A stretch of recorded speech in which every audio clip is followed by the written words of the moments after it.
Drake knows the business. It's all about the singles.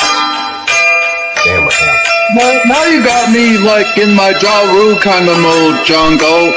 Like just talk about like rap music. One of my favorite songs of Ja Rule was "Put It On Me." I die if you ain't with me. So baby girl, put it on me. What would I do without you?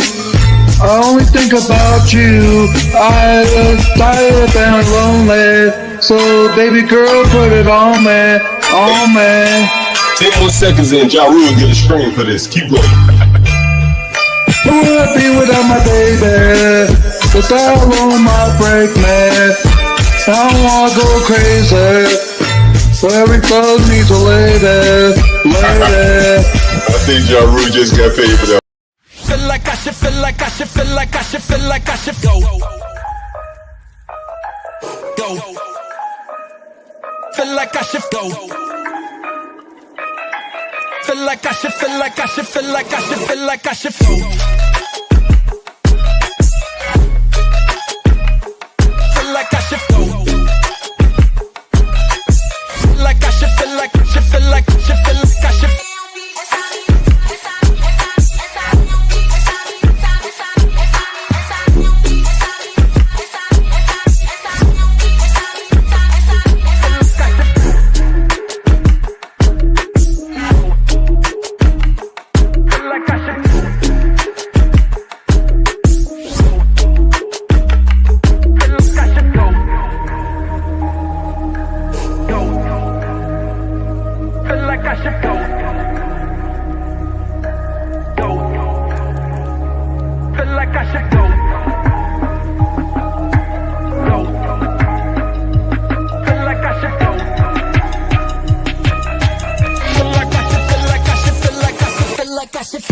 Oh, this is the greatest show in the history of shows.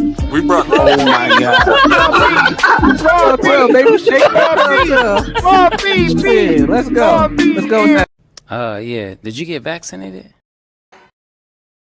Kamala, you're fired. Get out of here. You're fired. Biden is asleep. Kamala is at a dance party with Beyonce. Beyonce. Beyonce. Beyonce. Dance party with Beyonce. Dance party with Beyonce. Dance party with Beyonce. Dance party with Beyonce. Beyonce. Beyonce. Beyonce. Beyonce. Party with Beyonce. Beyonce. Beyonce. Beyonce. Dance party with Beyonce. Dance party with Beyonce. Dance party with Beyonce. Dance party with Beyonce. Beyonce. Beyonce. Beyonce. Beyonce. Party with Beyonce. Beyonce. Stop. Carry on. Dance party with Beyonce. Beyonce. Dance party with Beyonce. Beyonce. Dance party with Beyonce. Beyonce. Dance party with Beyonce. Beyonce. Beyonce. Hold up.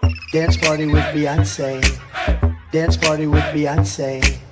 Dance party with Beyonce. Dance party with Beyonce. Beyonce. Beyonce. Beyonce. Beyonce. Party with Beyonce. Beyonce. Beyonce. Beyonce.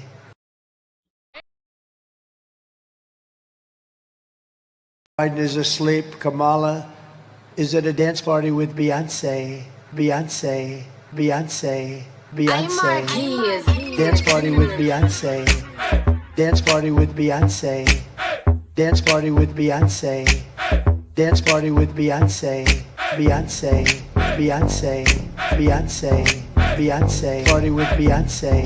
Beyonce. Beyonce. Beyonce.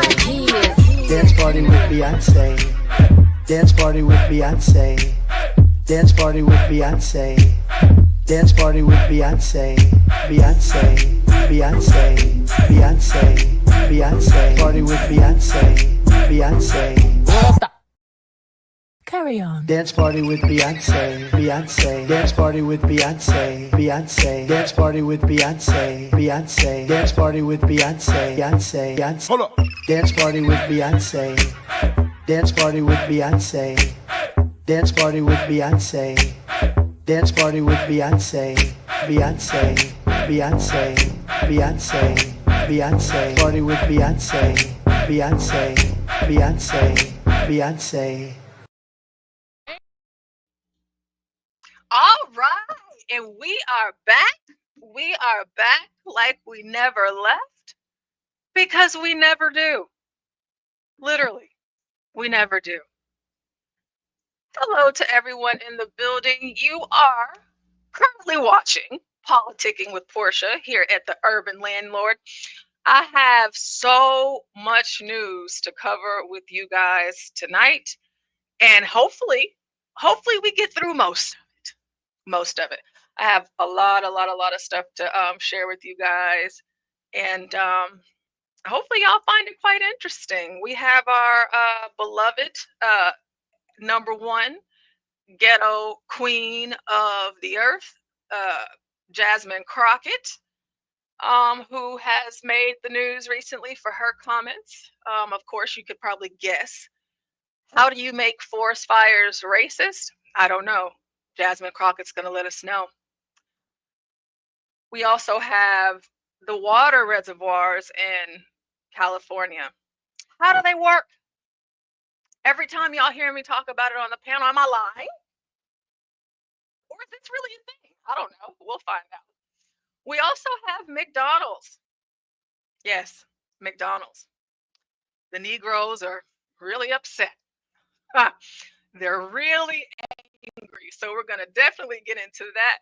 Body Positivity 2025. Do you think it's going to die out this year and we're going to be, more on the Ozempic? Your fat ass needs to lose some weight? Or are we going to keep it going? I don't know. Did someone set the fires in LA? Is this a scam for the insurance companies? Or is this really a natural disaster? I don't know. We're going to explore some things. We're going to talk about that lovely Karen Bass, who thought that being in, I love you, Dwale, in dirty old barefoot mosquito eating Africa was more important than tending to her city, as if she's not the mayor. And a host of other things. So we're going to get right into it. Before we start, salute to everybody in the chat. We got Sam I Am, we got Garion and Virgo, and we also have Dwale and Virgo on the panel. Hello. Okay. Hello, Habibi. Hello, Habibi. I'm here listening. Thank you guys for being here. That's great. It's always nice to have some company and stuff. Hey, Porsha. Hey, Virgo. You got some interesting stuff tonight. Let's get into it because I'm ready. Girl. Far too much stuff. I might want to pair. Oh, yeah, I forgot. Joy Taylor as well. We have to talk about Joy Taylor, Cam Newton, Jason Whitlock, Stephen A. Smith, and that whole debacle to give you guys an update on what's currently going on with them. So I'm not familiar with Cam. I know he's the guy with the crazy hats, the ex-football guy or something like that. Yes, Cam Newton. Oh, Cam. He's fallen from grace. He must be younger than me because I'm not Many like years really. ago. Oh, I'm not really familiar with him. I know he has like a podcast and he has like Yes, celebrities. he has a podcast. Yes, he's fallen from grace. He used to be someone totally different than the person that he is right now, but he actually looks dirty and broke and like he stinks. I don't know. He has a beautiful baby mama or whatever, but that's, Well, allegedly, because I heard he had a beautiful array of baby mamas. He keeps the ladies. He keeps the ladies on deck. He sure does.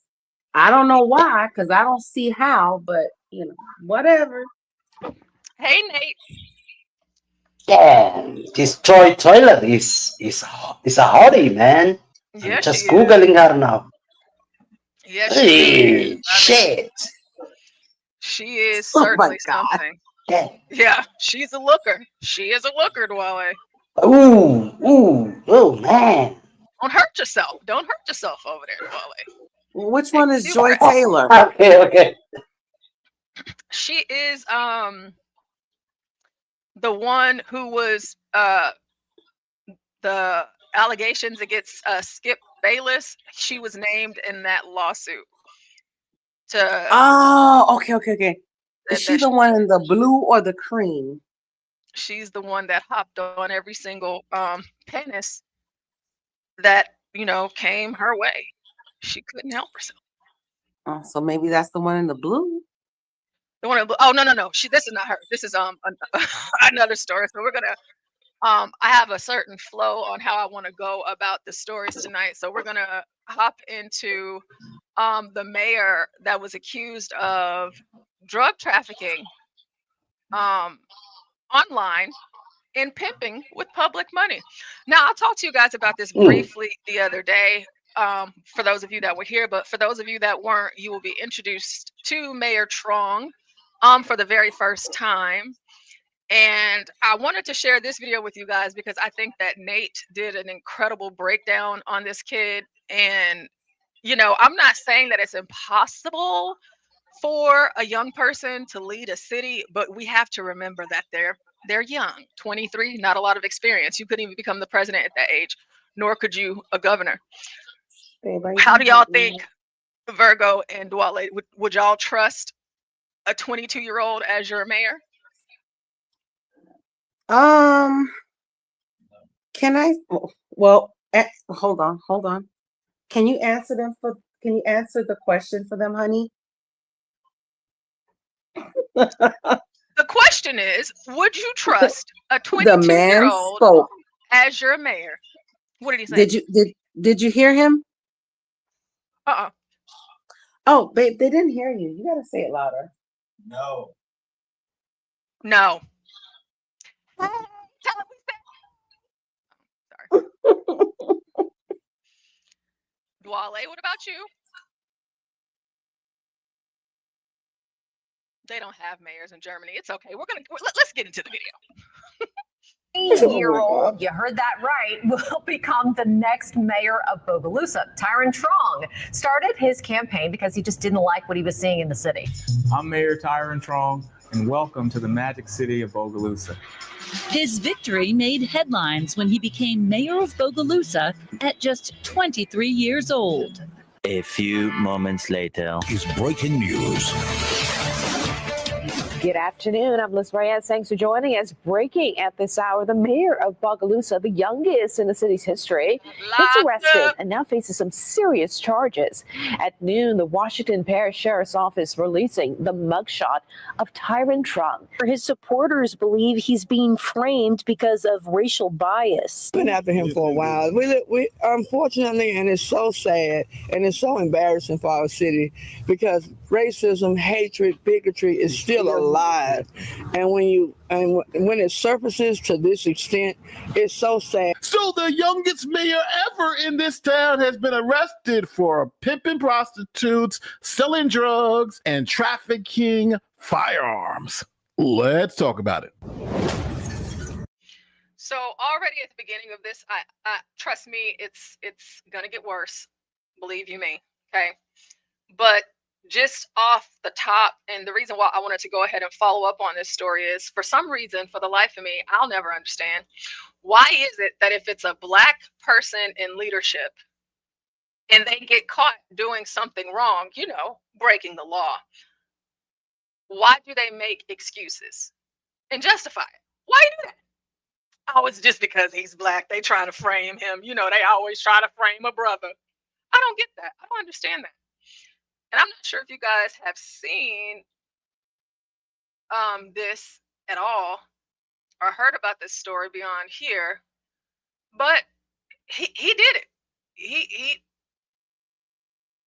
innocent until proven guilty, but the facts and evidence it's far too great. So just keep that in mind.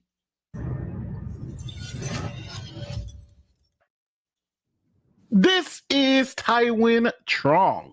Now, Trong graduated from Washington State University in St. Louis back in 2021. He earned a degree in African American Studies with a minor in political science. Now, while at the university, he became president of the student union, managing a budget of $3.7 million. Now, Trong is a Democrat with a capital D. During the 2020 election cycle, when Joe Biden was facing Trump, he ran to be a Joe Biden delegate at the Democratic National Convention. He also was a delegate for Kamala Harris in 2024. Here's a picture of him at the DNC. Now, with his popularity growing at the age of 22, Trong decided to run for mayor. Growing up, I was Student of the Year for Bogalusa City Schools. I graduated at the top of my high school class with over $700,000 in scholarships. As a college student, I was fortunate enough to work for Congressman Lacy Clay in the United States House of Representatives. I graduated from Washington University, where I served as student body president, managing an almost $4 million budget. When I moved back, I became a school teacher at Central Elementary and started an organization called Better Bogalusa, focused on investing in our city's youth. I currently serve as state policy director for one of the largest civil rights organizations in the country. I'm Tyron Trong, and I approve this message. So, as you obviously know, Trong became mayor. He became mayor of the town, beating the current mayor who had served 2 previous terms. Across the area, we have the mayor's race in Bogalusa. The incumbent has been ousted tonight. The winning candidate is Tyron Trong, it appears, with 56% of the vote. So there'll be new leadership in Bogalusa. Like and sharing our post. It took all of us to get here. This is our win tonight. A 23-year-old, you heard that right, will become the next mayor of Bogalusa. Tyron Trong started his campaign because he just didn't like what he was seeing in the city. Now, remember, the former mayor had served 8 years in this position, and this is what she said about losing the election. I am disappointed in the results, of course, but it's obvious that God has a different plan for me, and I'm at peace with that. In a concession statement on election night, Perret questioned whether Trong has the skill set to lead and unite the city, but is hopeful he will. I would like for this to be a smooth transition. It's best for all of our citizens. So now, after this mayor was elected, very interesting things started happening. For instance, the mayor started getting these racially motivated online threats, and they actually found out who was doing it and arrested that person. Check it out. Developing out of Bogalusa, police arrest the man they say made threats toward the new mayor. We first told you about this story last week when Mayor Tyron Trong announced he'd received threats on social media. The Washington Parish NAACP called those threats racially motivated. 51-year-old Jason Gavin was arrested late yesterday and booked with cyber stalking. Now, it wasn't no online racists who were threatening this young minority mayor. It was also other black politicians in the city council. Matter of fact, one of the city councilors threatened to shoot him with a double-barrel shotgun, and she happened to be black. Check it out.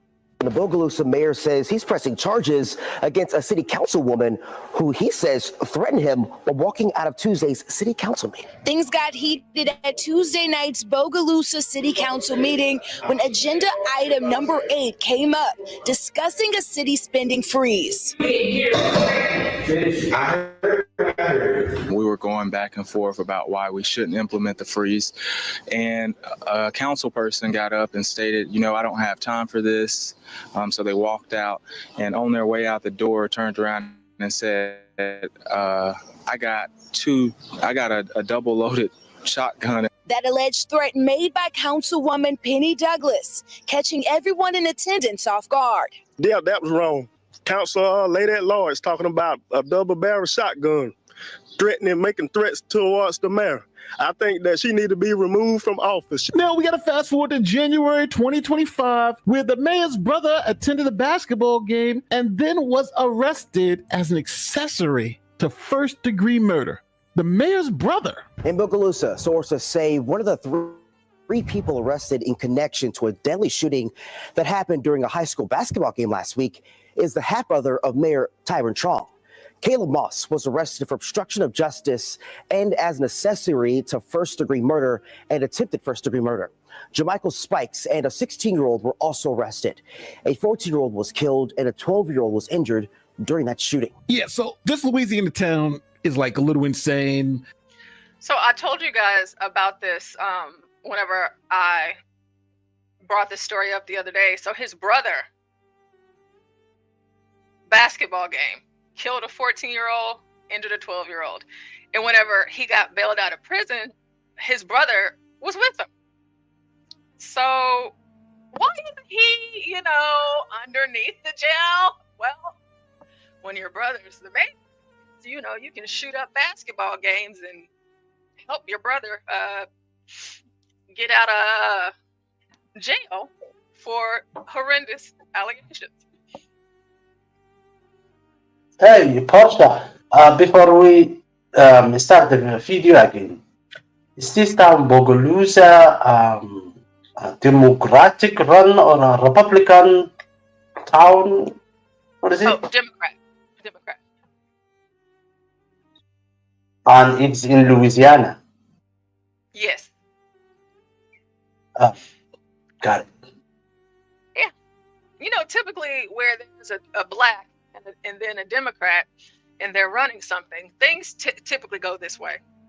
I don't know why that is, Dwale, but when you put Negroes that are Democrats in charge of cities and stuff like that, DAs, anywhere in politics, it always goes straight to hell. It actually goes lower than hell because Lucifer does a better job than they do. Right. Okay, got it. That's just me.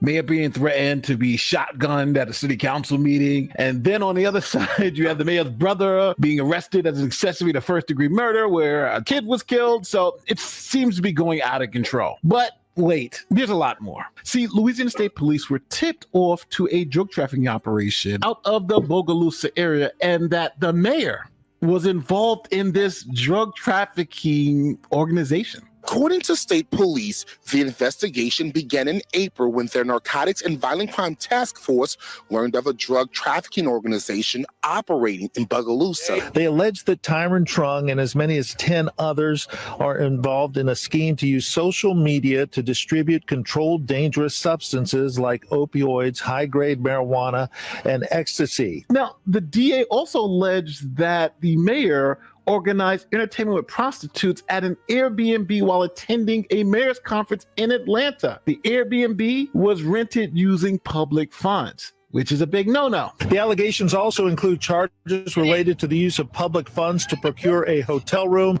involving a prostitute. I think it's a tragedy. People had a lot of hopes in him as a young up-and-comer who might be able to provide leadership. So with all of this evidence, police then raided the mayor's home and he was arrested on drug trafficking charges. Is breaking news. Good afternoon. I'm Liz Reyes. Thanks for joining us. Breaking at this hour, the mayor of Bogalusa, the youngest in the city's history, gets arrested and now faces some serious charges. At noon, the Washington Parish Sheriff's Office releasing the mugshot of Tyron Trung. Fox 8 Rob Masson. He is live right now with the charges the mayor now faces. Rob. Yeah, Liz, we're coming to you live from the Bogalusa City Hall where state police just arrived about 15 minutes ago. About a half dozen troopers went into the City Hall annex and they are executing search warrants around Bogalusa in this wide-ranging scheme. So the mayor and his supporters decided to take the BLM approach. Just scream racism and everything is going to work out. However, his supporters believe he's being framed because of racial bias. Our city has so much racism, so much bigotry, so much hatred. There's such a division of white and black, even in the areas that we live. There's so much that it's because there's just no way. There's just no way that there's any other explanation for this behavior. He's black. It's a manhunt. They set him up. Is that what y'all think, Dwale and Virgo? Is it because he's black? I mean, his last name is Strong.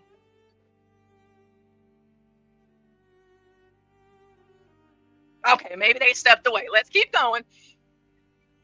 It's an embarrassment now. Now, other black residents said this is just a big conspiracy against the mayor. He's a good guy, and they don't care about the facts. They'll always say he is innocent, no matter what evidence they have. I say it now, and I'll say it forever. He's not guilty of any of these charges. This mayor is trying to straighten things out and make things better. The crooks don't want him to take over. They want to keep doing what they're doing. They don't like him because he's doing what's right. The good old boys here in Bogalusa, they didn't like that. They didn't like him exposing them. So this here is retaliation. Now, after his arrest, You know, it made me feel bad when I watched this for the first time and listening to this. Let me go back a little bit.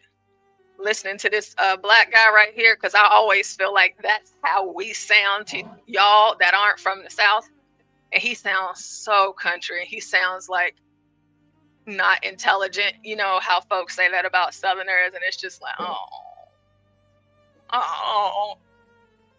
do I sound like that? Maybe I do. Duale, were you about to say something? Well, I think. Well, I don't know what to believe, man. These are the residents, the people who voted for him, and they are defending him. Maybe we should listen to them, what they are saying. Who knows, man? I just can't say anything because at the age of 23, no prior drug problems, and then you suddenly became a mayor, and suddenly you became a cartel. I mean, come on, man. That's something, suspicious about. I mean, that's my thing, my opinion. They know more than we do, these people who are defending him. So give him a chance. Well, you know, they did. They gave him a chance. They elected him mayor, and he won overwhelmingly. I'm talking like he had like 56% of the vote. It was insane. How much support. So they did give him a chance. But one thing that's very unique to me about this whole, little situation is the fact that they did every single exchange over social media. And that sounds like something a 23-year-old would do.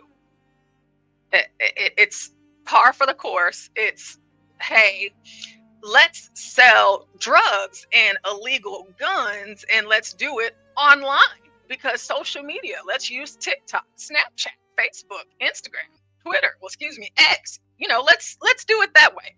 Sounds like something a 23-year-old would do. Again, innocent until proven guilty, but they have. We're not just talking about the state, the feds. It's the feds, Duale. So typically, whenever you get to that federal point, you're pretty much done. So. Well, yeah, of course, yeah, that's true. But we're gonna, of course. When the feds involved, you're done. You're done. You are done. Right. Yep, they're gonna have to get you up out of here. So, but of course, I am going to keep you guys updated on everything with this fella. But let's finish this video out so we can get into LA and the forest fires. They don't like him because he's doing what's right. The good old boys here in Bogalusa, Yeah, they didn't like that. They didn't like him. The good old boys. So this here is retaliation. Now, after his arrest, the mayor was released on $150,000 bail. Bogalusa's mayor is out of jail tonight after an early morning arrest. This video is from just a few moments ago. Okay, so this kid at the front, the one with the dreadlocks, that's his brother. This is the one that was shooting at the basketball game that killed a 14-year-old kid and critically injured a 12-year-old. That's his brother as he's getting out. And I imagine whenever he got out of jail, of course, his brother, the roles were probably flipped, different standing positions and all. But yeah, that's his second-degree murder and attempted murder charge brother who's just, roaming free, it's fine. As Bogalusa mayor, How old is this kid? From jail. His younger brother. How old is he? He looks young. He is like young. Teenager, something. Yeah, he's 19. Oh shit, man. Yeah, he's the kid. He's young, just like his brother is. His brother just 23. He's 19. They're both babies. I will say P-Break will definitely have a different opinion, and he will say this is how they want you to know that you are in shit. Even if you are 23 years of age and you manage to be a mayor of a town, they will still get you because, yeah, you know what I mean. I tell you what, But Dwight, even if yeah, I tried to run to be a mayor, even me, if I tried to run to be the mayor of my town, I'm not winning for a long shot. It wouldn't even be close. It would never happen. And I'm not nearly as young as he is, but it just wouldn't happen. Not for me. They're very strict about that down here in yeah, Texas, especially like with yeah. the youth. It's very hard when you're a young person trying to get into any political office. No. 23 is unheard of it. And if he's a drug, professional man, I think he started earlier, like 17, 16, something like that. You can't just be a mayor in the same time and be a drug lord. You should have some kind of an expertise and experience. And the thing that you said, he started with social media, blah blah blah. That needs some experience also. So I think Yeah, it he is had, so much. he had other political endeavors, but they weren't like he doesn't have mayoral experience. So like maybe if he shadowed the other mayor for a while, volunteered to work in the office. He was a delegate twice. That's not difficult to become. I mean, I'm always a delegate, so that that's an easy thing to do. But as far as him having any What I'm saying is the people who voted for him and defending him and saying they are just after him because of this conspiracy against because of his color. You can't just dismiss that like zero. There has maybe we don't know. So maybe he just exposed some people and they just found something. In his file. His brother shot somebody. Blah blah blah. So you're So you're saying that you think that there may be something to it, like that they're setting him up because he's black and he's young? No. I'm not saying because he's black. I'm saying I am always open for the conspiracies. I don't care whether you are black or white. If somebody is gonna put you down, they will use all kinds of weapons or ammunition to put you down. And unfortunately for the young black people, it's drugs. And I'm not even American. I know that. They will just find something, man. Yeah. I mean, it's my humble opinion. I may be wrong, but you know better. Yeah.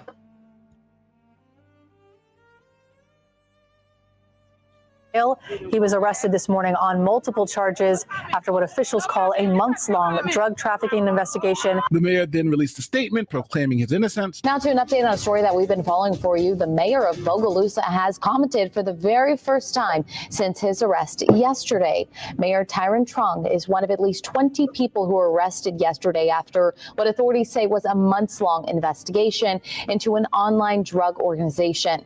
Now, after the mayor's release, Trung said in part, when you're cutting contracts, shutting down favors, and exerting influence, shaking up things and exposing truths, you become a target. He went on to say he prays that God reveals every person that had a hand in this, and there are many. So this story obviously is insane, and this mayor has a lot to answer for, because if what they're saying is true, this is insane old stuff. And why do people just jump to conclusions either way, right? I don't know if this mayor is guilty. I don't know if he's innocent. I need to see what evidence police have to see if they can convince us that this person is guilty or whether this is a witch hunt. Now, the sad part about this story is how the people of this town just immediately defend what's going on with racism. This is all racism. He's being arrested because of racism. They don't know what's going on. They don't know what the evidence is as of now. Only thing they know is that a black man has been arrested by police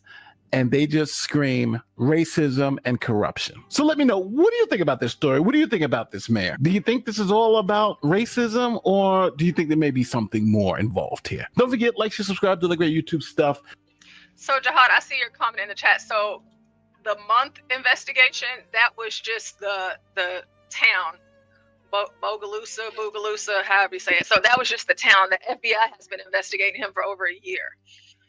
So, and you know, a lot of times whenever the feds do their thing, they're doing their thing, and you aren't even involved. They're not involving anybody else because he's the mayor. So like, who can they talk to? Who do they know to trust? His council, the police department, fire department, So like the FBI did their case, and I don't know if you remember in the video that white lady that he showed a picture of, which I can't recall her name right now, but she is the FBI investigator that went down there that made, after they have, because they haven't concluded their investigation, but they had enough to arrest him. And so because of the FBI investigation, that's what started the investigation from the city level and state level.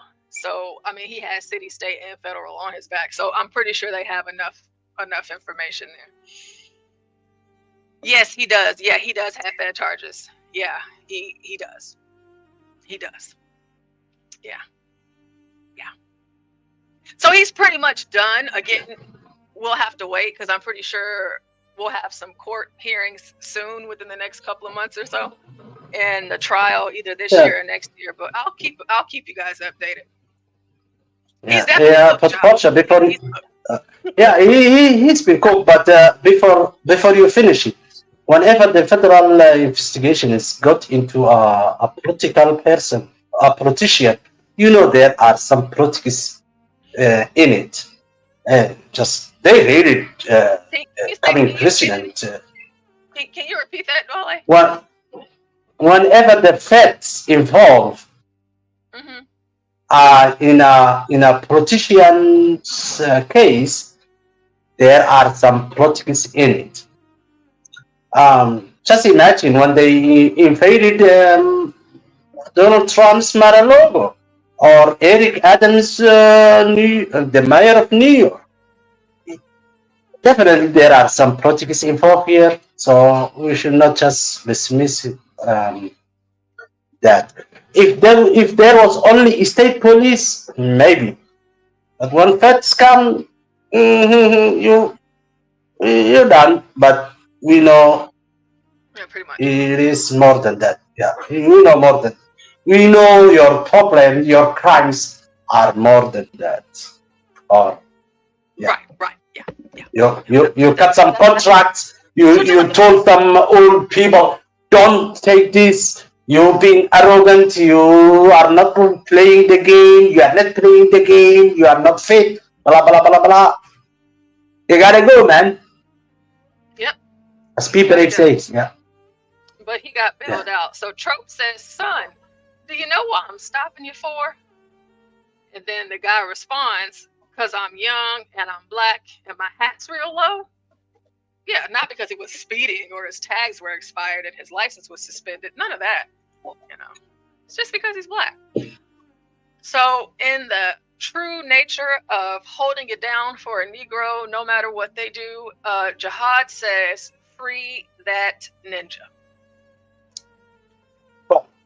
Doesn't matter what color he is. If he was 23 years old, white guy, and he does the same thing that they will make him hit us. They don't care. He is free for now. He made a statement too. I also thought the fact that he released a statement, I thought that was very premature. Brave. And should have kept it to Nah, that was brave. Just leave it. That was brave. I don't think it was brave, Dolly. I think it was stupid. It was dumb. Because what happens whenever you're found guilty in the event that you are? And Well, he's 23. If he takes a plea, how many? Well, Dwale, federal crime in the United States of America, if you get a Fed charge, you have to serve a minimum of 20 years, no matter what. Ooh, man. he wasn't, I mean, we're not just talking like, oh, he was trying to sell weed online. No, we're talking about narcotics. Fentanyl, MDMA, cocaine. I mean, like the pink one, whatever it's called, like the pink cocaine or whatever it's called now. But like, it was like some really serious heroin, like hardcore drugs that they were selling online, and also they were buying non-registered guns and illegal weapons, and they were selling them online as well. And so, and they're transporting, and they're just it was like a drug kingpin kind of thing. Like he's selling drugs and the weapons, and they're going across. He's a black Heisenberg on internet. He's a black Heisenberg on internet. Oh. The federal government got involved because this was going across state lines. So I mean, his charges, they're not small. Like this is kind of a lot, you know. But I feel like because he is young, his kids, they're good. You know, you could be smart, use your skills here, but he just dropped the ball. Like he could have got away with this if he wasn't doing it on social media like an idiot. So yeah, so that's or not being a mayor. I mean, why should be a mayor then? If he can do all their things, doesn't have to be a mayor. That is our update on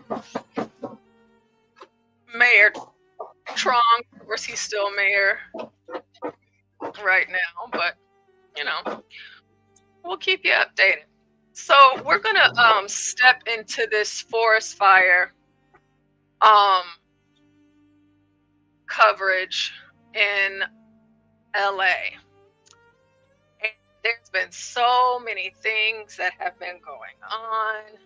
You know, we can hardly keep up with it, and the fires just keep spreading. It's like they're not slowing down anytime soon, because again, it just keeps growing and growing and growing. And even in the midst of all of the horrible things that people are experiencing, we do have the most recent news. The most expensive home in the Palisades had 18 beds, and it was rented for $450 a month. So this big, beautiful home right here in this photo here, it burnt down, and the guy who was renting it, he didn't own it. $450,000 a month for some rent. Beats me. I'll never not be broke to afford that kind of rent. That is just insane to me, but that house is now gone. But if you can pay $450,000 a month, I'm pretty sure he can get another one. So California, they have very interesting manners in which they receive water. So they are supposed to have water that comes down and it's collected from snowfall from states above it. And they have these water reservoirs, and all throughout the state, and they're supposed to remain full, for the residents, the citizens of California, to be able to utilize said water. Well, apparently 2 to 3 of them were empty, no water in them at all. And I was talking about this on the panel the other day about, I can remember a few years ago, hearing the news stories about how if you use too much water in California, they'll turn it off. And I just thought that was insane. And same thing with the electricity, because, climate change, the whole Green New Deal, this is what they want to do. This is how they're going to go about it. You can imagine yourself just being in the shower, unless that you're a girl or a guy that has long hair, you're washing your hair in the shower. Water's going, and then it just turns off. What in the hell? Imagine how pissed you'd be.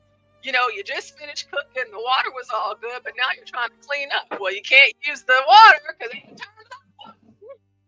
So this is a short video about the water That's restrictions. bad. Right, about the water restrictions in California. And this video is actually 2 years old. So I wanted to go back at least a few years so you guys could actually just kind of see how it works a little bit. But people they just can't use water the way they want to, or electricity the way that they want to. Now, I'm not saying that this is across the whole entire state, because of course there's red places, red cities and all of that in California, and they probably have some different rules, but obviously LA is not red, and this is who is impacted. So let's take a look here.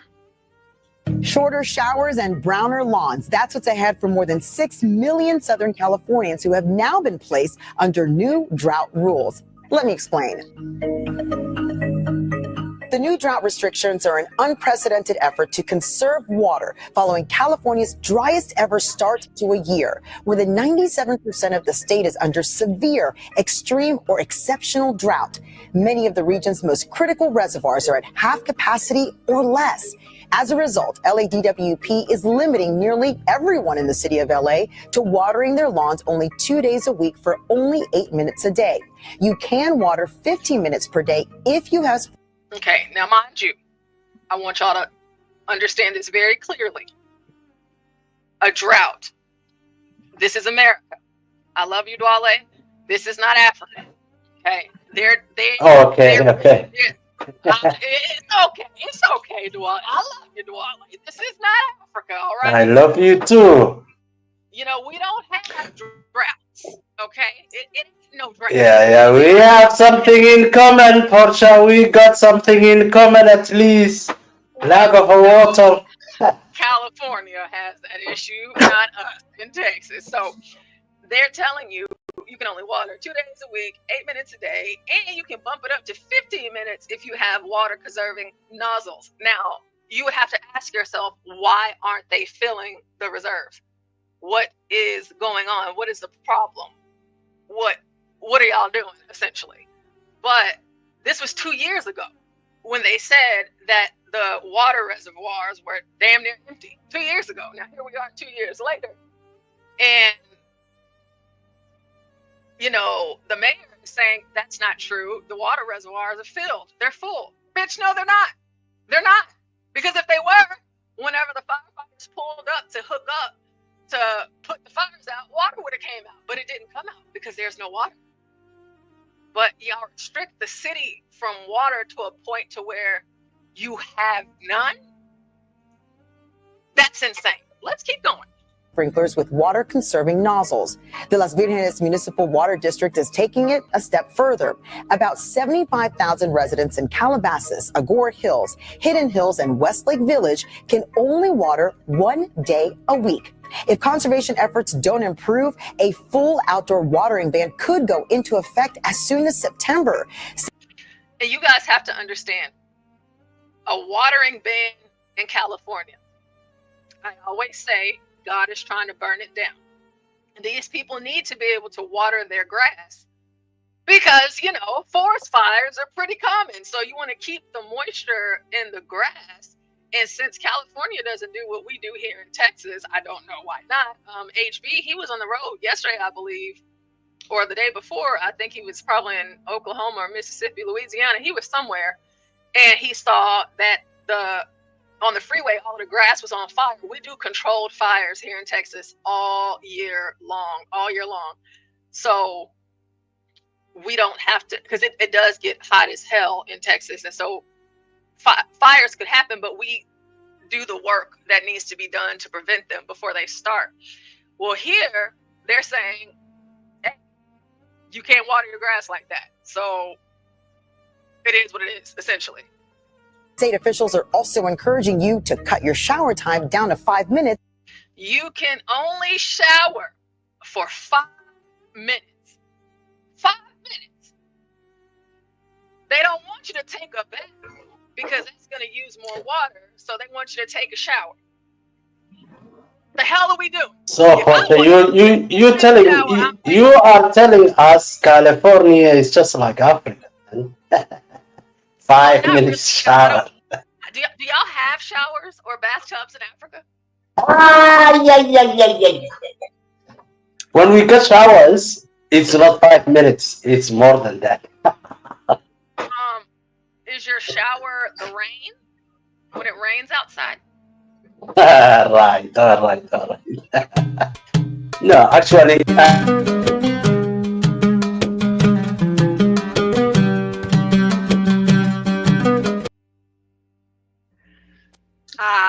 Shower. Porsha, lack of water is common around the globe. It's not only California. Actually, where I come from, actually, man, salute, man, cheers.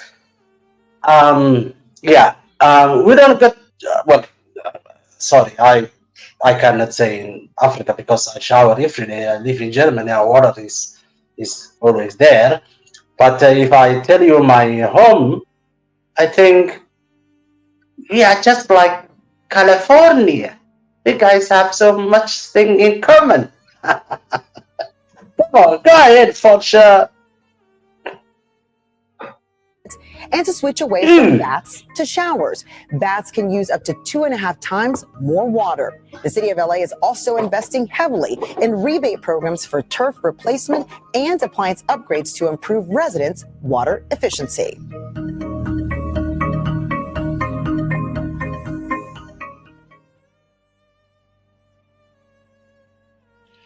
So Troll says, I had a 1,500-gallon tank and a 5,500-gallon pool as a backup when I was growing weed in Cali.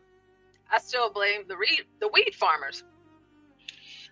He says he also seen some people with 3+ pools, 5,500-gallon pools. Well, one thing that they ended up having to do, Troll, is they had to start taking water out of the pools to put put out some of the fires.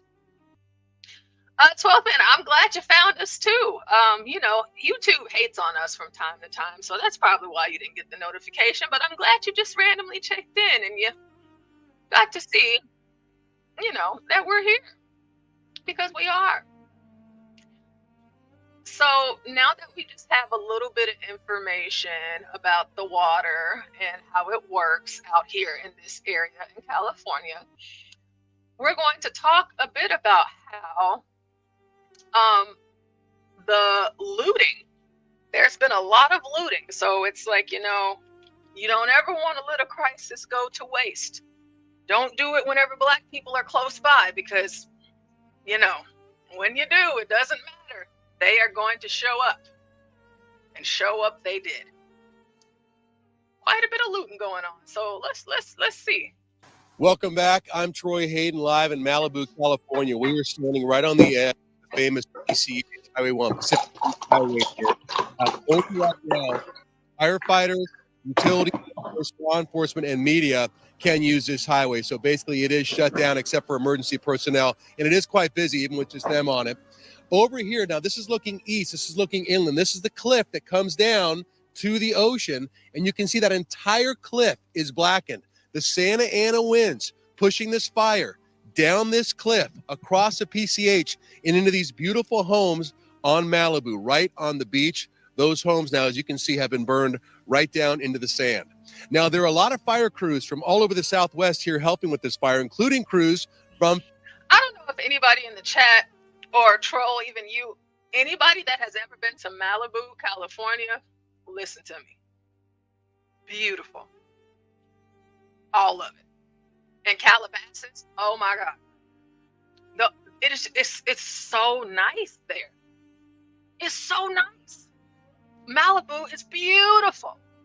And then you go to LA, and you see like Skid Row, and it's like, what the hell why are you living like this?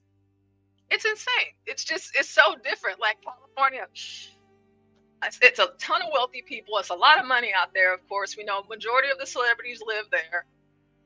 And you'll be driving through one part and it's like, oh, it's so beautiful. Then you drive through another part and it's like, oh God.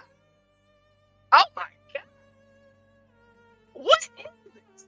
It is crazy. crazy because, of course you can see that in every single state. But like for me, up until I went to until I had my internship in California, in LA, I just always thought that everywhere in California was beautiful. I mean, I didn't know. So, yeah, Malibu, lots of money, lots of beautiful homes. A lot of people have lost a whole lot. Phoenix Fire. 2 task forces are already working the Eaton Fire, and that is east of here, a little bit more inland. And one of them is a Task Force 1, the search and rescue team, Tram. And you know what they do? They come in, they search for victims. And unfortunately, it's not something we want to talk about here. We talk about all the evacuations, 180,000 people, 5 deaths. And it seems miraculous almost that we've only had 5 deaths with how fast these fires were.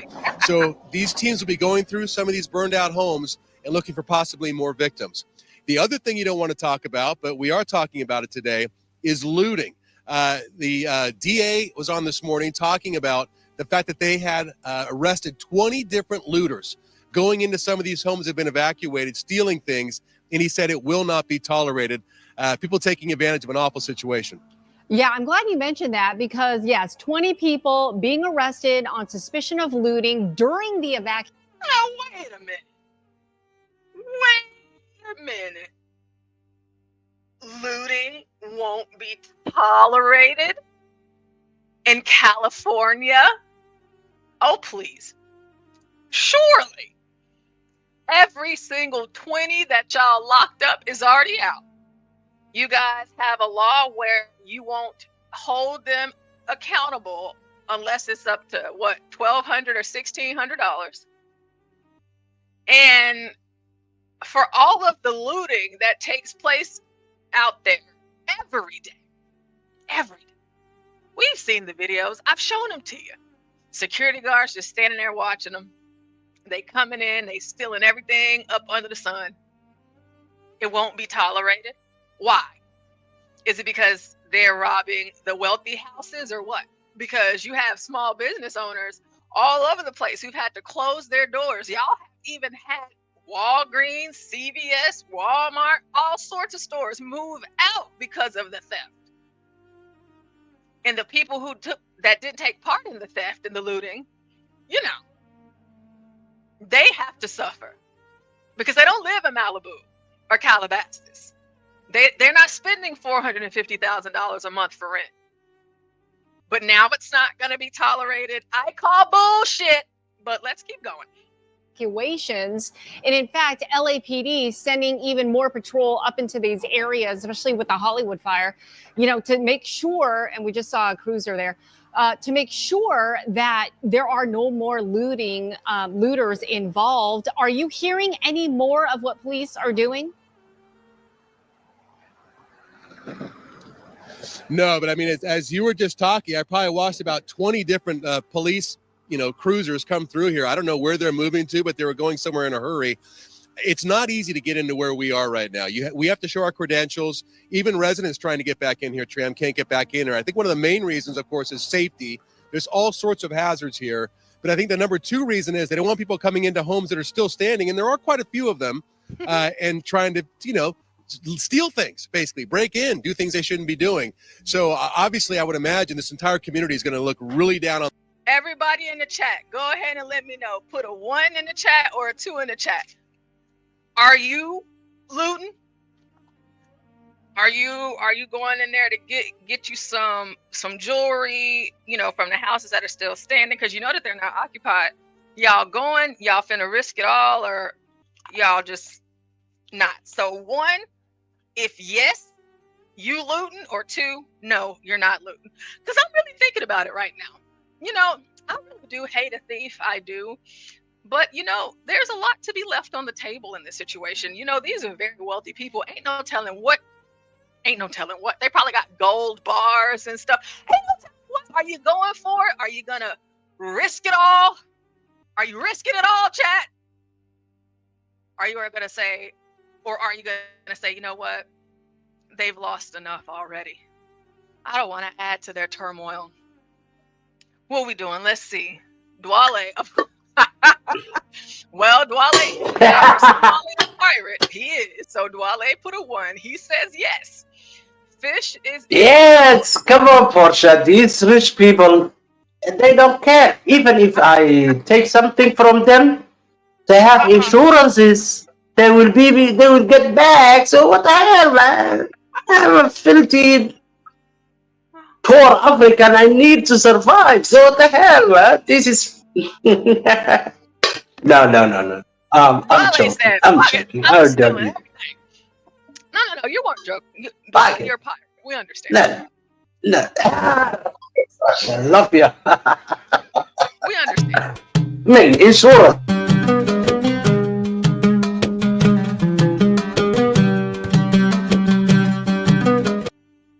Dwale said he's going all the way.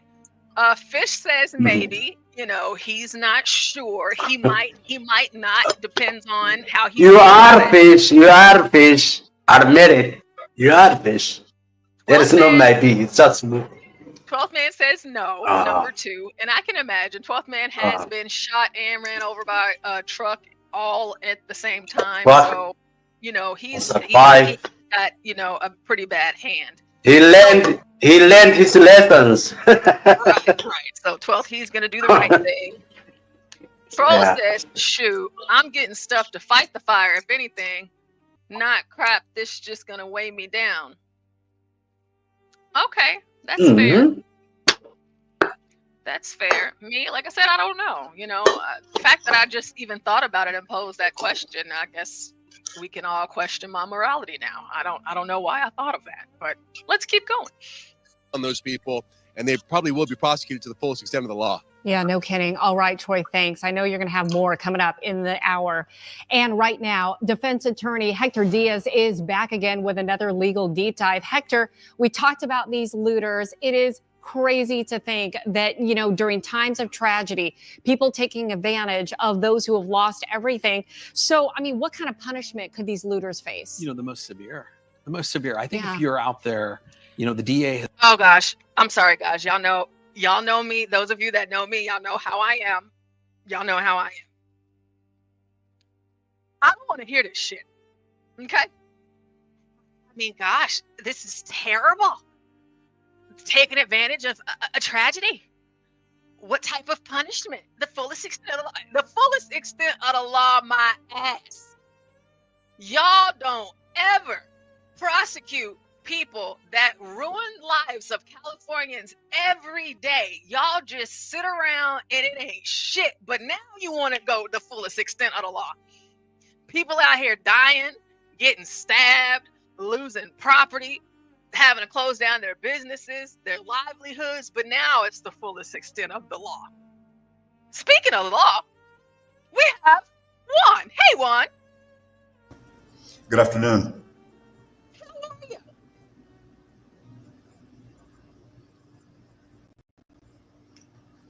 I don't know. Maybe you can't hear me. I didn't hear you. I'm sorry. Start again. Because I was like, I know you can hear. I said, how are you? I'm doing good. Another day of life. Can't complain. My friends in Southern California, or a friend of mine in Southern California, well, he could be doing better. He and his family. Keep them in your prayers. That's all that I can say. Yeah, these fires are pretty crazy. So we're talking about the looting right now, and then we're going to get into the chief of the fire department and then the mayor, and then I have a nice little one to kind of wrap it up for you guys before we hop into the next thing. However, obviously this is the most talked about trending thing, you know, this week, and the fires are still spreading, and you know, it's unfortunate. Now, I don't know if you saw where we covered about the water reservoirs in California being nearly empty 2 years ago and being empty now. I didn't see you cover it. I know that in Los Angeles, their main reservoir is completely empty because all of the water that come from the salt melts, the mountain ranges from the Cascades of Canada, Washington State, and Oregon. Newsom had the bright idea to divert all of that salt melt to the Pacific Ocean instead of letting it run all the way down to Los Angeles, whereas they would have had millions of gallons of water had he not done that. Right. And so one thing, and I'm so glad that Juan is here. Because one thing that I would like to explore with you guys and educate you guys about today, of course, we have people here. Our beloved Crack, our favorite Asian, my favorite Asian, who lives in California. And we have those of you that do live in California, but a lot of people don't know how California gets its water.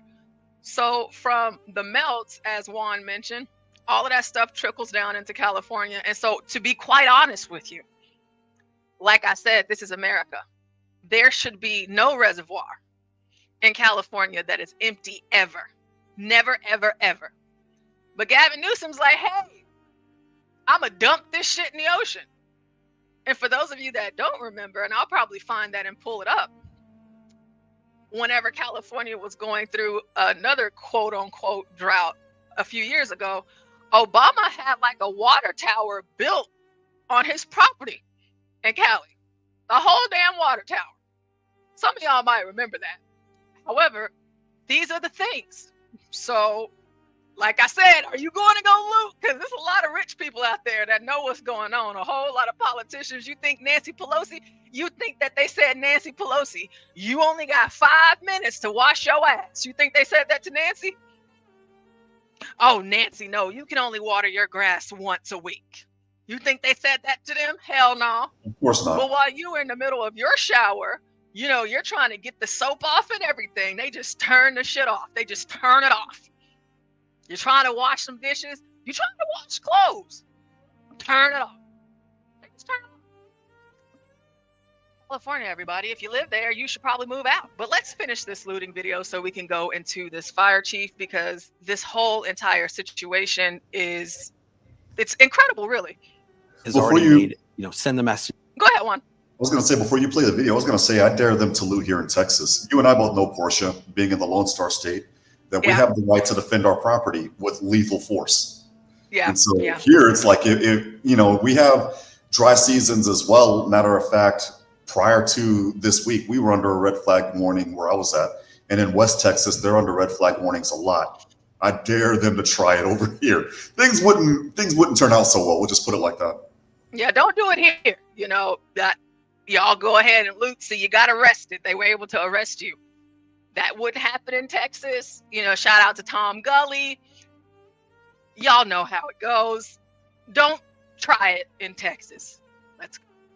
That if you're going to take advantage of people during an emergency, a state emergency like this, so severe, you'd better plan on getting the maximum punishment. I think it's 3 years of felony, 3 years of prison. And I don't think a judge will blink twice in terms of, if you're caught committing theft or burglary of a home that was in this evacuation zone. Right. And it's just incredible that people are doing this. Yeah. It's not incredible. It's not, because people have been doing this in LA for years. They've been doing it. But now you're because it's a natural disaster. Y'all have this horrible tragedy. So now it's the issue that somebody's stealing. But the people that have been stealing for years. Well, not only that. Well, not only that, but and I might be jumping the gun with this esteemed attorney, but it's also a strikeable offense. The 3 strikes rule is still law in California. So if your dumbass gets caught and this is your 3rd strike, you're doing a minimum of 25 years. That's crazy. Troll says you got to lather without the water and then turn it on to rinse off. How do you lather without the water? That makes sense. You get a water bottle and, get your loofah or your towel, wet, you know what I mean? And then you scrub yourself and then you turn on the water to rinse off. I mean, you only got 5 minutes, Juan. That's all you get. You don't get no more than that before they turn it off. So if you go over that 5 minutes, they turn it off. So you got to do what you got to do. That is insane. No kidding. And rightfully so. A felony, that's really serious. It is, yeah. Speaking of the evacuations, it was interesting. The LA County Sheriff, Robert Luna, he also said that when there is an evacuation order, if you remain in the area, you're guilty of a misdemeanor. I was not aware of that. We always hear, when there is a natural disaster, hurricane, tornado, wildfire, you got to get out. When they say evacuate, you need to get out. And if you don't, you risk basically crews not going in to help you. But the fact that if you choose to say this could be a misdemeanor. Right. And the rationale is that, you're there. Let's say now they got to come and render aid to get you out. They could be exposing other firefighters to harm. Right. Which is why they say, you know what, don't count on them to come save you. One of the issues that I think, we're going to hear more about in the coming days is that you have a lot of real social media influencers that are going in, taking pictures, they're storm chasers. And that's a real issue because they're in areas that are, under evacuation, Right. and they're doing this, posting it up to their Instagram or their Facebook. And I think we're going to see some fallout here because they've had, in some situations, firefighters that have gone in to rescue these individuals. Yeah. And so I understand. I understand the statute does require that it's willful, that you're willfully staying there. There might be some exceptions where somebody's there trying to save some pets or trying to save, get some mementos out. Again, listen, if you're in those zones, you got to get out. Right. But there's always exceptions in this situation. All right, Hector, thank you.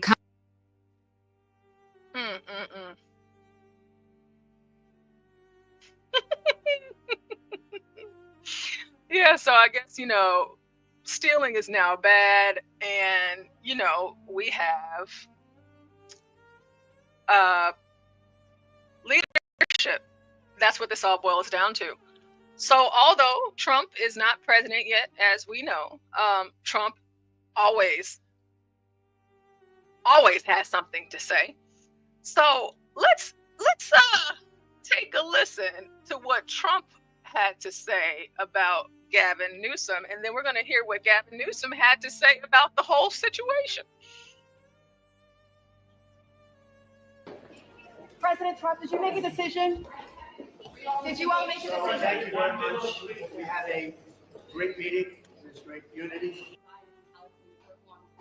Well, it's very sad because I've been trying to get Gavin Newsom to allow water to come. You'd have tremendous water up there. They send it out to the Pacific because they're trying to protect a tiny little fish, which is in other areas, by the way, called the smelt. And for the sake of the smelt, they have no water. They had no water in the fire hydrants today in Los Angeles. It was a terrible thing. And we're going to get that done. It's going to finally be done. I got it done from the federal side, and he didn't want to sign it, but it's not going to happen again like that. There's no reason. Can you imagine? You have farmers that don't have any water in California. They have plenty of water. They don't have a drought. They send it out to the Pacific, and it's crazy. So what's happening in California is a true tragedy. I know those areas very well. I have many friends living in those houses. That is a true tragedy. Nobody ever thought. Virtually Beverly Hills and areas around Beverly Hills are being decimated. The biggest homes, some of the most valuable homes in the world are just destroyed. I don't even know. You talk about a tax base. If those people leave, you're going to lose half your tax base of California. This is a true tragedy, and it's a mistake of the governor, and you could say the administration. They don't have any water. They didn't have water in the fire hydrants. They don't have water. And yet they have, the water comes from, where? Up north. And it comes down at levels, they get millions and millions of barrels of gallons of water that they have, and they send it out into the Pacific. For the Pacific, it's like a drop, it's nothing. But for California, we take care of the whole state. So what's happened is a tragedy, and the governor has not done a good job. With that being said, I got along well with him. When he was governor, we worked together very well, and we would work together. I guess it looks like we're going to be the one having to rebuild it. But what happened there, I don't think is anything that I've ever seen quite like it. And the insurance companies are going to have a big problem because you're talking about big, big dollars. Would you consider withholding aid to California? Yeah, because the insurance companies, State Farm and many others, canceled all of their policies. But what we have to make sure that we keep our eye on with this is the very fact that Gavin Newsom, all of that water, he sent it into the ocean. We can't make that seem like it's not an issue, because it is. We already started off with this coverage of the forest fires with me showing you guys all of the restrictions that they have on water in California and how 2 years ago that their water reservoirs were almost empty. So here we are today, and they are empty. And for those of you that did not know, Juan is in Texas. I'm in Texas too. We don't live in California. But for some reason, we knew that Gavin Newsom had dumped hundreds of thousands of pounds or barrels worth of water straight into the ocean. We knew that. Why didn't y'all know that in California, the voting body? Y'all should know these things. I mean, I guess y'all know it now, but it sucks that it took for all of this for you guys to know. And not that Gavin Newsom is the only one that had a very nasty hand in this, because we will here soon get to that ignorant mayor, Karen Bass. What do you say so far, Juan? What's happening? This is one of those where I wish American men were here with us. This is what happens when you vote based on emotion. You're voting based on my mean tweets versus voting for somebody based on who the hell gets the job done. And so you're looking at somebody that's in because they're, no offense, but a black woman who happens to be LGBTQ plus whatever the hell. And so we're voting in to go ahead and meet the superlatives when we need somebody that's going to be able to get the job done. And when you vote in incompetent people so that you meet the superlatives, this is the end result. So as weird as this sounds, I'm not surprised. Yeah.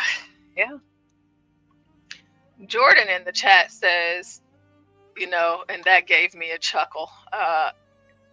Gavin Newsom did that because the ocean was low on water, wasn't it?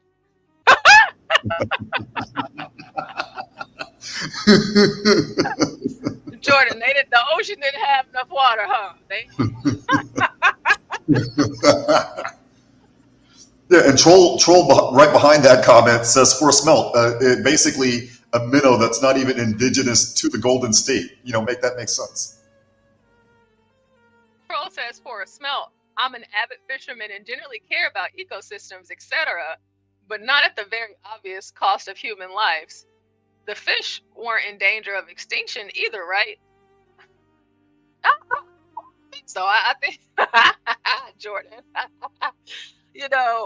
What is it like? Let me look this up so I don't say the wrong thing. Percentage of the earth covered. Let's see. Yeah, 71% of the Earth's surface is covered with water. 97% of the Earth's water is found in the oceans. So, I mean, I guess they needed some more. What an idiot. So here's Gavin, a short clip, 30 seconds, him talking about, the forest fire. So let's see what he has to say here. What is the situation with water? Obviously, in the Palisades, ran out last night in the hydrants. I was trying to firefighter on this block. They left because there was no water in the hydrant here. The local folks are trying to figure that out. I mean, just when you have a system that's not dissimilar to what we've seen in other extraordinarily large-scale fires, whether it be pipe, electricity, or whether it just be the complete overwhelm of the system. I mean, those hydrants are typical for 2 or 3 fires, maybe 1 fire. You have something at this scale, but again, that's going to be determined by the local authorities. Oh, it's going to be determined by the locals. That's the local people, because, just everyday citizens that just wake up and go to work and do their whole life thing in California because they know how much water is in the reservoir, or they know that these fire hydrants don't have water in them. Is it also up to the locals to provide security, Mr. Newsom? And if that's the case, does that explain why a National Guard base that was in the fire zone got looted this morning? Bayonets, machine guns, and the tripods for the 50 calibers got stolen, as well as 2 Humvees. Is that why? It's up to the locals? What? I'm telling you, I know, guys. I know y'all know for the most part how we vote over here, a lot of our political leanings, but we just really can't make this shit up. We just can't, okay? It's right in your faces too. And so for those of you out in California that are listening to this show right now, y'all need to get the hell up out of there, because to me, if you can afford to live in California, you can afford to move out. Or y'all need to do whatever it is that y'all feel like y'all can do. Come together as a unified front and vote these people out. They're literally ruining you. I mean, as if all of the crime without the fires isn't bad enough. Now You got regular people. I showed y'all that video a couple of days ago, or even it was probably yesterday with that black guy crying on camera, asking for somebody to come down, where the normal people live and put out the fires. But they have they had stations in places that were more a focus than, I guess, I don't want to call them poor, but I guess like the middle class or the lower class. So they weren't putting out the fires where those people were. They were taking whatever water they could use. They were going to go put out the wealthy people's homes, while everybody down here at the bottom, their shit's just burned to the ground, or it's about to be. Well, some of the wealthy people. My conspiracy theory is if you sided with Trump or the Republicans, they skipped your house. Because notice that Mel Gibson was here in Austin. He was being interviewed by Joe Rogan at the exact same time that they let his house burn to the ground. Other houses in that same neighborhood saved. Kimmy Cake said that the other day. She said, I wonder if they're putting out only the fires of the people that didn't vote for Trump. That's an interesting conspiracy theory.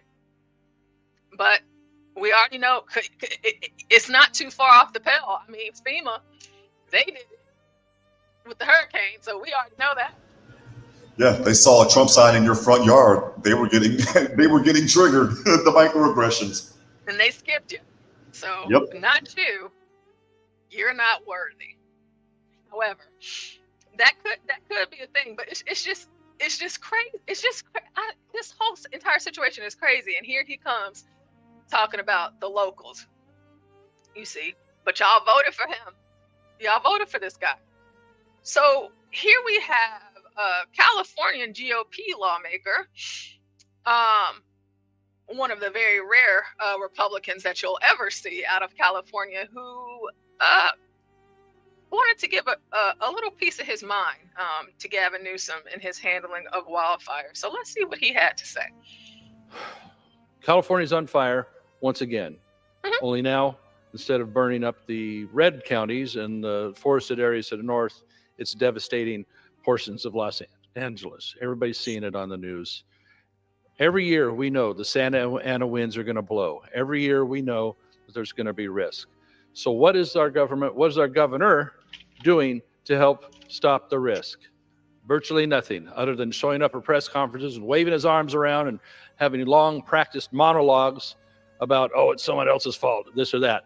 So it's time for the governor to either bear down or get out of the way, because California keeps suffering. My county's up north, Carr Fire, Camp Fire, Dixie Fire, 1 million acres, and now it's hitting the constituents of Southern California hard. Why does this have to keep happening? Why is not anything being done to really mitigate the issue of forest management, of brush management, and lower the risk? Why is the water being cut off at the hydrants? Is it because he won't allow us to build the water storage we need for a growing population and for growing crops? We need to build Sites Reservoir. We need to raise Shasta Dam. We need to not let all the water keep rushing out to the Pacific Ocean through the Delta to supposedly save a smelt that doesn't exist. We need to get cracking on this. Governor Newsom, either get at it or get out of the way.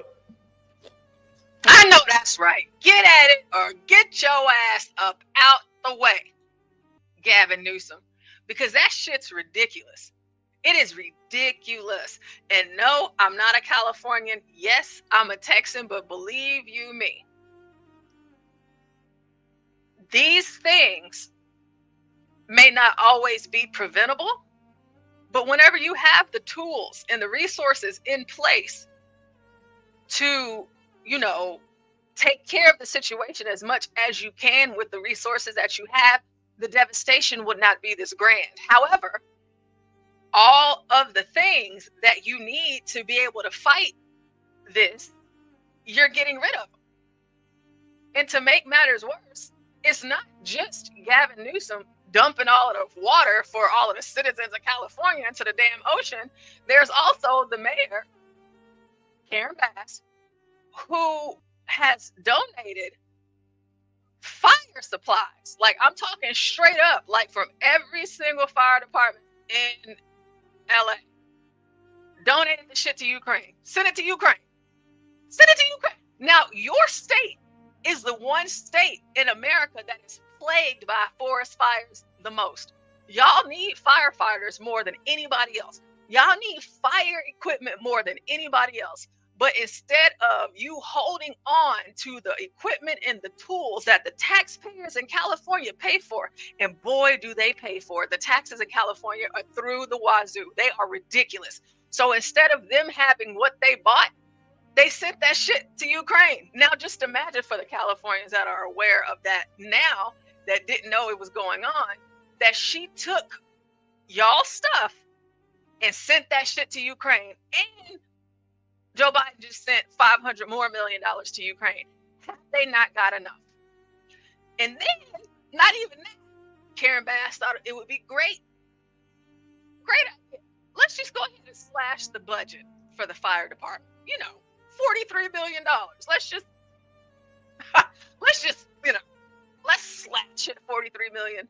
And then the week before the fire, she slashed $17 million more in funding for the fire departments in LA County. Every single thing that we do in a country that is capitalism, you got to spend it to make it. It comes from somewhere. If you are going to invest taxes and budgeting into anything in this state, you probably want to put a lot of money into fires, the fire department, and all of that, because God tries to burn it down every year. And this time, God seems like it looked like he was being, putting his foot down on the gas a little bit more than normal. But y'all didn't have the resources because you cut the funding. I showed you guys yesterday or the day before where they fired over 1,500 firefighters recently. I'm not talking back in COVID. I'm talking recently. Because Karen Bass told them, if you don't have the vaccine, then you can't be a firefighter. And so those firefighters were just like, well, to hell with this shit. Fuck this bitch. I'm not doing it. I'm not taking that drug. I'm not doing it. 1,500 firefighters gone. All off that recently. And not only doing that, but she also slow walked the applications of some very qualified people because they didn't fit the DEI narrative. If you were white and you passed all of the physical tests, you should have been a shoo-in, but it was taking those type of firefighters 3 and 4 years to even get in. Whereas you had a woman that's either black or Hispanic or what have you, getting in damn near no time, less than a week. Yeah, because that was their goal with the lesbian, homosexual, bull dyke fire chief, which we're about to hear from here in a moment. That was her focus as well. We want to make sure that we get as many women, gay, whatever pronoun in here. And so instead of focusing on who is the best for the job, DEI, we want to make sure that we don't leave these people that probably shouldn't be here out. And interestingly enough, I was reading this study out of the LA County Fire Department. They don't even have up to 8% of female applicants that apply every year. It's a lot of women aren't applying to be firefighters. That's not just in LA. That's across the nation. Women aren't waking up in the droves saying, hey, yeah, I want to be a firefighter. I was a medic for years. So yeah, being a medic, yeah, sure.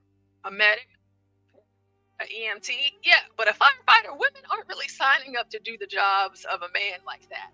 But you want to push the men out of the way just so you can hire the women and then fire 1,500 men because they won't get the COVID vaccine. And so now you're shorthanded. You don't have enough firefighters out there. Gavin Newsom done dumped all the water in the ocean.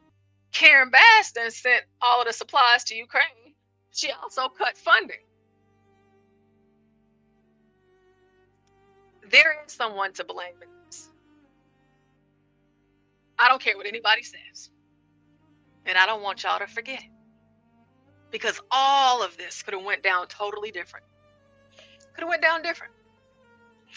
So, because all of this is going on in California and it has gotten completely out of hand, again, like I said, it was two more. So like there was one yesterday and there was another one today. I mean, it's still like they are still fighting fires right now as we are speaking. The chief is under fire, the mayor is under fire, the governor is under fire. However, for the first time, from someone with, I guess, a piece of sense coming out of California, you have the chief actually telling the truth for a change. And that truth that she told may have costed her position, but let's hear what she had to say. We spoke today with Los Angeles Fire Chief Kristen Crowley, who's in charge of the department's more than 3,200 uniformed personnel. We began by asking her how they're doing. They're resilient. They're putting everything into this. I can guarantee you that. I'm extremely proud of their dedication and commitment to this mission. They're doing everything in their power to save lives and protect property. I must ask you, because a lot of people. Oh, Troll says, I like how you explain it, Porsha. Damn, this is crazy. Thank you, Troll.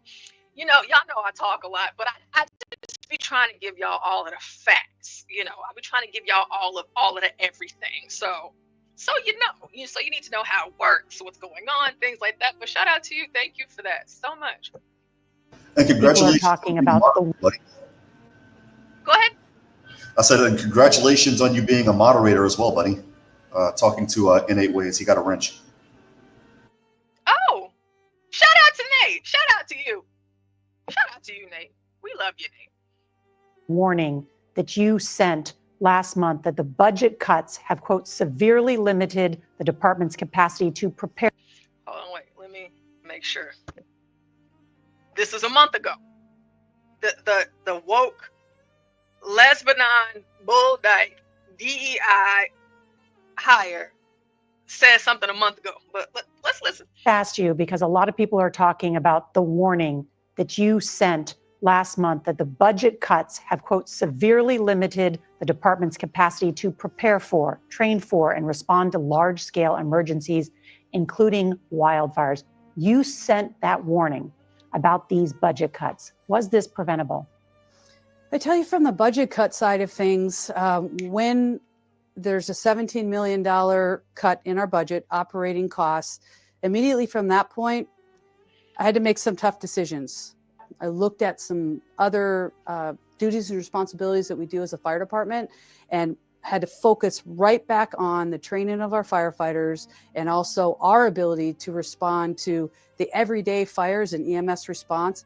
Would that $17 million that had been cut from your budget have made a difference in this fight? I would say with the lean forward posture that we took, knowing that a $17 million cut we had to take from somewhere, and that was from the non-essential duties and responsibilities that as a fire department we have taken on over the past many, many years. But with all due respect, in December you had warned that the budget cuts would severely limit your ability to respond to large-scale emergencies. Is that true or not? Yes, so I would say yes, we were limited to a certain factor, yes. And let me ask you about how that limited your response, because in the early hours of the wildfires, especially in the Pacific Palisades, we had a team on the ground, a crew there with a reporter, and witnessed number of homes burned to the ground, and there was not a fire truck in sight. How did that happen? We pre-deployed the most amount of emergency resources that we could with what we had. With the pre-deployment, when the fire takes off, we're going to push as many resources that we can at that particular incident. And that's what we did. We did exactly what we could with what we had. So you're saying you didn't have enough resources? I would say in a WIN event like this that we are living today in day 3, something that is as significant as this particular fire, I would say we threw exactly what we could with what we had. So if I had 1,000 engines to throw at this fire, I honestly don't think 1,000 engines at that very moment could have tapped this fire down.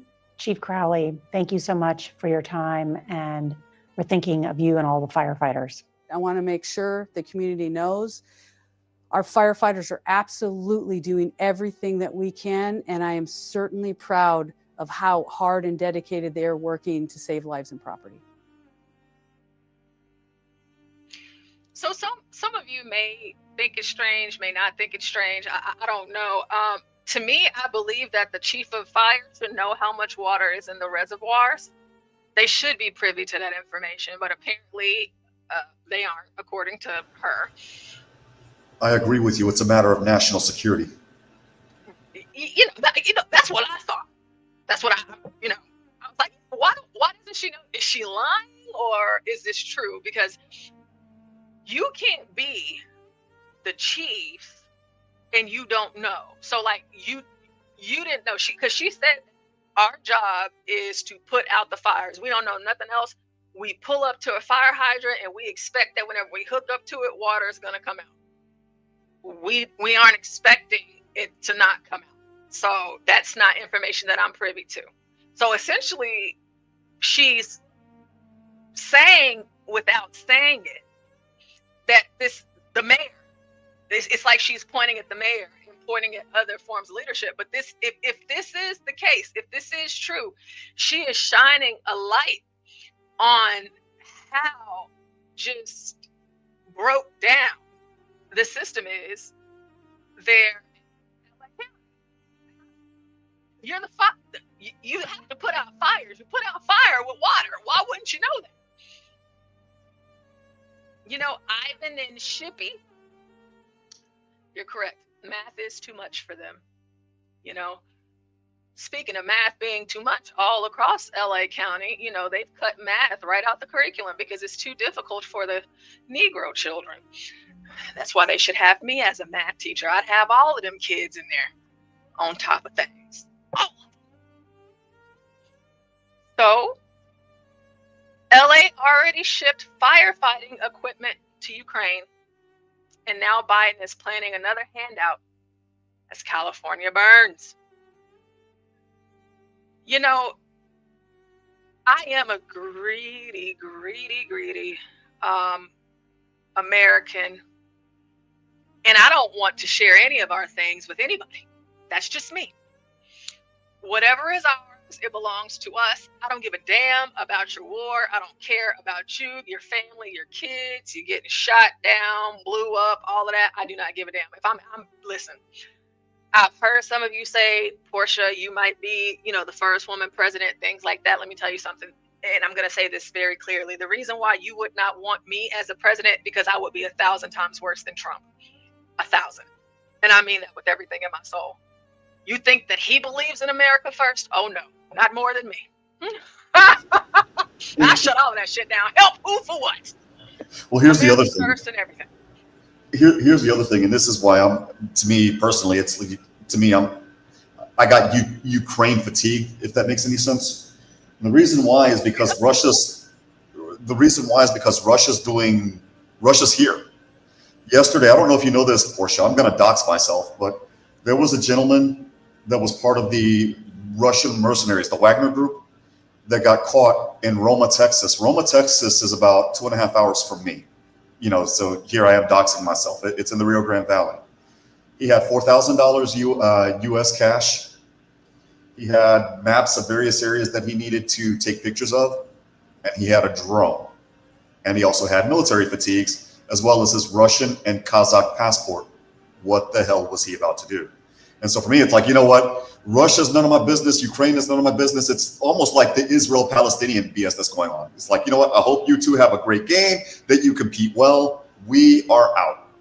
I'm done. Right. Because that makes sense. It's like, for me, it's just like, listen, the billions of dollars that we sent to Ukraine, I mean, I don't,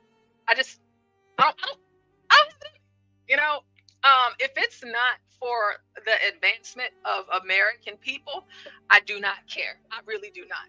Whatever's going on in Haiti, I do not care. Whatever is going on in Venezuela, I do not care. Whatever is going on in Palestine and Israel, I do not care. Now, of course, I'll cover the news and we can talk about it, but I do. Listen, I'm not helping you.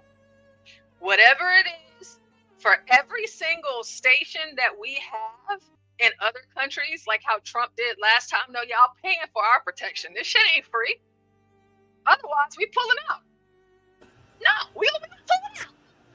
I'm not doing this extra stuff for other countries because I just don't have time, and I'm very cutthroat. Like, I'm straight to the max whenever it comes to laws and freedoms, and I believe in less government, not more. And the fact that here in this article it says the Los Angeles County Fire Department shipped equipment to Ukraine in 2022, and now the Biden administration is working overtime to send the country millions more in handouts as wildfires devastate California. And not just any kinds of millions, hundreds of millions, 500 million at that. So why is California donating anything to Ukraine, Juan? Why would they do that? I don't know. But what I do know is, and this goes back to what you were saying earlier, will they help us if we get attacked? The last I checked, when 9/11 happened, 24 years ago. Wow. It'll be 24 years ago this year. When that happened, nobody else was there to help us. Nobody gave us money. Oh, you donated blood? Okay, pardon my language, but whoopie effing do. We have enough people to donate blood, blood here. They're not going to help us if something happens to us. So to me, it's why are we helping? Why are we helping them? And now to go to your question now regarding Ukraine receiving the aid from us, how ironic, que casualidad, we sent excess fire equipment to Ukraine and now we need it. Right. Right, exactly. They can't afford to help us, and then they wouldn't help us anyways because their help would mean nothing to us. They can't help us. We are the greatest country in the world, the best, the most efficient, the most everything. Now, of course, you have instances like this dumbass mayor sending shit over to Ukraine. What is the billions of dollars? Why are you sending shit? They're already getting money. Why put this on the backs of Californians? But like HB always reminds me, because sometimes I have my weak moments, okay, where I'm all Americans, whether you vote Democrat or Republican, and I'm thinking about these people, even though they vote stupidly, we get it, but it's just like, damn, I feel like if people knew more, they would vote different. And so I'm like, those people that travel all across the country to do like those random street interviews, I would be inclined to like go and do the street interviews and ask them, so did you know that back in 2022 that y'all donated over $50 million in fire equipment to Ukraine? Did you know that? And the same fire equipment that you needed for the forest fires that are happening quite literally right now, did you know that you guys are short on all of those materials because it was donated to Ukraine? Did you know that? I would like to know. Do y'all know? I mean, you probably know now, but you didn't know then, and you still vote for them. So it says that perhaps ABC 7 put it best in 2022 when it declared that all over Southern California, people are finding ways to keep Ukraine front and center, and it's no different for the LA County Fire Department.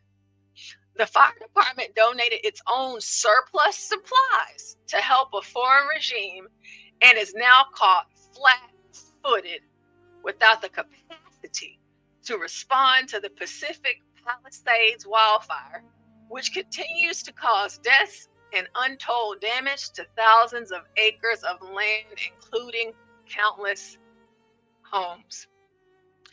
Far-left Mayor Karen Bass, who was missing in action because she is busy attending an event in yet another foreign country, Ghana, also slashed the Los Angeles Fire Department's budget by $17.6 million for the 24-25 fiscal year.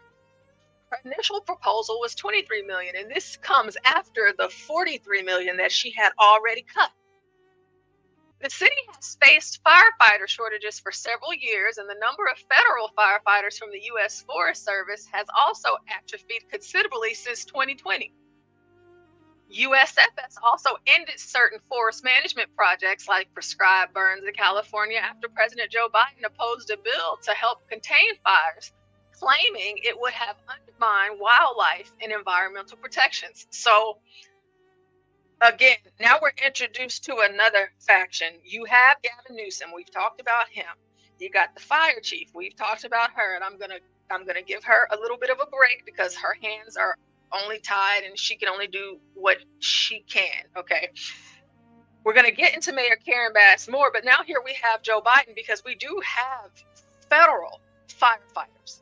But Joe Biden, the president, now we just skipped all the way to the top. Biden says, let's go ahead and oppose this bill to help contain fires. Let's get rid of that. You know, because the wildlife and environmental protections, you know, climate change and all that. Let's just do away with that. Biden did that. And of course, that's going to impact California. But again, Biden was president for those of you that voted for him. This shit goes far. It goes high. It goes wide. We already talked about the insurance companies cutting all of these policies weeks, months before the fires. They're all working together hand in hand. The Olympics is supposed to be in LA, and it looks like they have plenty of space now to build for all of that. But why would Biden oppose a bill to help contain fires? That don't even sound right. But it is Joe Biden. Whatever sounds right. It's coming from him. In a reactionary move that displays California's and the federal government's lack of preparedness to battle wildfires, the Federal Emergency Management Agency, FEMA, who we know, we just talked about them, they skipped all of the Trump voting houses. They said, to hell with y'all, whatever. They didn't spend all of the damn money on illegals and everything else. You know, everybody said it was a lie. We were making it up. Comes out to be true. Whatever. Has cut a deal with California to reimburse the state for having to hire more firefighters, providing compensation for up to 75% of eligible firefighting costs for things like equipment, supplies, and mobilization efforts. Now, again, I say, for those of you that are not aware of how taxes work in California, the taxes that they have to pay in California are astronomical and unbelievable. The taxpayers have already paid for all of this shit. Do y'all understand that? They've paid for it. The mayor gave it away. The water reservoirs. The governor dumped the shit in the ocean.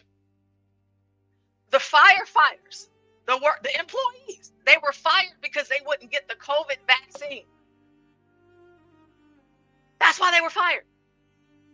So all of this right here that FEMA is now about to compensate up to 75%, they wouldn't have to do any of this if they had some sound leadership.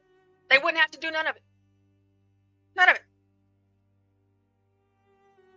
Here it says that in 2021, Gavin Newsom lauded that the new Biden administration is not a sparring partner, but a working partner, in contrast to the Trump administration. But President-elect Donald Trump slammed Newsom for repeatedly refusing his first administration's effort to help mitigate and fight wildfires. So, you see, the last time y'all had a crazy-ass fire, last time I checked, Trump was there. Newsom, you can save your bullshit. Those of us that know, Trump was there. Biden hasn't been there to all of the station to come and visit and check in on the residents, but you know who's on their way? Trump is. And you know who asked Trump to come? Gavin Newsom. Just now, today. Asked Trump to come and visit. But he said, well, the Biden administration is a working partner. The Trump administration wasn't, but they were. So I want you guys to take all of these things, take all of this stuff in, okay? And what we're going to do next is take a look at the initial response. And Juan, I want to hear your opinion, because I'm not going to play the whole thing because it's a short clip is enough on Karen Bass in this moment whenever she lands back in LA? Do you owe citizens an apology for being absent while their homes were burning? Do you regret cutting the fire department budget by millions of dollars, Madam Mayor? Have you nothing to say today? Have you absolutely nothing to say to the citizens today? Elon Musk says that you're utterly incompetent. Are you considering your position? Madam Mayor, have you absolutely nothing to say to the citizens today who are dealing with this disaster? For 1 minute and 15 seconds, she said nothing. Juan, do you think that she should have said something, or should she just have done what she did? What do you think? She was in a damned if she did, damned if she didn't situation, but she's taught to do that. She's a Marxist. They call them venceremos brigadistas, where she got her Marxist training in Cuba back in the 70s. And so this is literally part of that. Basically, when they're asking you questions, the best remedy to avoid more scrutiny is silence, which is what she did. So it's basically their media tactics to a T, in my opinion. See, I felt like, you're the mayor, so it could be damned if you do, damned if you don't. But I feel like you should always say something because you're the leader of this county. So say something, even if you say no comment. Say something. But she said nothing. Well, the best response would be to focus back on what's going on in your city. This is George Bush. George Bush from Texas when what was her name? The first female was about to get put to death. George Bush, when he was governor of Texas, did a marvelous job literally doing that. Tanya Faye Tucker. Oh, we're not going to focus on her. We're going to focus on the victims who were brutalized by, and then he described what was going on. She could have done something similar. We're going to focus on the victims of this tragedy. And Right. Exactly. Spot on, Juan. Obviously the world knows that you were in Ghana. So you get back, just that we're going to focus on the victims and how we can get them help and how we can put out more fires and, get more rescues. Anything. She could have said anything, but she said nothing. And that pissed me off because I opened up the show with Mayor Trong out of Babalusa, wherever the hell, Louisiana.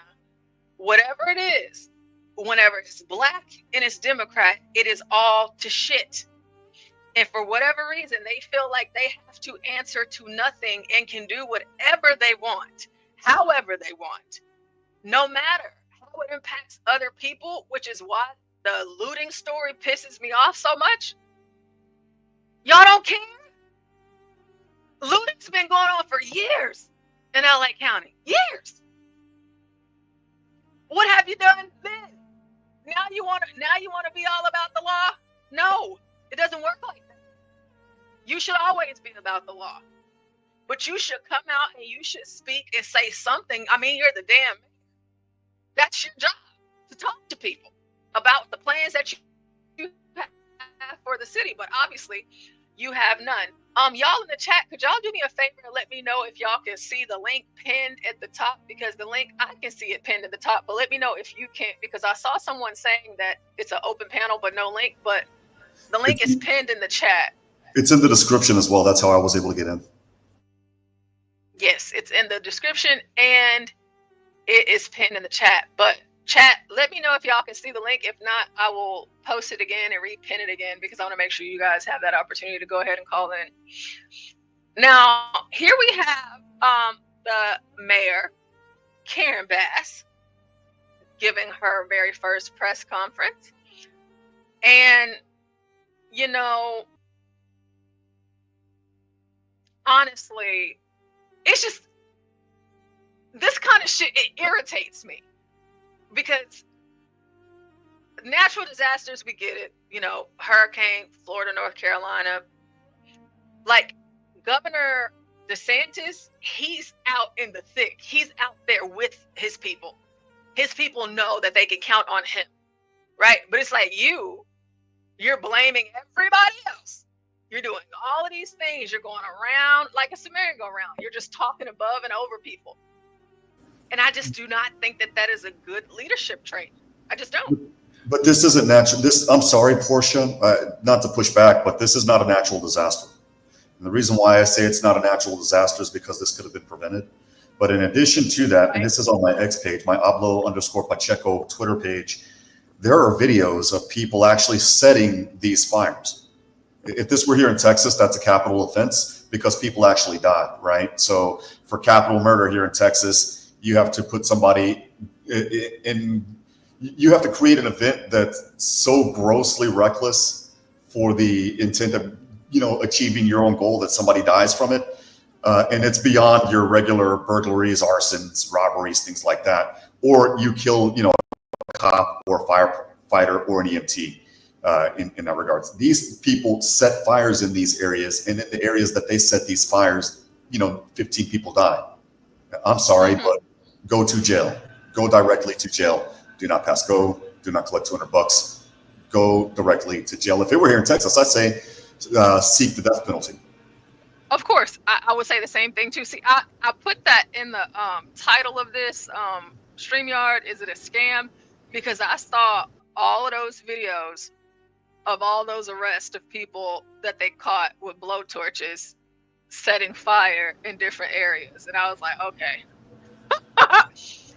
But I was worried because I'm like, okay, if I talk about that here on the channel and I show the footage, YouTube is probably going to get me up out of here. So, Ivan and Shippy, I'll post some of the links in the chat for you guys. But yeah, they're all over Twitter. Yeah, follow me at Ablo, _Pacheco on Twitter, and I have the videos of people setting the fires on my page. Yeah, like people, they are really setting fire. Like these are like, I guess, like kind of mini compact, like if you have a pepper spray, but these are like mini compact versions of blowtorches, and they're just going and they're just setting the fire. It's all on video. You can see it's all on video. Like every single person that they've arrested thus far, they have all been caught on video. And I'm just like, why aren't they talking about these people? I mean, except for on video, except for on Twitter. On Twitter. But I am posting Juan's Twitter in the chat, so you guys, and that'll be easier for me, so I don't have to go and stop the show to post all of these things. You guys can follow him and check out those videos. So this is not a joke. Juan and I are not joking. This is very serious. They have literally arrested these people. They have. And it's a hot mess. So there's his Twitter. So you guys, please take a look. Let me stop sharing this again and share it one more time in case my volume is lost. Let's get into Mayor Karen Bass, and then we're going to get into the woman of the hour, Jasmine Crockett. Raging out of control in Los Angeles right now are the most widespread, devastating fires in California's history, according to President Biden. I'm Nora O'Donnell, along with Tony DeCopo, who is on the ground in Los Angeles with our team of reporters. And we want to start with the devastating breaking news. An estimated 9,000 homes, businesses, and other buildings have burned across more than 30,000 acres, with the hardest hit areas looking like they were struck by bombs. At least 5 people have died in the fires, but officials say that number will change. A month before the disaster, LA's Fire Chief Kristen Crowley warned of the impact of millions of dollars in budget cuts. The city's fire commission sent Mayor Karen Bass a report December 17th, claiming the fire department's ability to respond to large-scale emergencies such as wildfires is significantly diminished, increasing risks to both public and firefighter safety. I don't know if they're trying to get reinforcements or something, but they didn't stop. It's what we saw repeatedly. This home is going to go up in flames. There are not firefighters around here. We put the question to Mayor Bass. Mayor, LA County is in a panic state. For several hours, we watched as hundreds of homes in a neighborhood burned to the ground. We did not see a single fire engine. There was fear and there was a lot of confusion. Shortly after the fire started, a press release was put out warning of this fire behavior. My question to you is, what explains this lack of preparation and rapid response. Let me just say, first and foremost, my number one focus, and I think the focus of all of us here with one voice, is that we have to protect lives, we have to save lives, and we have to save homes. We will absolutely do an evaluation to look at what worked, what didn't work. With the National Weather Service warning of life-threatening and destructive winds, the state of California pre-positioned 105 firefighters to Southern California. The morning after, 1,400 additional firefighters were deployed. We have a potential for structures being threatened in the next 20 minutes. As roads became gridlocked with evacuees, firefighters urged other residents to shelter in place. That includes this hillside neighborhood where many homes burned to the ground. Wait a minute, did I just hear this right? Hold on a minute. Did they just say shelter in place in a neighborhood as the flames are racing to your home? Yes. If you were the subject of a house fire and you were told to shelter in place and you suffered severe bodily injury or death, you could be entitled to compensation. Please call 1-800. This is, do you see how insane this is? Oh yeah, for sure.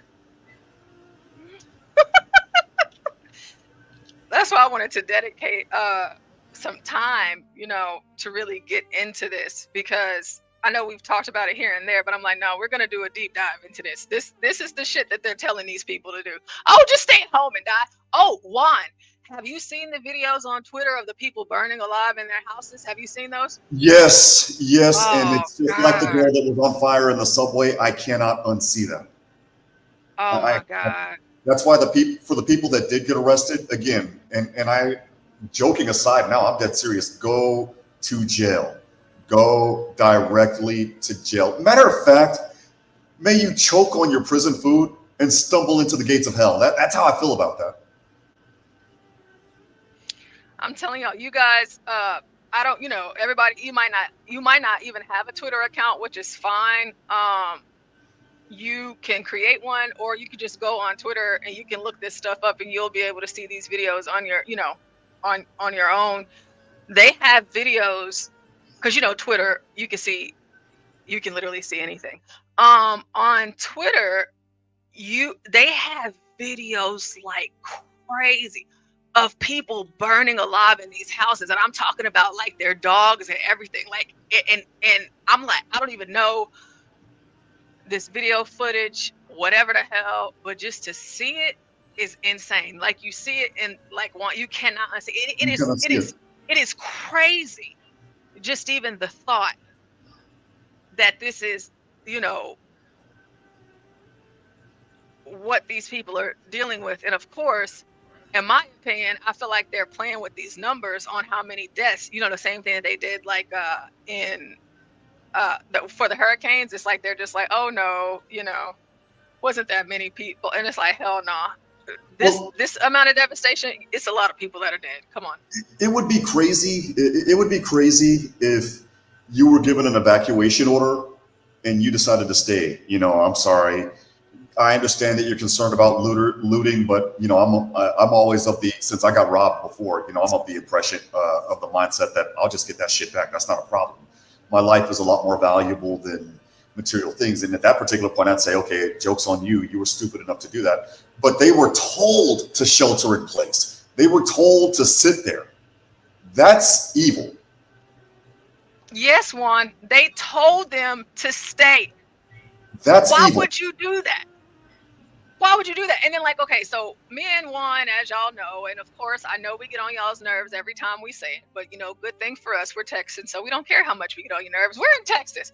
In Texas, we have something called tornadoes. And in Texas, we also have something called tornado seasons. Let me tell you something. That's up to you on what you decide to do. Most of us here in Texas, and the one beautiful thing about Texas, most of our homes are built in brick, and there is a storm shelter where you can go underneath somewhere in your county, everywhere, but typically those things get full, and you know what it is that you need to do. But one thing that I will tell you, if I don't tell you nothing else, we have our sirens, our alarms, and everything else that you need to do, and whatever resources to come to our aid after the fact, because you don't want them to come during.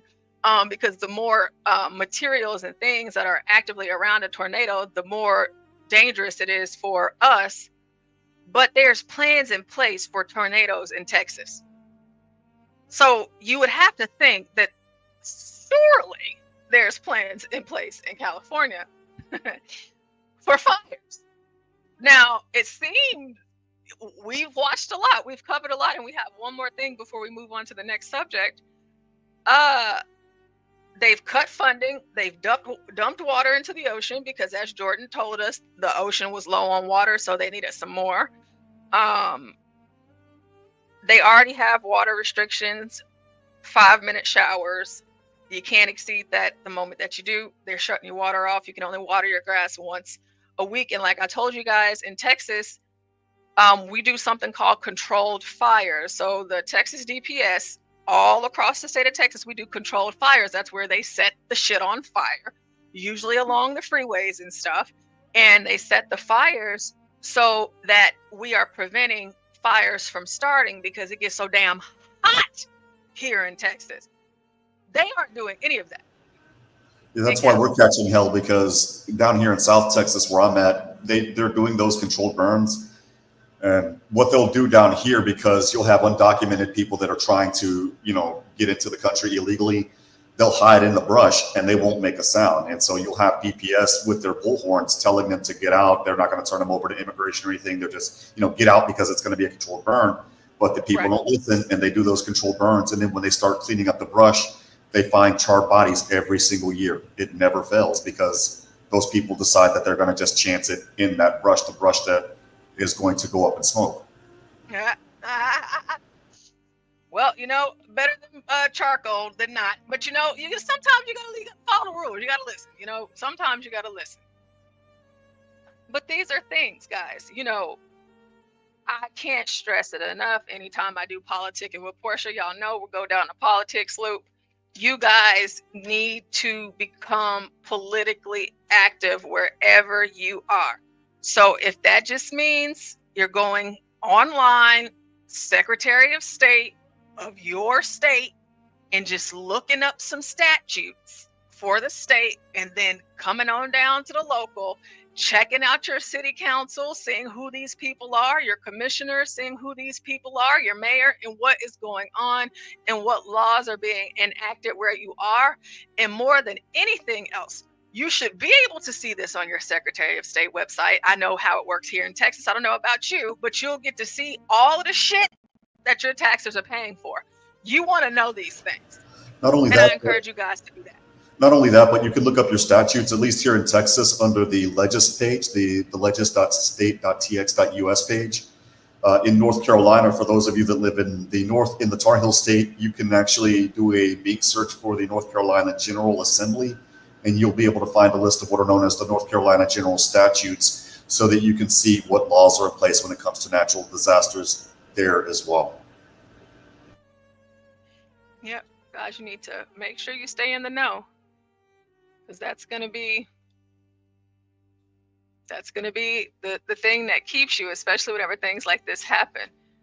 And I'd much rather know, so whenever this stuff happens, I'm not out here looking crazy wondering why things are the way that they are, because that information is out there. It's just a matter of whether or not you access it. But clearly the people in California, they don't. It just seems like, it's California, cool, calm, collected, especially the people that are in the LA area. They're just worried about one thing and not the most important things. 12th Man is up here. Hey, 12th Man. Hey, Porsha, how's it going? Oh, it's going good. Have you made it home? Home? Yeah, I've been home. Okay, you sound different. You sound a little different. Just asking. Oh, right on. Yeah, I gave you a follow there on recall X one. Maybe you could return the favor. I'd appreciate it. I just saw that. Thank you. Hey, you're welcome. He wants you to return a favor. Follow for follow. Hey, Porsha, Fisher's still #1, but I could still use those free votes. Oh, you get a free vote every day, so you don't have to pay to vote unless you want to vote more than once. But he doesn't need the money right now, Porsha. He's number one, so save the donations for the next round. There's like 3 or 4 rounds we got to go to cross the finish line. All right, we have 5 more days with Sam Fisher. He is number 1. So make sure you guys use that free vote and vote for Sam Fisher. We are going to win. We are going to win. I just posted the link in the chat. Please utilize that link and you can vote for free. You can vote for free and we can save the dollars for the next round because he's going to make it to the next round and we can donate even more. So please support. Looks that way. Please he drops support down to our lovely 12th man and our family dog here at the Urban Landlord, Sam Fisher. Thank you, Porsha. And let's get us a win. Okay. All right. So now we're going to jump into the cream of the crop of this whole thing. We have CNN, and don't we love CNN and their lovely takes? So we have St. Louis, born and raised, now Texas, Congresswoman Jasmine Crockett. She has a lot to say. I'm just going to let you guys know in advance. I started to watch this and then I stopped it because I felt like it would be better if I just reacted live. Because what I saw so far, I was listening to it while I was driving and I just got so upset. So I'm like, you know what? Let me save this for you guys. Because, you know, for the life of me, if y'all have seen this, great. You know what I'm talking about. For those of you, for this to be your first time, I have heard some crazy shit in my day, and I'm not gonna. I say that even I have heard some crazy stuff. I promise you, I have. But what Jasmine Crockett said about these forest fires, I'm telling you now. If you don't have something to drink, you might want to get something, and if you don't drink, hold your horses because this shit is going to blow your mind. If you think you've seen it all or heard it all, you haven't seen or heard nothing yet. All right. That headline oversimplifies what Trump has been saying. They're still brain dead. Oh, the Trump one on screen. Fires, Trump blames fires on liberals while neighborhoods burn. And then there's another title to this video that actually says Crockett educates Republican who blames LA wildfires on non-white firefighters. So I promise you guys everything that I have coming up for you tonight, it is a treat. So let's go ahead and jump into this and we will pause when y'all tell me or whenever I can't take it. Might have recall a news story from last year. There was some interest in the fire departments and the firefighters in California. And the interest was that there were too many white men who were firefighters, and we need to have a program in California to make sure we don't have enough white men as firefighters. So we have budget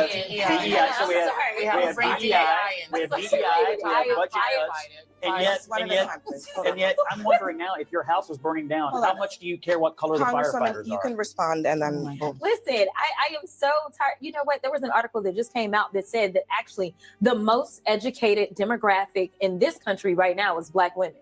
So we're already starting off strong. All right. The most educated group in America is Black women. Is that right, Jasmine? The hell does that have to do with a forest fire? What the hell they got to do with a damn forest fire, bitch? Why are you even talking about it? But because you said it, I spent, 8 hours the other day, a few days ago here on this channel showing you all of these hood bitches that's proud to be on Section 8. And they were showing us their project house tours and how it's okay to let the government pay for everything for you. And these women, all but one, were some nasty, dirty, filthy bitches. They probably had everybody's bit of roach and everything else. They got kids out the wazoo. They got kids running all over the damn house, not even helping clean up. And then you got some women that were very clean, because one lady, her house was the bomb, and I would actually live where she lives. Probably not in real life for real, because I can't live in the hood. Like, I can't live around a lot of black people. That's just my preference. However, Black women are the most educated. Then why are they also the most on government assistance? Well, Core Pop's comment explains exactly why Porsche. They're the most enrolled due to policy. What, Corn Pop? Corn Pop, you ain't lying. And she says, to what he just said, because what he just said, that is facts. They have not been hiring white men because they are focused on DEI shit. Her first response, well, Black women are the most educated women, the most educated people in America. Where, Jasmine? Where? I don't know them. I'm educated. Yeah, my mom's educated. My coworkers, yeah. My best friend, yeah. But beyond that, we start digging into my family, baby. No, ma'am. They all living in the projects or somewhere in the hood on Section 8, getting food stamps, selling them to me whenever they got some left over. Amen. If anybody in the chat is selling them, please. I'll put my, let me go ahead and drop my email in case anybody in the chat has food stamps that you want to sell for me to use on Amazon, jghb.info. Please hit me up because I'm not too good for it. Please do that. But the most educated, again, I don't know what that has to do with anything, but Porsche, I think people need all their food stamps just to buy a dozen eggs now. Just about. Yeah, it's been dry, 12th man. The way that I judge whether we are in inflation and if the economy is bad, I judge it by my cousins not selling the stamps. Now, I know that's very ghetto. However, lest none of you ever forget, I am still a Negro and I ain't ashamed of it. So whenever my cousins are like, they ain't got enough to sell, I'm like, oh God, a recession is coming. Oh God. Oh my God, everything is going to shit. They is selling food stamps. I don't know what I'm gonna do. That's how I know. When they have to wait for the Lone Star card to double up so that they can buy the cereal instead of buying the cereal in the first month, we have problems. I have one cousin that got 13 kids. Shit you not. Now, and I've talked about this cousin over here before, but all of her kids are about the same dude. Now, are they married? Of course not. Because if they were, she wouldn't be getting food stamps. And she wouldn't be getting housing and insurance and cell phones. And all the kids got a phone and all this and the third. 13 kids. His child support payment's got to be insane, though. Oh, no, he doesn't pay child support. They're still together. They're still together. Like, he goes to work and everything. But they're not married? No. And she's on benefits? Yeah. Where is this jurisdiction in Texas where they're together but they're not married and Texas isn't taking 50% of his check? Oh, Juan, I'm not going to go into all of that. It's my cousin or shit like that. I'm going to do that. I just wanted to know this little secret, the magic secret that he has. I mean, so I can tell my friend. The thing is, for research purposes. Whenever I was showing the Stop 6 videos, it's not Stop 6, Jesus Christ. The Section 8, Stop 6 is a super mega hood in Texas somewhere. Anyway, and the Section 8 housing and the projects, because the one thing that stood out beyond everything else was that all of those women had a man living with them. So, they say that they come and do these check-ins and all of that, but they don't be doing the check-ins all like that. And most of the times, if they do come and do a check-in, listen, it's the kids running all over the place and he's usually at work. And so what happens is these women, they opt out of getting married.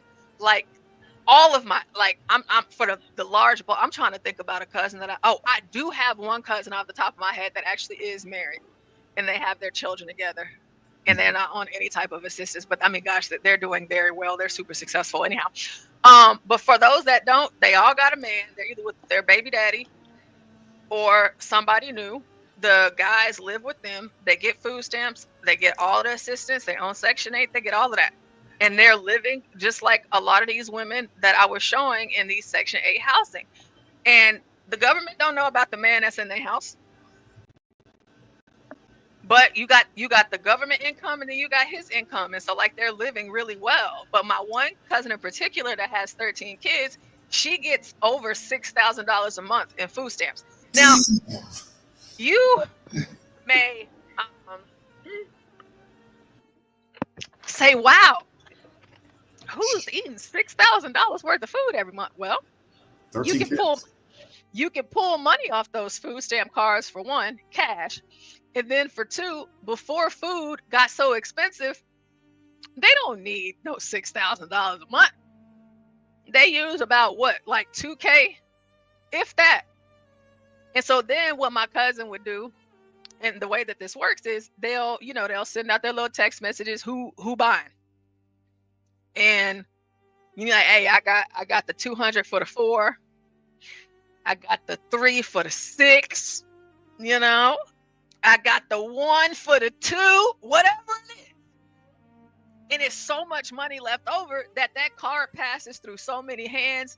This is Negro stuff, you know. This is Negro stuff, hood ninja stuff. It passes through so many hands, so that, like, you know, typically these women, they don't have to go to work because they making money off their food stamps. Yeah, $72,000 a year in food stamps. Yeah, that's insane. Yeah. That's just my second job out of law school, Porsha, and I didn't even see anything close to that. I didn't even see anything half of that. Jewel says white trash does it too. You know what, Jewel? The thing is that there was one point in my life where I felt like I was above it, and I just said I would never, ever, ever for the life of me. But after I tried to apply for food stamps in college, and you see, I got denied, but all my college friends, they got them. You know, I even tried again after I got them. I still got denied because I guess I had, you know, a good job and I didn't have no kids. So if I had kids, I would have got it. But then they were telling me I needed to lie on my application, and I refused to do that. However, a lot of people be selling their stamps, because you got to think, depending on the amount of kids in your house, they get these child tax credits. They get all of this extra money on these food stamp cards. They're not spending all this money, so they can just sell it, and we'll buy it and we'll use it. We'll get the card. You got to say the receipt, so you know how much is left on the card, the balance, but you're good. You go on about your business. But with nearly $7,000, you're only spending $2,000. You can make up to like $4,000 just off that card from sharing it. You know, it's awesome. Anywhere from $48,000 to $60,000 a year, you could convert that into cash. I'm in the wrong business. Damn, I went to school, got 2 college degrees, went to law school after that, got my JD. I'm in the wrong business. No, I'm just messing. It's a joke, YouTube. It's a joke. I wouldn't do anything like that. I like the idea of RFK getting all the junk out of the food stamps. That way, at least, even if this type of stuff does go on, that it's good food going out there, not candy bars and soda pop and all that. You know, 12th man, you know, they don't care about that. Whenever I was showing the houses the other day, all she had in that house was junk. Just junk. Rice Krispie treats, Twinkies, cereal on top, like Fruit Loop. Well, not only that, but all of that. She ain't going to be living on that under Trump. She's going to have to actually cook some meals or something. I was going to say, not only that, before you get back to Jasmine Crockett. Shit's going to stop. I was going to say real quick to compliment both of you guys before you get back to what Jasmine Crockett has to say before we start losing more brain cells. When I was down and I had food stamps, it was weird. They actually expected you to spend money on junk food. I remember I went to my thing was, well, when I was down and out in 2012, I only saw $84 a month anyway, right? So that was nothing. It was like milk and a box of cereal, right? In today's dollars. But the thing was, my thing was if I had the money to buy junk food, if I had a little bit of cash on hand to buy a honey bun or to buy a Coca-Cola, I would do that. My money went, that food stamp, what little bit it did that I did have went to food. But I'll never forget when I went to the store and I bought a honey bun and some chewing gum because I was walking to catch the bus to go from city to city to job interview after job interview. And I'll never forget the cashier that was like, will you be using the Lone Star card today, sir? And I'm thinking, I'm not using the Lone Star card to buy bullshit food. I'm just not. If I have cash on hand, I'll buy the junk food with the cash. If not, I'm not going to be here. No, you know, they use it everywhere. And then like in California, I was telling a story the other day, like when I was in church, I saw like on the screen at the church, they said that you could donate well, basically they were saying that we accept EBT for tithes and offering. And, Really? Oh yeah. Sure. Yeah. And I thought that, I was like, oh, this is crazy as hell. But I'm like, you know what? I guess. But you know, you can, wherever they sell any type of food item, you can use your food stamp card. But what's been going on, like for the past year and a half, I mean, because it's been a long time, you know, it's just been a real dry spell. They can't even afford to sell them because food costs so much. You know, it's pretty devastating. But you know what? Hopefully Trump will get that down and they'll start selling their food stamps again and I won't be complaining. Troll says, yeah, or they go shopping with you and buy and get their money in return. Yeah, you know, I haven't had to do that because they just, you know, I'm not going to go into all of the details, but you know, sometimes, you know, and this is all allegedly, not saying, but you know, this is all allegedly. This is all allegedly. Deacon Dave says beans and bologna. Yeah, no, they get lobster and steak and shit, you know. Ramen noodles, man. When ramen noodles were 10 cents, that was my thing back then. Yeah, they get a lot of noodles. They get, you know, like a whole lot of that kind of stuff. So let's get back into Jasmine Crockett with this whole the most educated women. Why she said this, I don't know, but let's go. Listen, I am so tired. You know what? There was an article that just came out that said that actually the most educated demographic in this country right now is Black women. So let me be clear. Because you are a woman, or because I know that some of the right has been sharing these photos of the fact that I believe that the fire chief may be a woman or something. It has nothing to do with it. We are looking at qualifications. What diversity, equity, and inclusion has always been about is saying, you know what?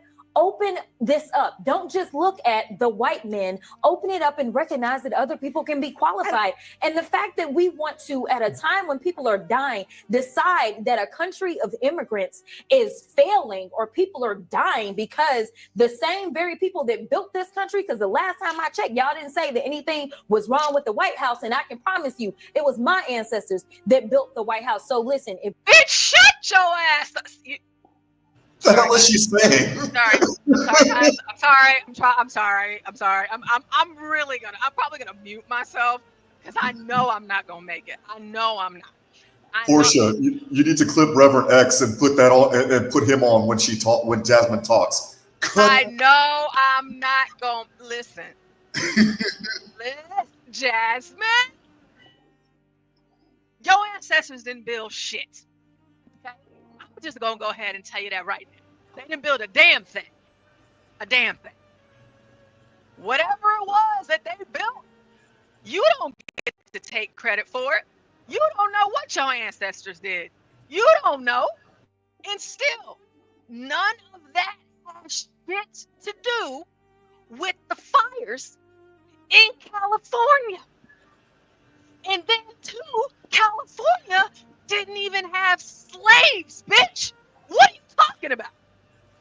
What are you talking about? California was a free state. You are absolutely right. They didn't even have slaves. What are you talking about, you dumb bitch? Where's your hair? Take the weave out. Maybe the weave got you going crazy. Your weave is going all the way down to the damn ground. I don't know what's wrong with you, Jasmine. I don't even know how in the hell your ass got elected, even in Houston. I could have picked a different ghetto bitch out of Houston besides you. Because, yes, you are a JD. Yes, you are an attorney, but bitch, you are super stupid. You are dumb. You are worse than AOC. And for me to even say that, that's saying a lot. That's saying a lot. Even AOC's became more center since Trump went in. She deleted all her DEI crap from her bio. Saying a lot. You don't get on CNN, which is white-owned, to talk about a majority white populated state like California and every other damn state for that matter, to receive money from the majority demographic of people in America, which are white people who are paying your fucking bills right now. Because don't y'all worry, after we finish this, I'm gonna show y'all where Jasmine Crockett lived. I'm gonna show y'all her house and everything else, because we're going there. I ain't got time for bitches like her at all. And for me, I love to cut bitches like her down. Love to cut them down. What did you say, Juan? Doesn't she live 2 hours north of Houston? Yes. If it's where I'm thinking, right off of Highway 290, she lives in a damn good neighborhood. She lives in a beautiful mansion. I mean, and boy, oh boy, is it gorgeous. It is beautiful. So whenever you get to talking and you start off, again, Black women are the most educated demographic in the United States of America. No, they are not. That is just false. And then you go into your ancestors building the White House and whatever else it is you think that they built, they didn't. If this is a nation of immigrants, as you say, I'm not an immigrant, but whatever, bitch. Whatever that is that you say, they didn't do it alone. So if it's a nation of immigrants, we all built America. And until you show me your ancestors that built this shit, then talk to me. But you can't do that, and you haven't done it. So shut up, dumbass. Oh my God. Listen. I can't. I really can't. We're gonna keep on playing this. And CKJ, y'all know how I get. Y'all know how I get with these types. My God, the moment that I meet her, I can't wait. Because there's gonna be a day. There's going to be a day where she runs into me. I ain't going to run into her. She going to run into me. And I'm going to rip her bit by bit, like every single damn last braid she got in her head. I ain't Hell yeah, Porsha. Let's keep going. Let's keep going. We have been good enough to build this country. We are good enough to serve and die overseas. We are good enough to serve in other ways. And the fact that people actually decide that they want to engage in. Sorry. Yep, sorry. You're not good enough, Jasmine. Let me tell you why. Karen Bass is a failure. We just talked about that half-breed Asian Black mayor that's 23 years old. He's a failure. Fannie Willis, yes, she won her election, but she's a failure.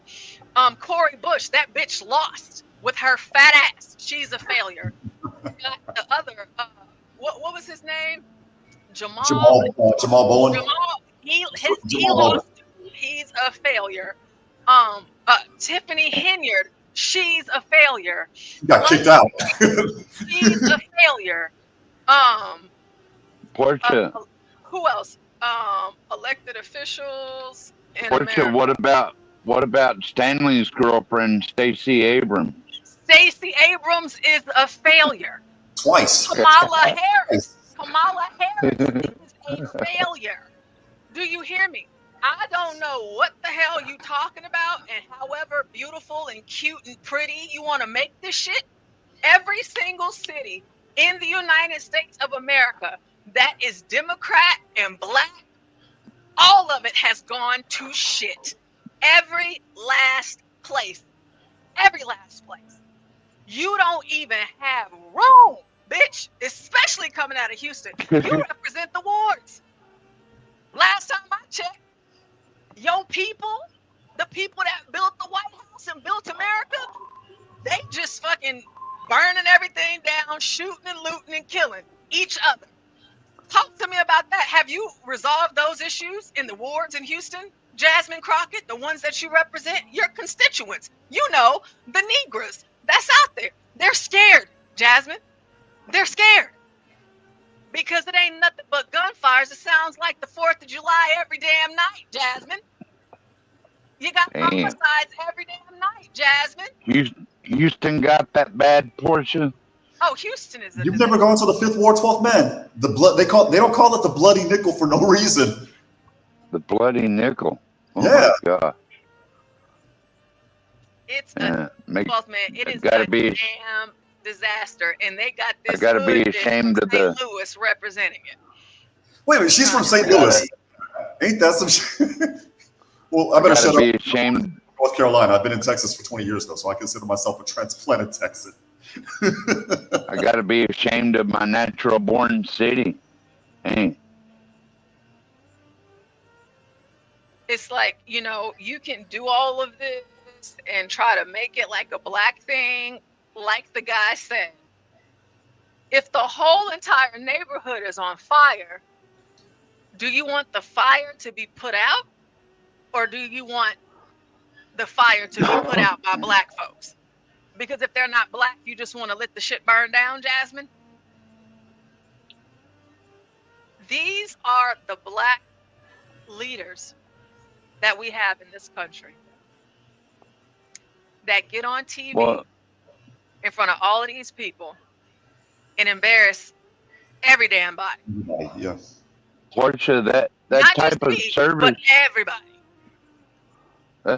that type of service, whether it be military, firefighter, police officer, or whatever, you can't use like a forced diversity with true heroes like that, because those are people that have a passion for the job.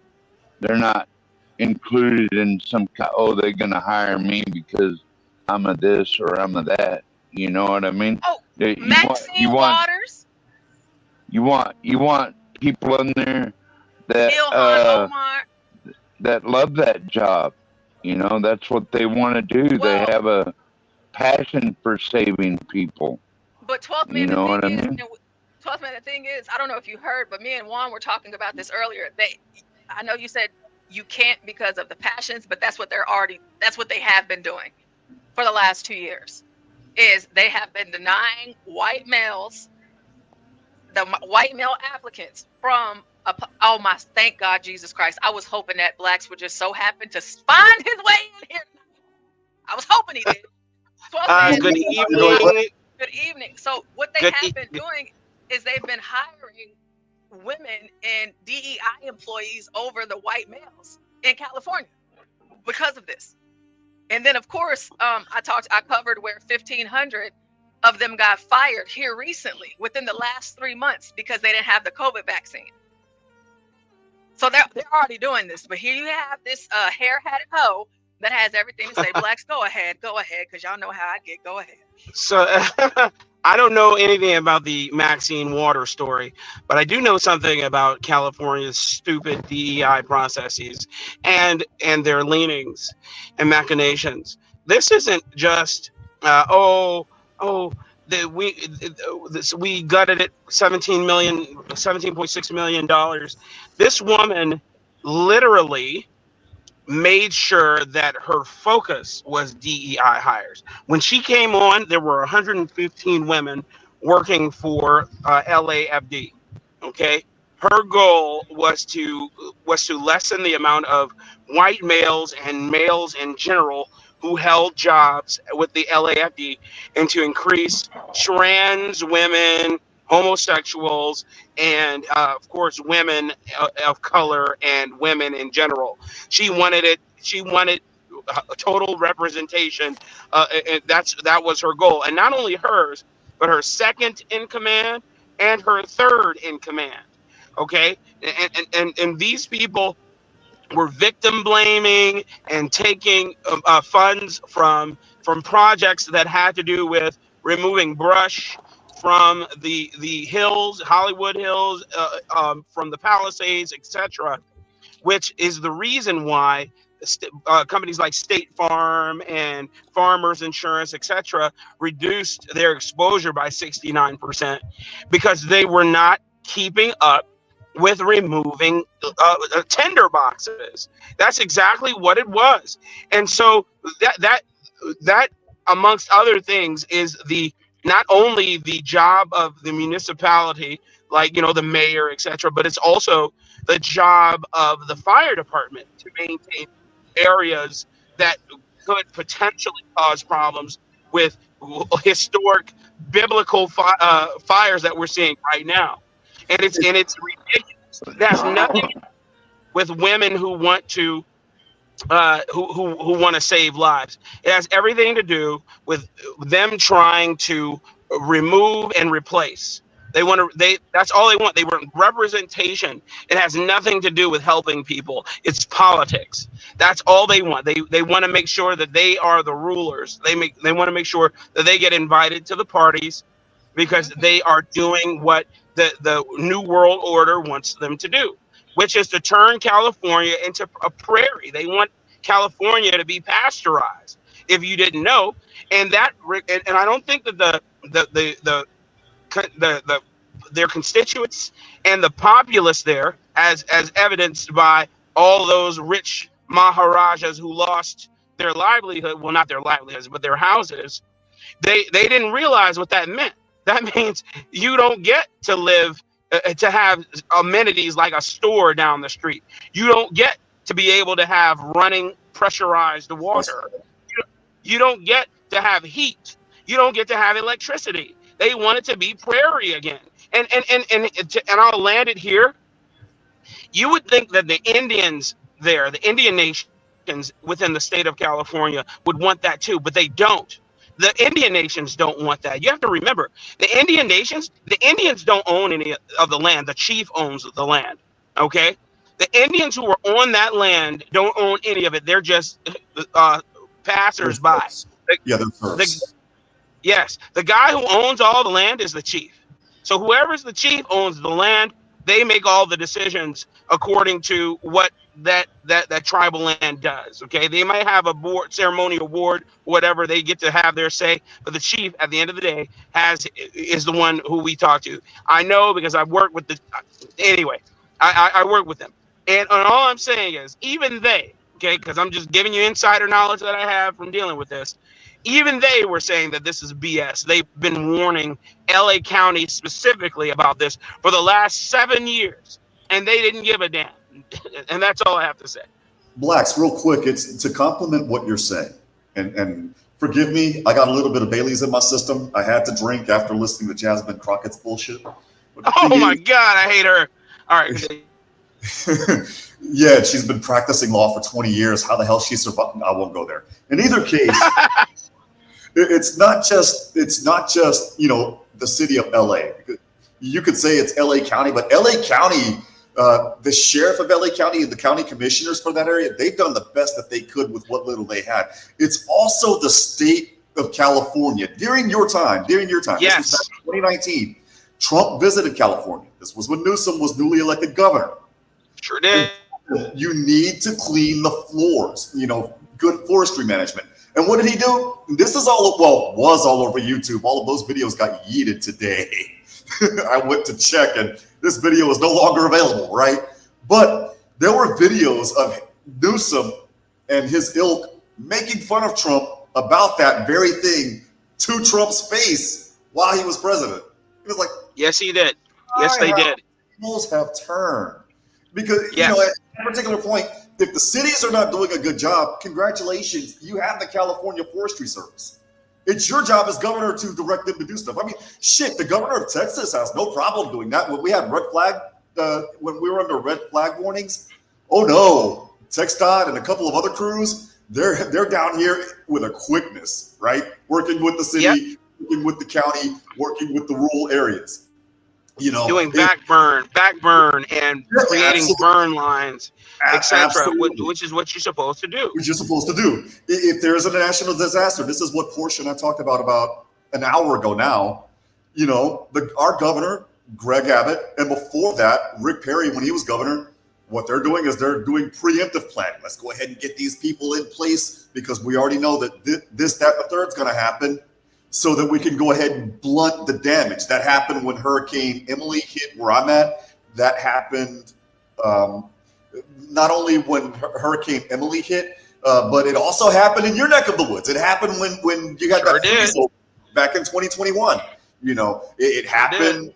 It happened 15 years ago when we had that freeze here in South Texas. If you don't do that, you're going to get excess deaths. You're going to get unnecessary injuries. And then, of course, here in South Texas, you're going to have dumbasses wrecking like crazy because they don't know how to drive in ice and snow, right? But and out here, they don't know how to drive in ice and snow. It's ridiculous.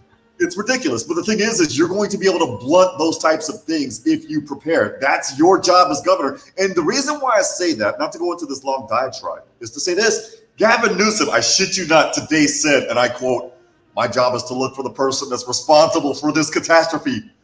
Bitch, that's you. Like, Yeah, that's him. The buck Yeah, stopped. he did say that, and he blamed it on the locals. Yes. Yeah, of course he blamed it on the locals. Yeah. Of course he did. He said it was You the know, locals. they create this false narrative. Oh, there were people starting fires, etc., where the fires shouldn't have been started. You know, and I'm like, okay, granted, let's say some of that happened. Now, what have you done to make sure that the cities weren't boxes for them to go up in flames the way that they have? Because these homes that have gone up in flames should have never ever been in the position to go up in flames the way that they did in the hills. They should have, and now the reality of their situation has hit, because some of those people have lived in those cities, have lived in the Palisades before the Palisades became rich and well-to-do, and Right. now they can't replace what they've lost because there's no insurance. Period. Not only that, they don't have the insurance. Not Yeah, only they that, can't but- rebuild. because all of those insurance policies were canceled. But before That's what I we mean. They can't continue, replace their homes. They can't replace I their want you homes. They can't guys yeah, go ahead. to see this video really quick. So this is like Oh yeah, I saw this crap. And so it's Hey, only wait, before you 25 press Yeah, I play, already seen. I know you're about to play, but I'm saying, Yeah. doesn't she look? Yeah. If you look at her closely, doesn't she look zombified? Doesn't she look Yeah. like she's about to turn into a zombie? It's ridiculous. Yeah. All right, go ahead.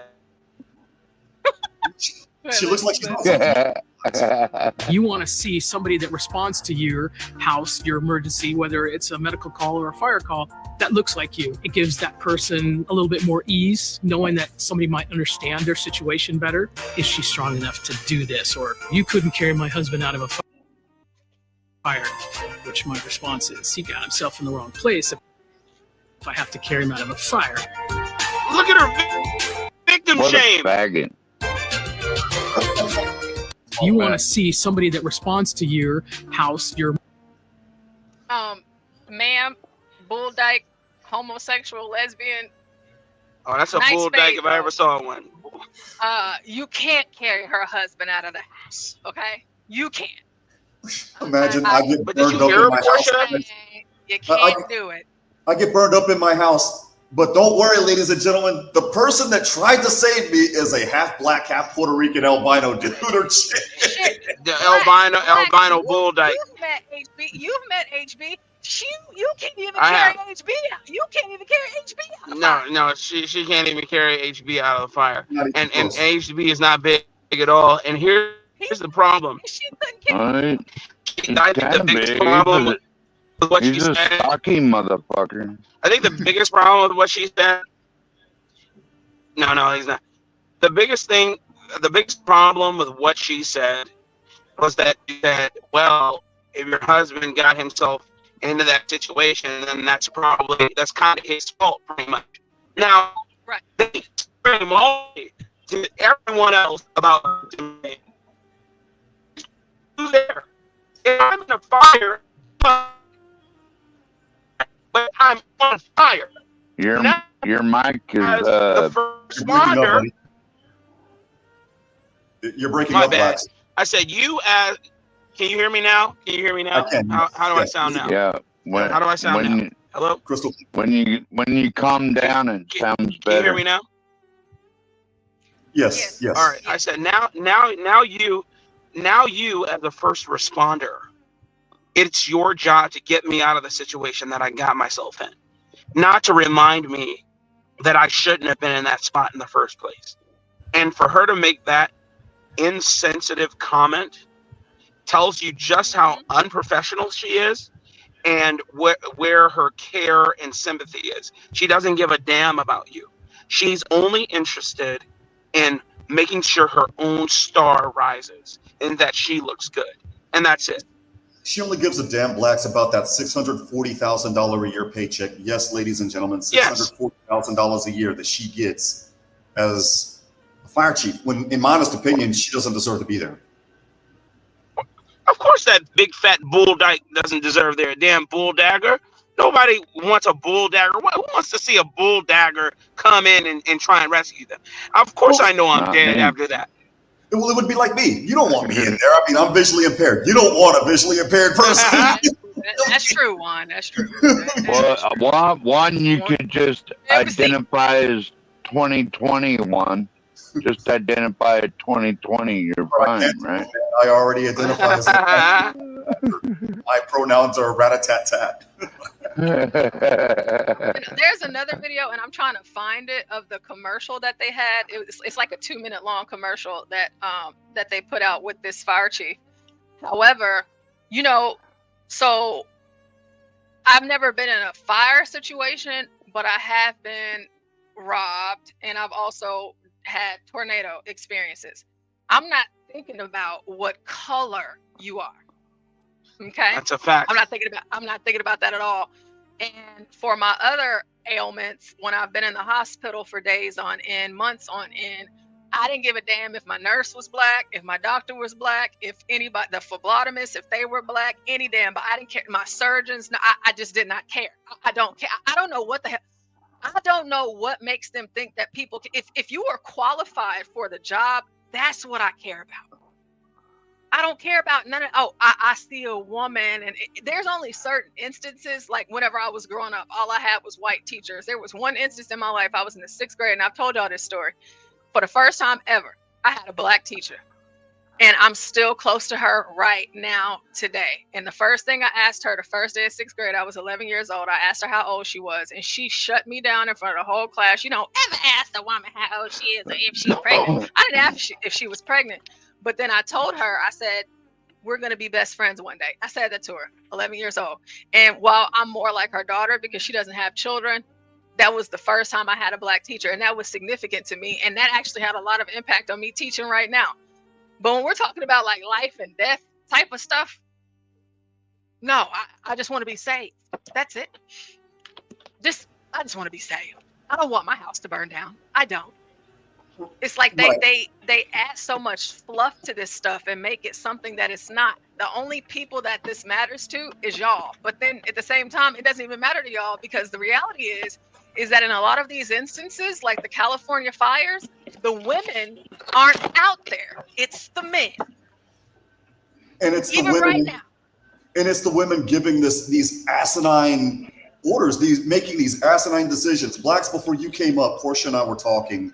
This was before UN 12th Met came up. We were talking about the order that these people, and you know this had to come from the top, so that's the fire chief and eventually the mayor, even though the mayor was in Africa enjoying her staycation or whatever the hell she was enjoying. The order, I kid you not, Blacks, was to shelter in place as these flames are racing to your house.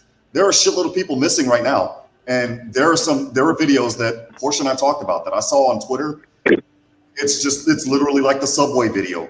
You cannot unsee that. These people need to go to jail, and I hope that they run into a special pit in hell for what they did. At some point, Juan, the widespread incompetence is gonna get punished, and I don't even mean by any sort of judicial system. I mean, the people are going to raise up and start killing. Really start harming people who are in office. I really believe that, and it'll be, and it's sad because while I don't want that to happen, it looks like these people just want to learn the hard way. Why a mayor of the country's 3rd largest city is in Ghana to see an inauguration of a president in Ghana is beyond me.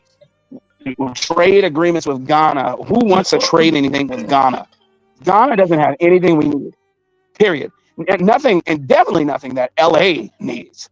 So I have no idea why she's there. Yeah, okay, Ghana don't have even anything. Ghana doesn't even have. This is the truth, though. Ghana doesn't even have anything that they need. So it's just it's mind-boggling. So she's not where she needs to be. she's out, and look, and here's the problem. This isn't like this wasn't on the horizon. She was briefed. They told her these Santa Ana, what is it? Santa, what Santa, what, Juan, you said it once before. Yeah, the Santa Ana winds, Santa, which occur yeah, I every was right. fucking The Santa year. Ana winds. They Yes. occur every year. Yes, they're predictable. They come every year. They briefed her on it before she left, and that's a fact. And they said, hey, look, this may cause a problem. There's 100-mile-an-hour winds. We're unseasonably dry right now. We don't have any water. This is what could happen. She brushed it off like it was nothing. They knew that they were unseasonably dry. We've statistically, these have been, the last 3 years have been some of the wettest in California history.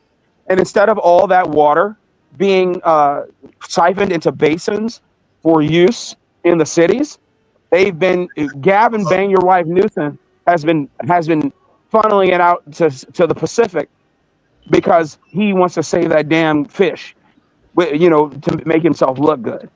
And it's insane. To the state, make that make sense. Exactly. And a smelt is not an endangered species. Okay. No, it's not. That can be. No, it's not. It's actually, what is it when a species comes over, and pardon my language for getting ghetto, but walking your trap. It's an invasive species. It comes in and it takes over. It's an invasive species. Yes, smelt is an invasive species. It is not in Alaska. We have like 3 different kinds of smelt up here, and I mean. But my point is that it's an invasive species in California. It's an invasive species in the waterways of the Mississippi. There are copious amounts of smelt, and which leads me to believe that this is deliberate. All they want to do, all the decisions they make, you can't be this incompetent. You know what I mean? There comes a point where incompetence at this level has to be deliberate. It has to be deliberate. Yes, it has to be a deliberate criminal act for them to be this incompetent, to make decisions at odds with the populace's best interest. It's ridiculous. Look how many dams they've taken down in California over the last 30 years. Like, you could grow everything there. They had plenty of water when we had all these small dams here and there, saving the precious water from up north, as Trump likes to say. I mean, it was a lot more of a producing, beautiful state back then, instead of dried up brush and fucking shit like that everywhere. I don't know. And then when you don't care about people, this is what you get. And you're supposed to be able to firewise your home. Like, I hadn't even done mine right yet. At least 100 feet away from all your structures should have no like brush and chaparral and all that dead shit growing all around it. Of course you're gonna get a fire. They're not allowed. I think the environmentalists stop them from being able to take out the chaparral, or the state Forest Service just doesn't do it. But I think it has something to do with the environmentalists. Yet again, like, you're not allowed to cut wood over here. You can't cut wood over there, like on U.S. forest lands. It's all bullshit, man. Tell me about it. I live in Alaska. The federal government owns like 80% of the state. It's ridiculous.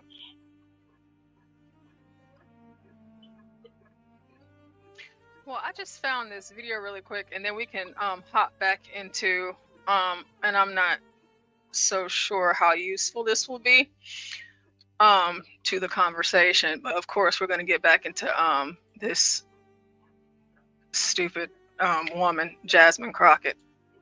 But this video here is, let me stop sharing just in case it's down.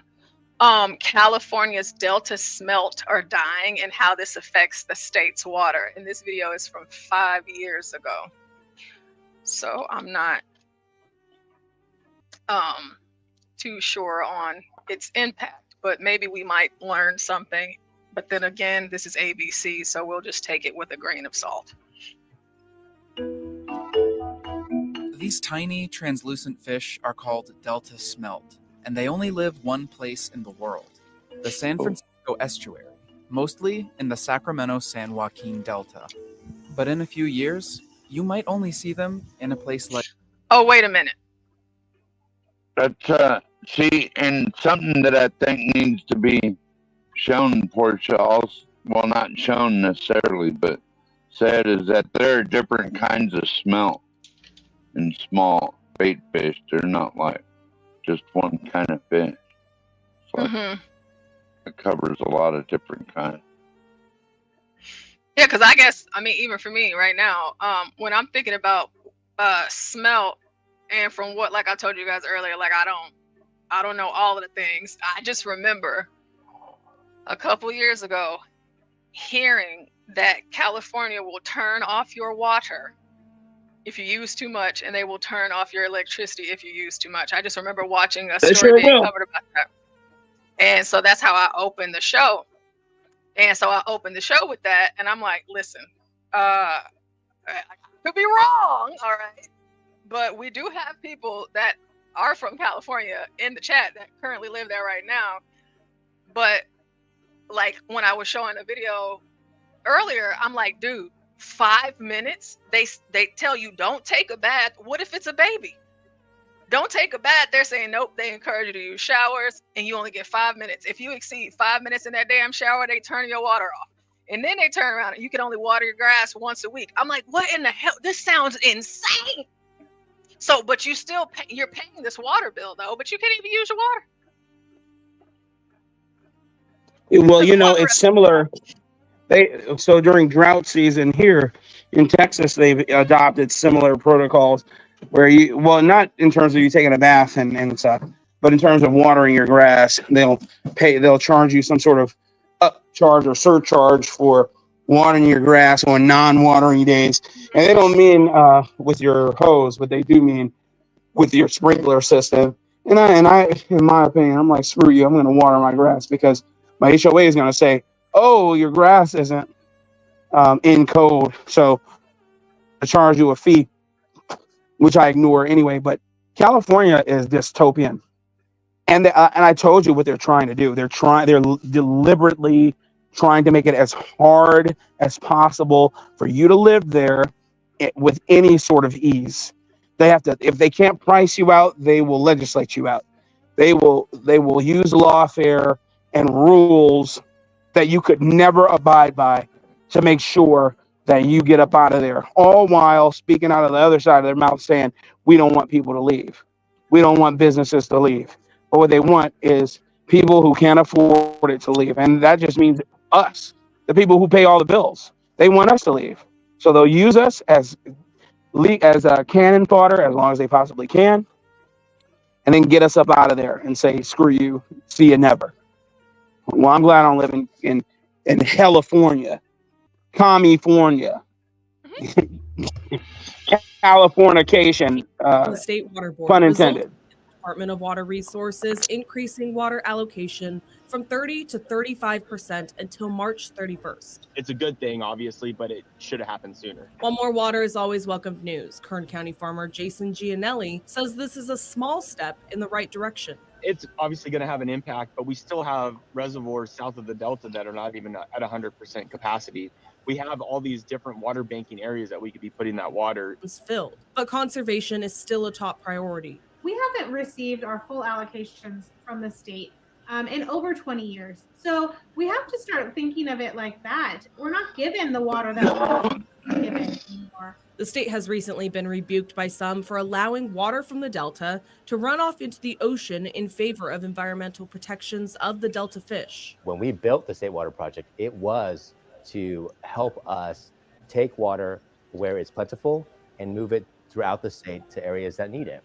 Allowing more water to flow through the Delta is what we're asking for. That is a critical priority right now. In a statement, the Department of Water Resources said these changes come with measures to avoid impacts to the Delta smelt, with specific protections and flexibility. Gianelli says these temporary changes can be risky for farmers who may not have the time to sow the rewards of more water. There's always a risk factor in farming, and if they come out, let's say in April, and they're going to say you're going to get 60% of your water allocation, well, so for some guys, that's a little bit late to be planting anything or trying to get ground prepped.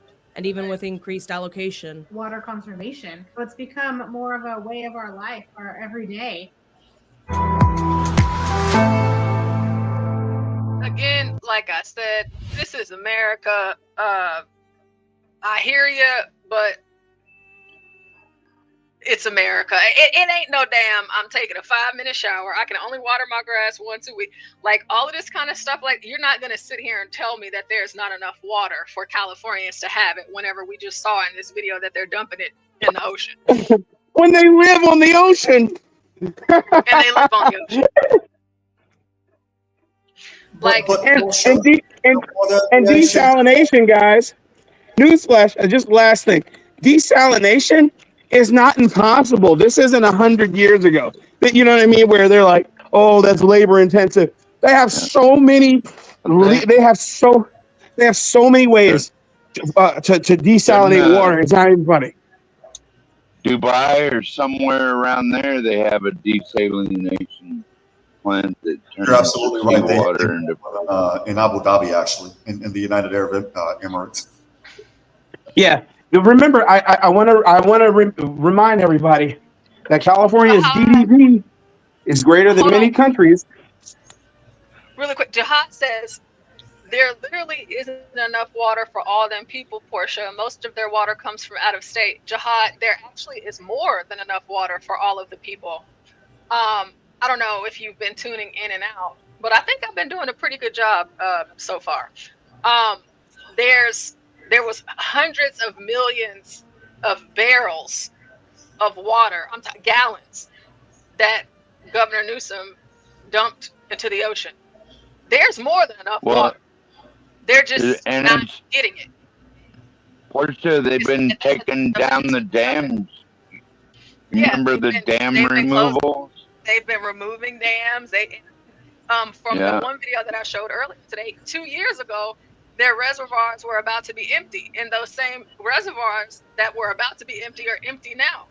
They're not filling them. They're allowing that water to be redirected into the Pacific Ocean. Whenever I played that clip of Trump talking about it earlier, there's water. Again, I say, please do not ever underestimate the beauty and the glory of the gift of America. We got it all. This is not Africa. This is not Ghana, where Karen Bass was just at. We have it all. But Gavin Newsom is like, nope, let me just throw that water in the ocean. So instead of filling the reservoirs, knowing that you have 31 plus million people in your state, or however many people in your state, you would keep those filled. The removal of dams, Porsche, has been going on in California for like 30 years. So this isn't something that happened like overnight. On top of that, may I say, I keep saying it's been unseasonably wet in the last 3 to 4 years. So they have copious amounts of water in California. Like Porsha just pontificated, Gavin, bang your wife, bitch ass Newsom has been taking the water and Newscum has been a nuisance. Has been taking the water and dumping hundreds of millions of gallons of it into the Pacific, like a piece of shit he is, man. And he doesn't care. He doesn't care about people, man. The guy is when you see sociopath, it should be over his name. He doesn't care. He definitely has the profile for a sociopath, if not a psychopath. Let me pretend. In that way, I would say, really quick, 12 minutes, I would say, Jihad, you are right. There isn't enough water for all the people, but the reason it's not enough water is because of the policies and because of Gavin Newsom, they would have an abundance, more than enough water to where we wouldn't even be having this conversation. We don't even hear about stories like this to this This is a magnitude picture of Los Angeles.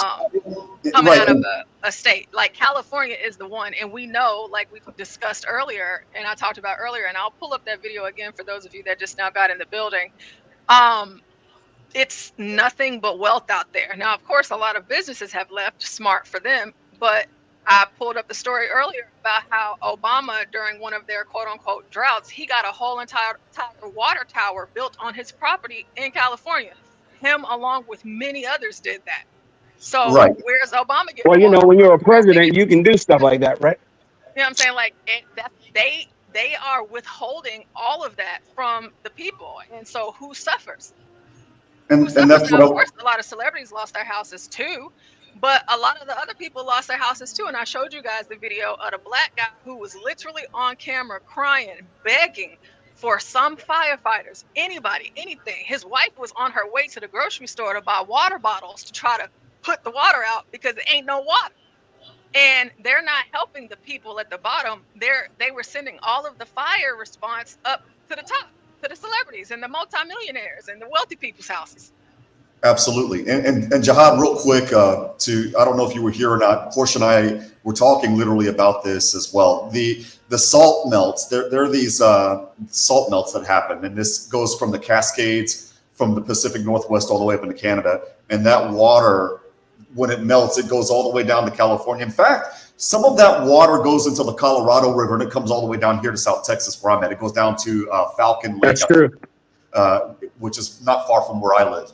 And so the problem is that the water from those melts, instead of coming into California, which would have easily filled up every single one of those reservoirs, Newsom decided to divert all of that water to the Pacific. That's the issue that we're having that we have. Wait a minute, from the Colorado pipeline that runs from the no. This west is side of the Rockies all the way to LA? No, 12th man. That's a completely different system. There's an actual system that goes literally from British Columbia all the way down to Tijuana, to Baja California. That's the system that I'm talking about. The other system, I was just using it as an example, that we get here in Texas, we get that same meltwater that goes into the Colorado River, and that comes to us. That comes to Falcon Dam, and then it distributes all over South Texas and Southwest Texas. But the point that I'm making is the water that would have gone from the salt melts into California, Newsom diverted that water to the Pacific Ocean in order to save a fish that's not even indigenous to California. Yeah, I got that point.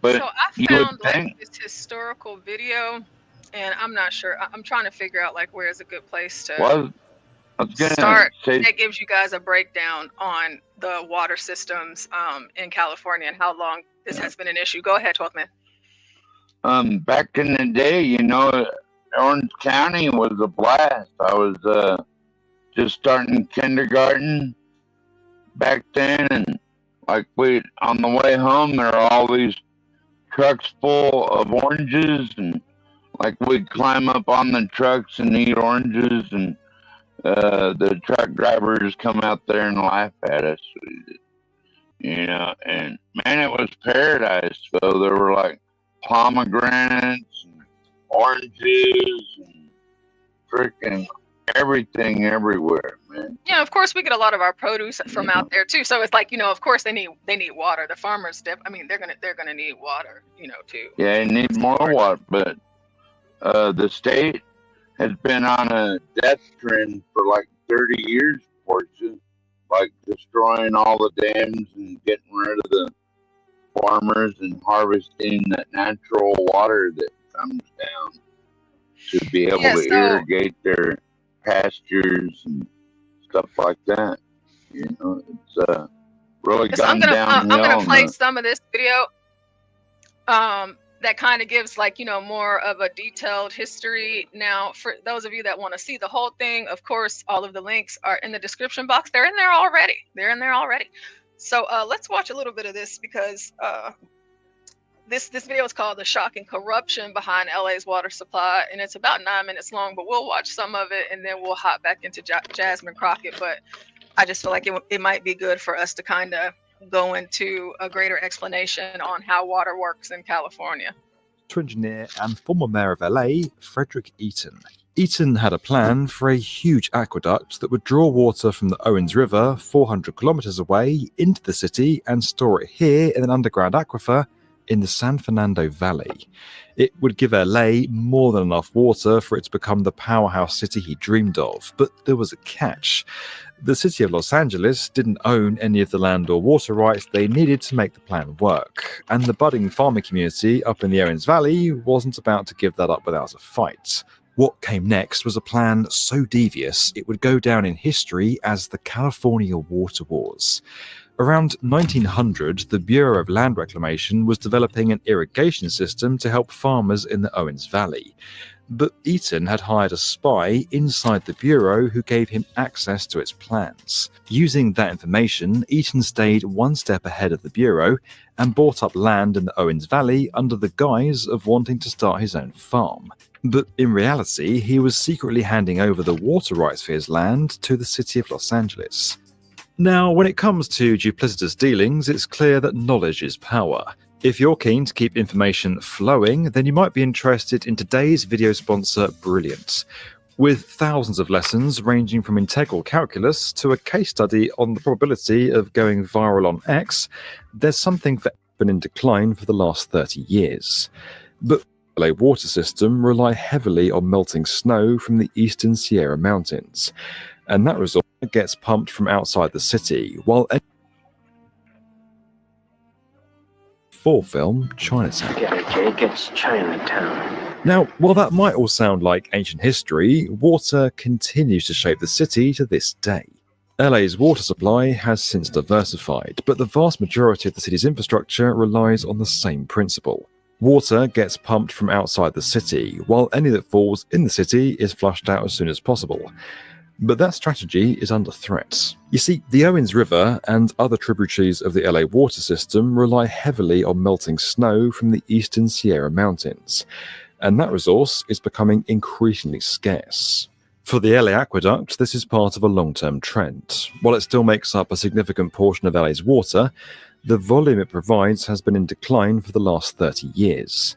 But while the amount of snow falling in the mountains is decreasing, the amount of rain falling in the city is increasing. There will be showers around all weekend long here in Southern California. This should be the worst of both worlds for Los Angeles, but a new strategy is helping turn a problem into a solution.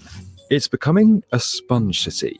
Now, the concept of sponge... So if we know that the water is drying up, so they say, allegedly, in the mountains, but I guess God is trying to flood California too, all of the rain.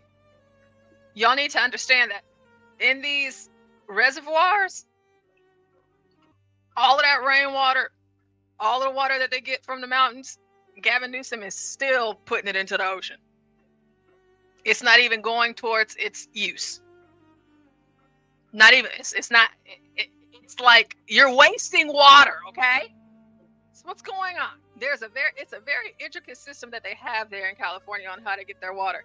And instead of retaining the water and making sure all of the aqueducts and the reservoirs are filled, he's just dumping it. What sense does that make? It just doesn't make sense. Maybe to some people, but not to me. Not to me. Storm runoff with a source of water the city uses by 50%. And that hold on. Los Angeles mayor collect rainwater and store it underground, then gently soak it into the city's aquifer and provide drinking water. Back in 2015, the Los Angeles mayor released a sustainable city plan, which aims to clean up existing aquifers and increase the amount of locally sourced water the city uses by 50%. And that's sparked projects across the city, both big and small. In the same year, LA Sanitation and Environment unveiled its first Green Alley project, which replaced this concrete storm runoff with a permeable paving system which filters rainwater and transfers it into the city's aquifer. It might seem small, but this one intervention is capable of storing 750,000 gallons of stormwater in a typical rainy season. Similar developments have sprung up across the city next 750,000 gallons of water. Okay? And that's just from the rain. We're not talking about the mountain. We're not talking about the water that trickles down from the snow melt. This is just off rain. And yet, That's a ton of water. they still don't have enough water, apparently. If you think, okay, you got 1 gallon of milk, 750,000 of them things, okay? That's a lot of water. More than enough. And that's just one reservoir. And they have them all over the state. to roads and pavements, but large-scale interventions are taking place as well. In 2022, the Los Angeles Department of Water and Power and the Los Angeles County Flood Control District completed a project to refurbish the Tujunga spreading grounds in the north of the city. The $50 million project doubled the capacity of the 150-acre site, allowing it to collect 4 billion gallons of water in an average year. But perhaps the most emblematic change is the ambitious plan to... Y'all heard that? 4 billion gallons of water a year. 4 billion gallons of water a year. That's what this reservoir can hold. If it can hold 4 billion gallons of water, so you got rain and then mountain, that's more than enough for all of the people in California. I'm sorry. Well, you know something else we might want to add to LA's water problem, Porsche, is all these marijuana farmers along the actual Colorado River, not the Colorado River of Texas. And they are tapping into the water pipeline to grow all this pot. And so it leaves LA short of, I don't know how many million. You could probably look it up if you wanted, like how many millions of gallons the marijuana farmers are using. Hemp aggregation doesn't take a lot of water, and that's why it's such a great crop. You can grow it pretty much anywhere, and that's why THC is not hemp, though. No, that's not what I'm saying. The plant itself, I know it's not hemp. I know that the bud is what they are after, but I'm saying the hemp plant, okay, is what they are growing, and it doesn't take a lot of water to grow that plant, and that's why not if you do it inside in like a greenhouse and you have your hydroponics going and all that. But, but 12 I think the ultimate point that he's making is that you don't need that much water for that. It's not you don't need that much water. You watering your grass, or like the 5-minute showers, or like having water in fire hydrants to put out fires. But really quick, so Jihad says they got to build an infrastructure to collect it, though. Jihad, I don't know if you're popping in and out or not, but the infrastructure, they have the infrastructure. They have more than enough of the infrastructure. This video that I'm showing you guys right now, we're starting all the way at 1837. These are illegal immigrants. They have infrastructures all over the state of California to sustain and collect this water. This is not something that does not exist. It does exist, Jihad. It's just that Gavin Newsom is emptying the water that is within the infrastructure into the ocean. They're there. They have all the infrastructure that they need. The only answer to that question, as pertaining to why, is that it's deliberate sabotage. It's deliberate. It's not I don't know what I'm doing. No, it's deliberate, because he knows he has water boards that brief him. He just doesn't care. He's doing this deliberately. I don't know what their end game is. I can only surmise that he wants to destroy the state and rebuild it into whatever it is the globalists want it to be. The game plan's simple. The game plan, Blacks, well, for starters, to complement what you're saying, it's beyond deliberate. It's evil. And I explained why about an hour and a half ago. But the thing is what they're wanting to do is they're wanting to make it such that the value of the property when you or I have it, or when Porsha has it, goes to damn near pennies on the dollar. We can't get rid of it, but we can't afford to keep it, right? Like you can't get fire insurance, house burns down, the tax base increases if you're able to rebuild on that property because under California law, if I built my house in 1980, I'm paying 1980s taxes now. If I rebuild, I'm paying today's taxes now, which basically means instead of paying, for example, $5,000 a year, I'm paying damn near $30,000 a year, just as a hypothetical. Yep. And so as a result, these corporations that are freaking buzzards, that are freaking vultures, pardon my language, they're circling around because they see me dying. And the moment that I'm desperate enough, there's that property for pennies on the dollar, and they'll swoop in and they'll grab it all up, not just from me, but from everybody else. It's like a live game of Monopoly. And then it won't be during my generation. It'll be when your kids have kids, when my kid has kids. When that happens, they're going to change the rules again so that, the rules that we had now in California, they have again. But by that time, it's too late. We're already boxed out. We can't buy the property anymore in that state.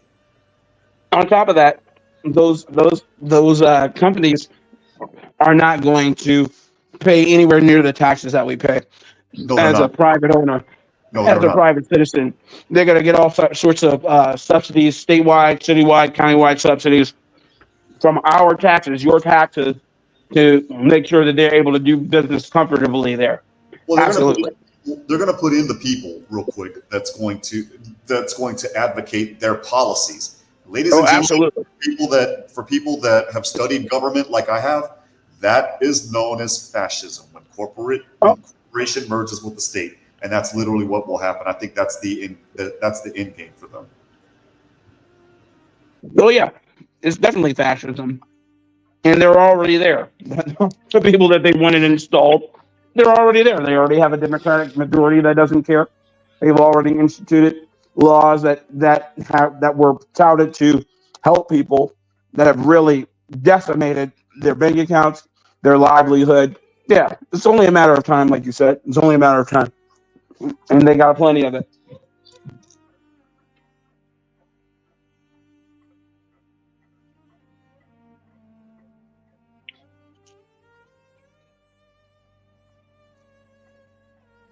Porsha, are you there?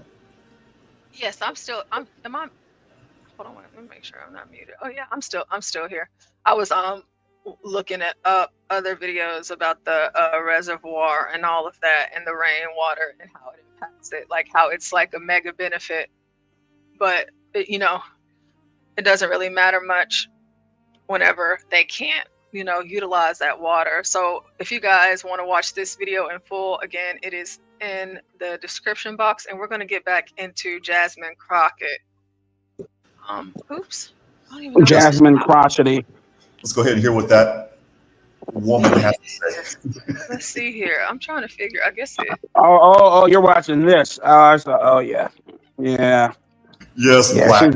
We're watching I don't this. know how far we got. Yeah, I've seen this. Yeah, they let her get off with her live. An issue. The fact is, stop trying to act as if only white men are the ones that are capable. You know what? Because it refreshed, so we're just gonna let's just take it from the top at this point. Let's just go.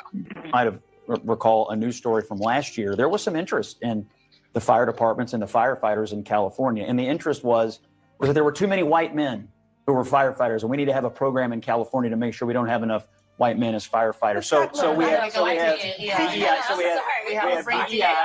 budget cuts, and yet I'm wondering now, if your house is burning down, how much do you care what color the firefighters are? You can respond and then Listen, I am so tired. You know what? There was an article that just came out that said that actually the most educated demographic in this country right now is Black All women. lies. So all lies. That's a lie. Because you are a woman, or because I know that.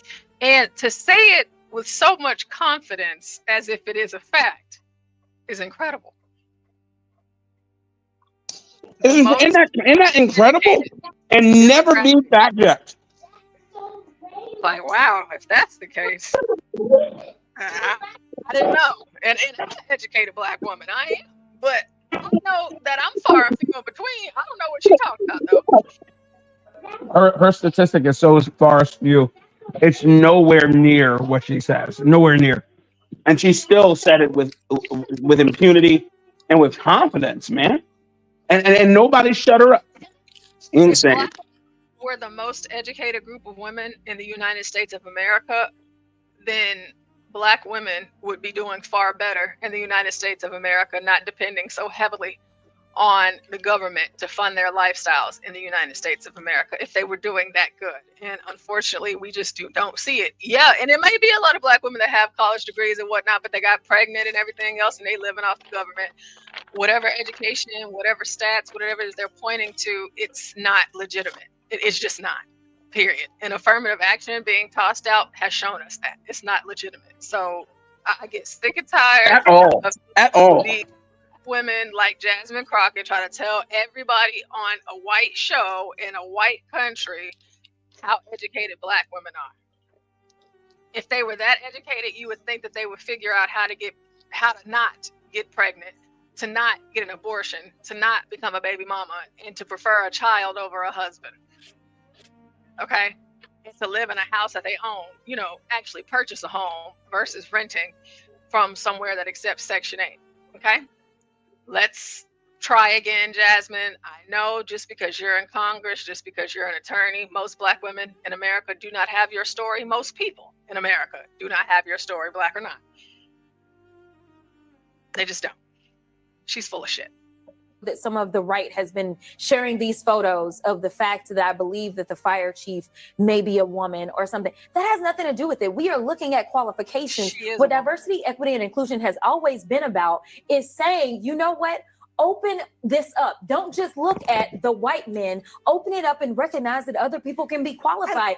And the fact that we want to, at a time when people are dying, decide that a country of immigrants is failing or people are dying because the same very people that built this country, because the last time I checked, y'all didn't say that anything was wrong with the White House. And I can promise you, it was my ancestors that built the White House. So listen, if we have been good enough to build this country, we are good enough to serve and die overseas, we are good enough to serve in other ways. And the fact that people actually decide that they want to engage in public service, whether it's sitting in Congress or whether it's serving on the fire department or the police department, should not be an issue. The fact is, stop trying to act as if only white men are the ones that are capable. Because right now you're sitting at a table with 3 very capable Black women. I'm not. I'm just simply saying that as a matter of public policy in California, the main interest in the fire department lately has been in DEI programming and budget. I want to point out the fact that she just said, you're sitting at a table with 3 educated Black women.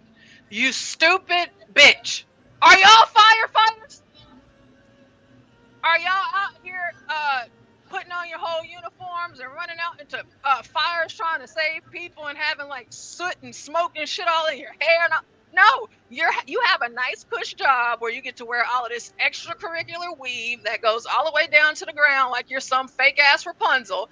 You don't have to do shit. You got all of this makeup. Your eyelashes are so thick and over dramatic that I know here in a few years you're gonna be blind because your ass ain't gonna be able to see. You got these long ass ghetto ass claw Cardi B fingernails. You built like a damn refrigerator, but you dress like you got everything else coming for you, bitch. You're not a firefighter, and none of the other Black people at that table are firefighters. Y'all sit up and talk shit all day while these people are actually going out and saving lives. Jasmine Crockett ain't a damn life that you done ever saved. Don't put yourself in the same category as firefighters, and that's for men and women. First responders, period. That's not who you are. Education does not equal qualification, and that's where, and she's doing this shit on purpose. That's the fallacy in what she's trying to say. Yes, I'm educated as well. I have a public administration degree and I have a communications degree. I also have a law degree. That doesn't qualify me to be a doctor. Like, come on. It doesn't qualify me to be a fire chief. You know, make what she's saying make sense. But Porsha, I gotta hand it to you. You did a good job turning this into a comedy sketch, because now I can't get Black Rapunzel out of my head. I could see her in the tower. Do you want me to let down my hair? And the guy being like, hell nah, you can stay up in the tower. Yeah, because he ain't gonna make it. He ain't gonna ever make it to the top because them braids gonna start slipping. They're gonna start slipping. I ain't got nothing for her. You ain't about to sit here and try to tell me about black excellence, this, black power, this and that, and you up here looking like this, ma'am. You're gonna have to try again, all right? I mean, come back, try again tomorrow, try again next year. It ain't nothing black or excellent about your look, the amount of money that you spend on your clothes and your home while you trying to preach to me and make me feel like you give a damn about me. And I don't care if she was a Democrat or a Republican. Just keep it real. Like, bitch, you don't know what you're talking about and you don't care. So you just don't. And making this about black people. Like that. Like that great big bull dyke one, I'd be pulling my gun out. That big bull dyke officer that did that DEI video, like if that one came in my house, I'd be reaching for my gun. Sorry.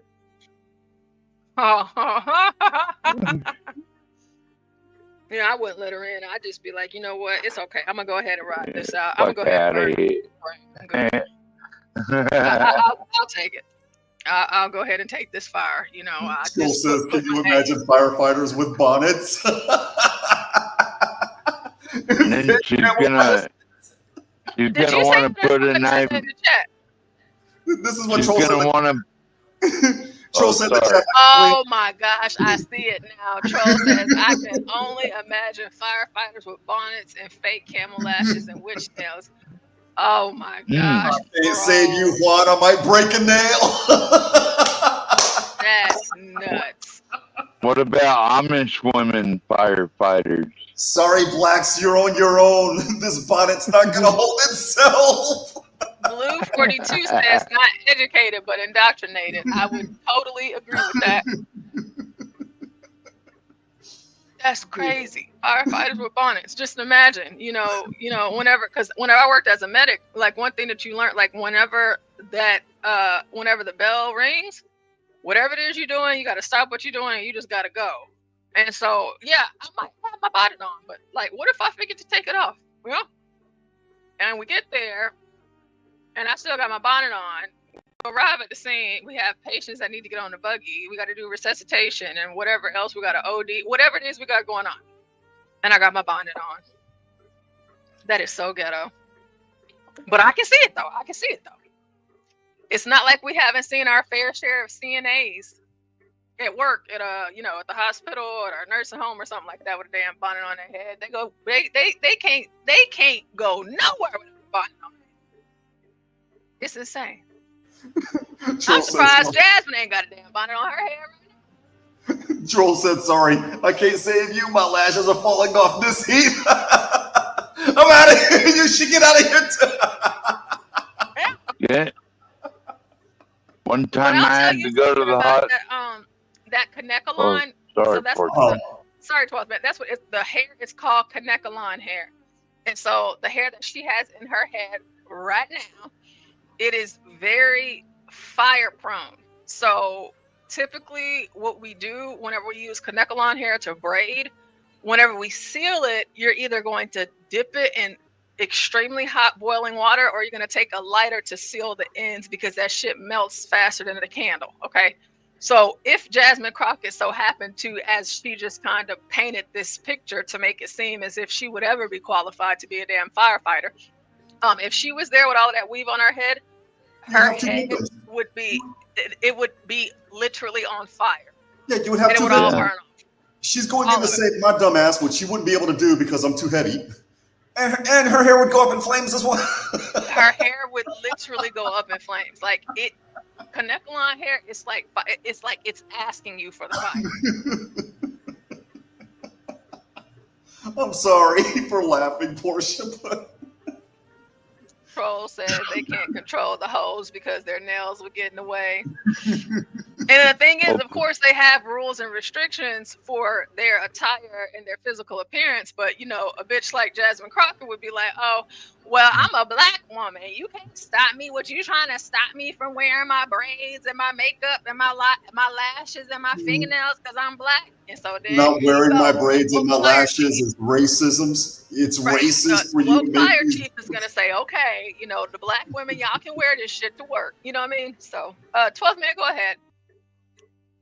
Not just gonna say, you know, like a lot of these white medics aren't that good either. I mean, like one time I had to go to the hospital in an ambulance, and they had a flunky trying to put an IV in me or whatever, and like after twice I told him, get the fuck out of here.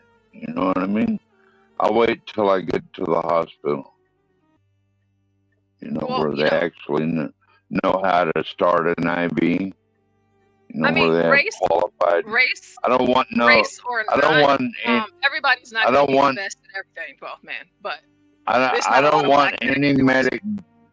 I don't want any flunky medic doing their test shit on me. Like, just take me to the hospital if I want to go. Yeah, but the thing about medics is they, you know, nurses are this way, doctors are this way. Everybody's not good at getting that line and sticking you right. Everybody's not good at that. You know what I'm saying? And sometimes it takes practice, and then too, sometimes your veins roll or whatever else it is, you know.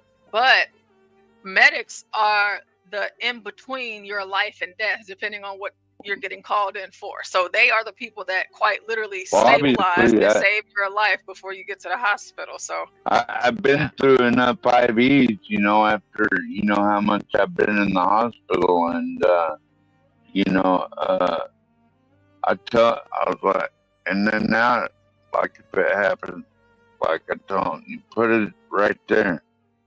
And said, no, I want to try this one. Like, no, motherfucker, I told you how to access my bank. And yeah, like, I just no, I looked it want to up. try So it this way, you know. the It's like, stats hell no. for the demographics of firefighters and paramedics in the United States that are black, it is less than 5% across the country. Yeah. It's not a lot of them. Is this including the black people that are fighting on those fire teams as inmates or no? I'm not sure. That's a good question, Juan. I just put percentage of black paramedics in America, so I'm taking it at face value because I'm not about to go that deep into this, but it's not a lot of black paramedics in EMS, period. Paramedics, fire, no. But that's the case for a lot of jobs in America that black people don't do. Well, you have more white people in America. Oh, you know, the fact that Negroes don't do shit. Right. Yeah. You know, I mean, of course, it's more white people, but still, you know, in 2025, black people should be there should at least, at the very least, in 2025, be at least 20% of black people in every profession. Yes, but what they want is for them to be bludgeoned in. They want to be shoehorned into those positions. You know, going places where they're not qualified, and it's ridiculous. And I'm so tired of all these race hustlers and sycophants that follow them, telling you that it's better to have representation than to have somebody who's an expert on something. I mean, how many times are they going to allow themselves to get bit in the ass because of representation? If you don't know how to do the job, how does that help me that you represent a certain demographic? Does that inspire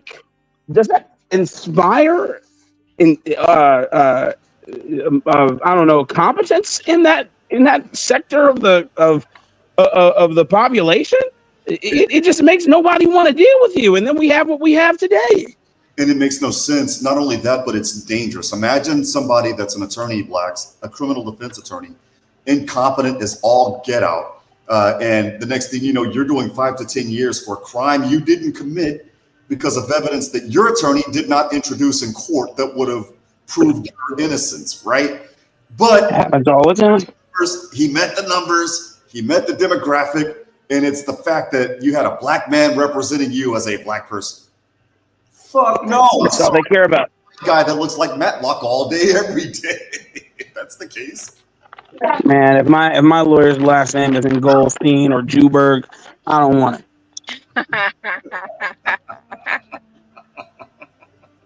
And that's a fact. Oh, that is so funny. Let's watch some more of this. Let's see, where are we?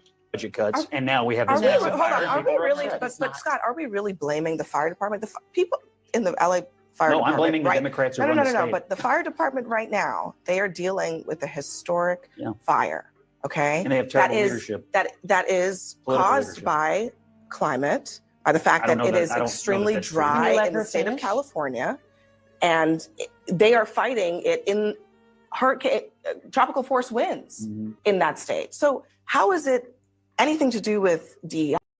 How is it anything to do no one has said that with the fire department at all? They are doing their very best as far as I know. The fire department is Yeah, not is it doing the a good water job. or No. not? What is it? The water that's the problem? It's the fire department is the problem. Is it a $17 million budget cut to an $800 million budget?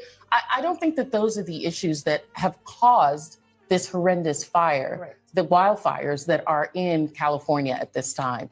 And to bring DEI into this so early, I mean, how long have we been talking and you already came in with the DEI? Oh my God, you didn't even give us. I mean, if I were you, I wouldn't 10 want to. minutes I wouldn't want. If I were trying to defend California Democrats, I wouldn't want to hear me talk about it either. But the fact is, this has been mismanaged from a public policy I don't think perspective this is from about top to California. bottom. I don't think this is about California Democrats, but I do think, to the Congresswoman's point, it's very telling that whenever you're talking about a woman, the fire chief being a woman or the mayor being a woman, it's always DEI. Why does DEI not ever come into play when you're talking about a white man? No. Let's be clear though. It's not. Oh, It's God. wonderful that the fire. Oh, God. Juan looks like he is about to upend it. You know? I'm losing brain cells, Porsha. God knows. I'm like, make it stop. Because here's what they did, and I saw this on Twitter as well. They're blaming everything based on DEI. Oh, it's not DEI. I'm sorry. Scratch that. They're blaming everything on climate change. Really? So let me guess. The fact that Oh my God. The fact that you didn't clean up the brush, and the fact that you told people to stay in place, meanwhile the flames are racing toward you, and you're dealing with winds that happen every year in that part of the state, but it's climate change. One, around Go the ahead. same damn time every year too. So it's not like, you know what I mean? Like this happens the same time every year. But with climate change. Every year. And so you don't prepare for it. That's just like, okay, we just had the hurricanes. I know Virgo, she's cooking and eating dinner with her family, but I mean, shit, the hurricanes in Florida, hell, it was during hurricane season. It happened at the same time. Yeah, same thing in North Carolina. Well, Western North Carolina doesn't get hit that much. Fair enough, but they do. Hurricane Hugo went up through Western North Carolina when I was a kid. And the force of the hurricanes historically, haven't gone up whatsoever. They've actually, they've actually recessed. Secondly, every decade it's something new. You know, during our time, they said the ozone layer was about to somehow be breached. Yes, 2025 this year, the ozone layer was supposed to be completely gone, and all of it was supposed to. 2012, we were supposed to have biblical storms that were supposed to destroy the world. In the 1980s and before, we were supposedly going to run out of water in the coming years. None of what they predicted happened. There's a book right now that costs about $700. I can't remember what the name of the book is. I've said it before, but this book has all of their plans. It talks about the climate change, etc. The gentleman who wrote it, I can't remember his name. I'll come back with the information. But the point is that his data sets have never been correct. They've had to reprint and change the data model sets over the past decades. It was written in the 70s, and it has never come to fruition. Yeah, to prove themselves correct. And another example, Blacks, would be a movie that was narrated, I kid you not, by Al Gore. It's called An Inconvenient Truth. Oh, don't get me started on Al Slure. Biology class in college. None of the shit that they said was gonna happen happened. Nothing. Well, you know what he wanted. You know what he wanted. What he wanted was that Oscar that he won because of it. Yeah. He won an Oscar. I believe he won an Emmy for it, and he, it was all about accolades. It had nothing to do with Troll, truth. yes, I know, and that's what's crazy, Troll, because it is yearly. It's yearly. So it doesn't Yeah, it's make yearly. sense. They have the same time every year. I mean, it's not like Yeah, this is they add. And y'all remember Yeah, AOC in 2019? She said the world was going to end in 12 years. Y'all remember that? Yeah, I do remember that, and it was all a lie. It's all propaganda. That sound. Huh? I just heard that sound like the ringing. That was me. Yeah, I'm I don't sorry. know. That was my father calling in. I'm sorry. I forget the name of that app. I haven't heard that. Skype. Yeah, I remember Skype in years. Sorry about that, guys. But it took me right No, it's back okay. to It's the just- old days, before we had all of the beautiful things that we have today. We had Skype, everybody. I still have to, because my boss, my boss's office is in Plano, Texas, and I'm 10 hours south or 8 hours south. When we have meetings, we have our meetings through Skype, and it merges with Teams seamlessly. So, we'll merge. Skype is owned by Microsoft now, which is they've integrated it into Teams. I have Teams, so whenever I needed to do meetings in DC and in other places, I utilize Teams, and it's just I hate it, but whatever. Remember when I used to live chat on Yahoo? Remember when Yahoo had live chat? And I'd chat with these Filipino chicks. And AOL too. The chat and AOL too.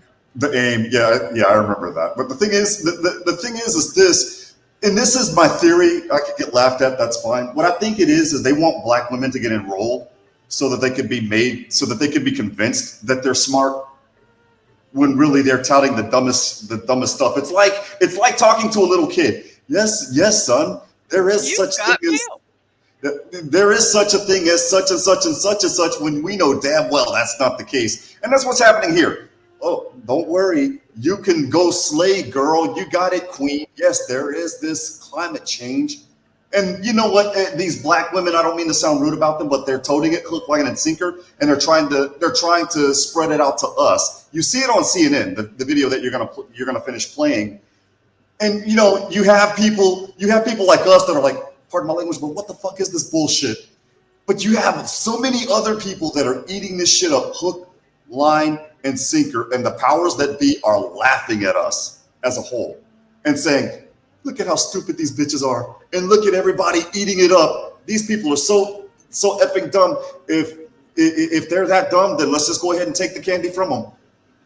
That's what I think is going on. I wouldn't give black people nothing. If I'm telling y'all, like I said to y'all earlier, so many of y'all have said this to me about me being the first black woman president.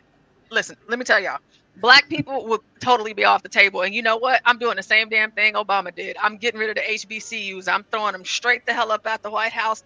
I'm gonna make sure that I do whatever it is that I can in my power to make sure that they never get funded again. I am not helping or giving towards. I'm gonna try to figure out how in the hell can I get rid of government assistance. There ain't not a bill or nothing for nothing. MLK Day, I guess that can stay. That's fine. But anything else, I'm gonna make sure every single black town, city, whatever, I do not give a damn. I'm gonna encourage all of these mayors, especially the ones that ain't black, go ahead and defund the police completely, and the fire department, and the hospitals, so that there's no county hospitals. I want you to get all of that shit up out of there. And then the next thing I want you to do is close down all the schools. These little ninjas, they don't want to go to school anyway. So just go ahead and close down these things. But what I do want you to focus on is the ones that are already incarcerated. They can go ahead and stay, but maybe not. Let them all out. Okay, so you guys are going to be saving tax dollars in so many different arenas, and you guys can have these people run a damn muck where they are. This is going to create the purge. Exactly. And if they find themselves in a Republican-ran city or town, they will be met with the fear of the Lord. They are. Man, I'm telling you, Porsha. They've never gotten it before. I'm telling you, I would send these Negroes back I'm telling you, Slavery. I'm so. Blacks, I make them damn feel like I was a master. I had that whip on that ass. I'm telling you, that's what I would do because y'all complain too damn much. You know what? But I'm telling you, boys, I'm so I'm so scared because of this influx of Californians that are moving here to Texas. Is not even funny because as much as they want to get away from what has been destroying their livelihoods for the last 10 years, they will bring their radical leftism, their indifference to their indifference to policies that are leftist and ideal, and to bear, and then we have to deal with that. People running for office who want to be trans and are kind of loosey goosey when it comes to that stuff. Now I know we're in the great state of Texas, and we have people like the chaplain fighting the good fight, but man, I don't know, man. I don't know. I have to disagree because the voting trends in our state since, circa 2016 all the way up till now show completely different. And again, well, I agree with that. The influx has gone more to the right because but with abundance comes, what's the adage? A strong men create weak times. Good times create weak men, etc. And it goes on. Yeah. And right now we have strong men and women who are in office because we got to serve. Yes, in Texas, I say it all the time, is the land of milk and honey. It just is. And that's why there's a market coming here to Dallas. A stock market coming to Dallas. There is Facebook moving their headquarters. But the crazy thing about the Californians moving here is that thankfully, thank God, they're voting Republican. So that's helpful. Yes. And I know that may seem unbelievable, but the one thing about Texas, it's believable. would be great. That HB, he would be great, and then of course you too, Blacks, because you came from Chicago as well. Texas, the thing about Texas, I don't give a damn where you move. You can say whatever you want to say about Austin. You can say what you want. Well, Dallas is actually red now. It totally flipped. It flipped. It flipped completely. I don't care where you go in Texas. Just because it's a few nut jobs, Texas will remind you that Texas is Texas. You can run yourself into a Democrat and not even damn know it, because the freedoms and the rights that we have here in Texas, you are either going to fall in line and you're going to adjust accordingly, or you're going to leave. So of course they have the stories of people that have moved to Texas from a blue state and they just couldn't take it. Right, because Texas is not gonna not let you take it. So either you're gonna get with this shit or you're gonna get out of here. Period. I'll never forget the dumbasses that moved from California to Houston, right? And this was during COVID. So these dumbasses, pardon my language, yes, they are dumbasses, and I'll explain why in my story. They opened up a sandwich shop. And then, of course, everybody had the mass hysteria. Not here in Texas, not so much. They pulled the you have to wear your mask stuff. And, of course, people started complaining. So then these dumbasses went on the news and published it for everybody to see. If you don't want to wear a mask in my establishment, then you shouldn't buy a sandwich from me. And 9 months later, of course, they filed for bankruptcy. And and then the sandwich shop closed because you do that shit here. No, here we'll make you'll F around and find out here. You sure will. Yeah, we'll get you up out of here. Yeah, and I love it's so funny. I love when my family members ask me, is it biblical when it comes to gun toting out there? Are you afraid? I said, no, I'm the safest I've ever felt, because I know that Joe Schmo and John, I'm sorry, and Jane Schmo as well is gun toting. And she knows I'm gun toting, and he knows I'm gun toting, and therefore we're gonna leave each other alone. Nobody's running up on me, and I'm not running up on them. That's the point. Too. The Yas queens, they strapped too. Everybody got everybody's strapped. You don't know what somebody got, how much of what they got, and what they're willing to pull out on. You had a few years ago that one kid that was in a wheelchair with that Uber driver. That Uber driver, what was he had? An AR? Got a 38. Like Had 38. he pulled that shit out because he like, hey, they attacking my car, and where is he at? At home. Eventually. Yeah, eventually. You don't point your gun at the low ready and expect to live. I'm sorry. And I was, No, you don't. I'm not going to lie. I was one of those dumbasses. I was a common sense gun reform. You can thank the college that I went to for that bullshit. And then I got robbed at gunpoint. 2 years and an AR-15 and a 40 caliber later. You're going to have to pry those from me. You're going to have to kill me. But then I am not giving those up for anything. Be glad that you're in a place where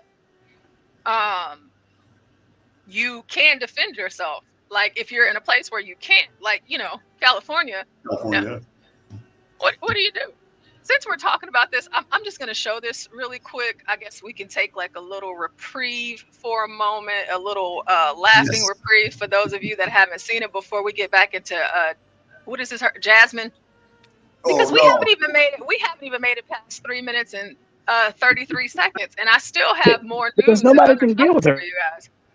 I still have more for you guys today, and Relax, I'm going to end up enrolled in special after this because I'll lose all my brain cells listening to Jasmine. No, Juan, stay with us as long as you can. I'm gonna need you guys. I need emotional support because as we talk about DEI, there's another big time DEI thing that's going on, and we'll be getting into that in just a second. But for those of you that do or do not follow the Babylon Bee, we're only gonna watch episode 1, and I might do episode 2 another day. But this was perfect. And the Babylon Bee, of course, is a great company that is also out of Texas, like most great companies.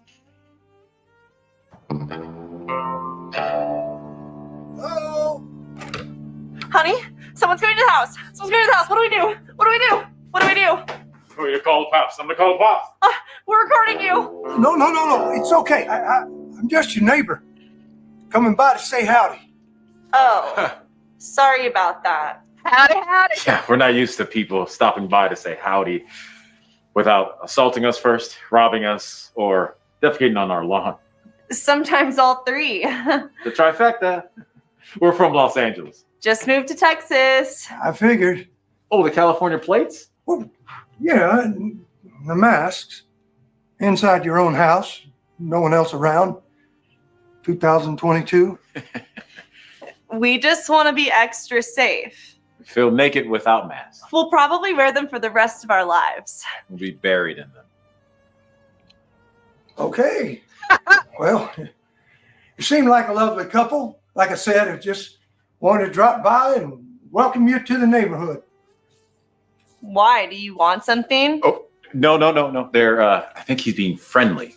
People. And of course, the joke of it all.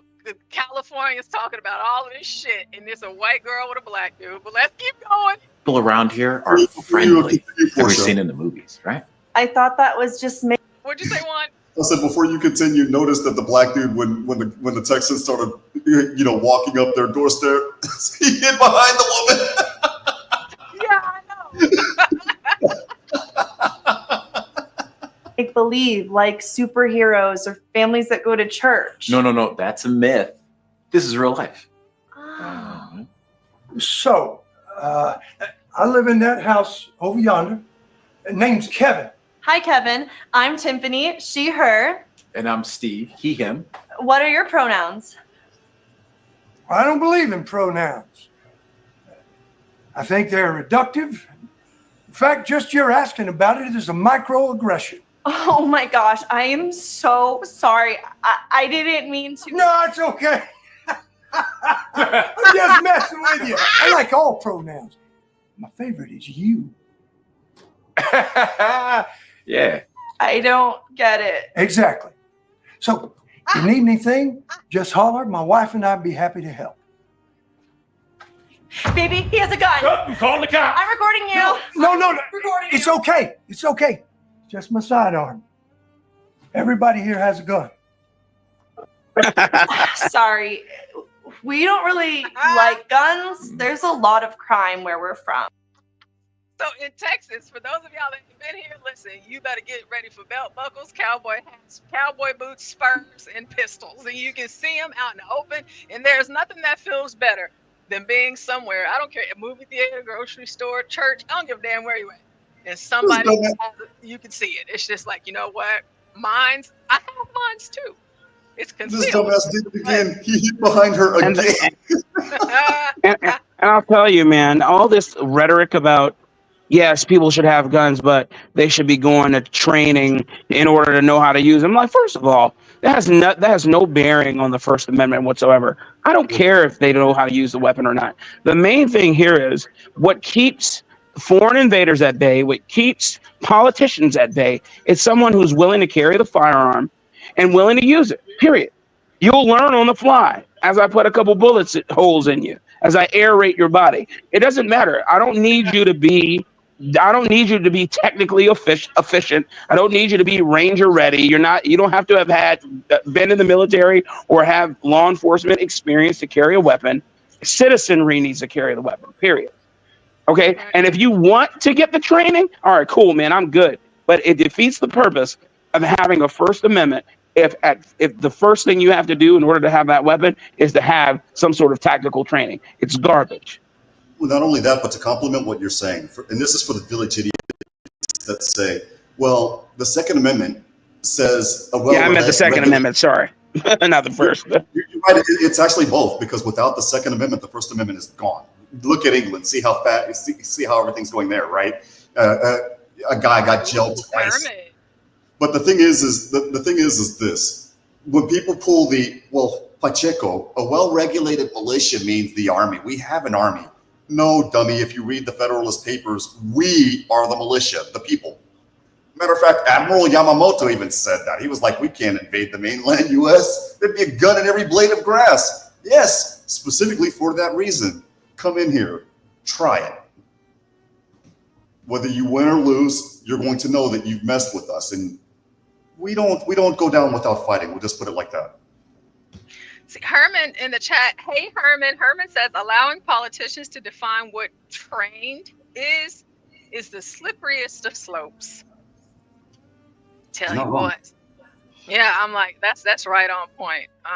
I'm not kidding. Let's watch the rest of this. I might show the second one because I think that it would. I think it's like 5 episodes, but let's see how far we get. I understand. There's not a lot of crime here. Why? Because everybody here has a gun. I don't get it. Doesn't add up at all. You'll get used to it. But what if I don't want to get used to it?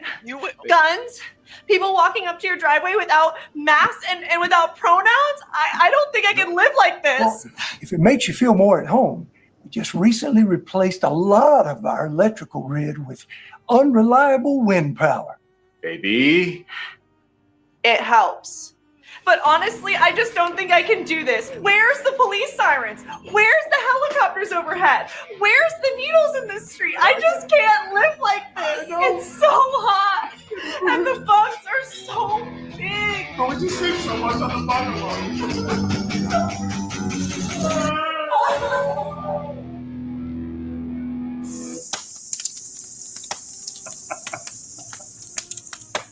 Is this the end of the first one?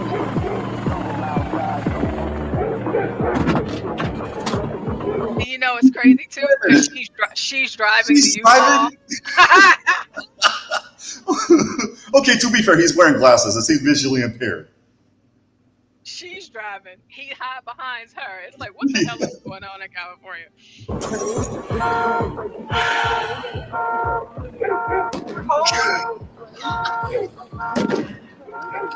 Are you a purveyor of fine goods? So they moved back to California at the end, right? So let's watch the second one. This series, like if y'all haven't seen it and if y'all don't follow the Babylon Bee, like they do all of these spoof videos and stuff like that. But I'm telling y'all, like out of everything that they have ever done, the Cali to Texas was by far the best. Yeah. It'll never get old. It's It'll funny, never get dude. old. The parodies that they have on Twitter are funny as hell, but what makes them scary at the same time is like 2-3 years later, they come true. Yeah, it is. It's unfortunate, but the one thing, Yeah, like, they're Simpson level. whenever we're telling y'all as 3 proud Texans here on the panel. I'm telling y'all, That's either right. you're gonna get with it, or you're gonna get lost. And this video Yep. is such a perfect, well, this little series that they have is such a perfect representation because it's hard not to when you get here. It's just hard not to. And like you might be met with people and you start having conversations, and then you'll find that like all of that woke shit that you're talking, most people that you interact with in Texas, Don't believe in that shit. No, no, I don't believe in that shit. Even the ones who are liberal looking, you know, they might be green haired or whatever. They're not on that shit. They like their freedoms. Yeah, and they're not going to like go down without a fight, like, and whatever it is you're spewing, they're not going for it. It's just like they're not going to entertain your foolishness, basically. And where they get surprised, and we saw this during COVID before you play the video, Porsha, I'm sorry, is this. Here in Texas, when shit went down, we were able to get our guns immediately. Like you do that little 4403 form or whatever the hell, it comes back clear. Literally 10 minutes later, you got your gun. I'll never forget in California, they were going to this gun store owner and he's like, you got to wait 10 days. If you don't like the laws, you need to be wary of who you're voting for. I'm like, yep, don't get that problem here in the Lone Star State, thank God. No wait period. No, hell no. I mean, a few weeks ago, I went in to Shoot Smart and I purchased a gun, and they're on back order. I'm still waiting on it.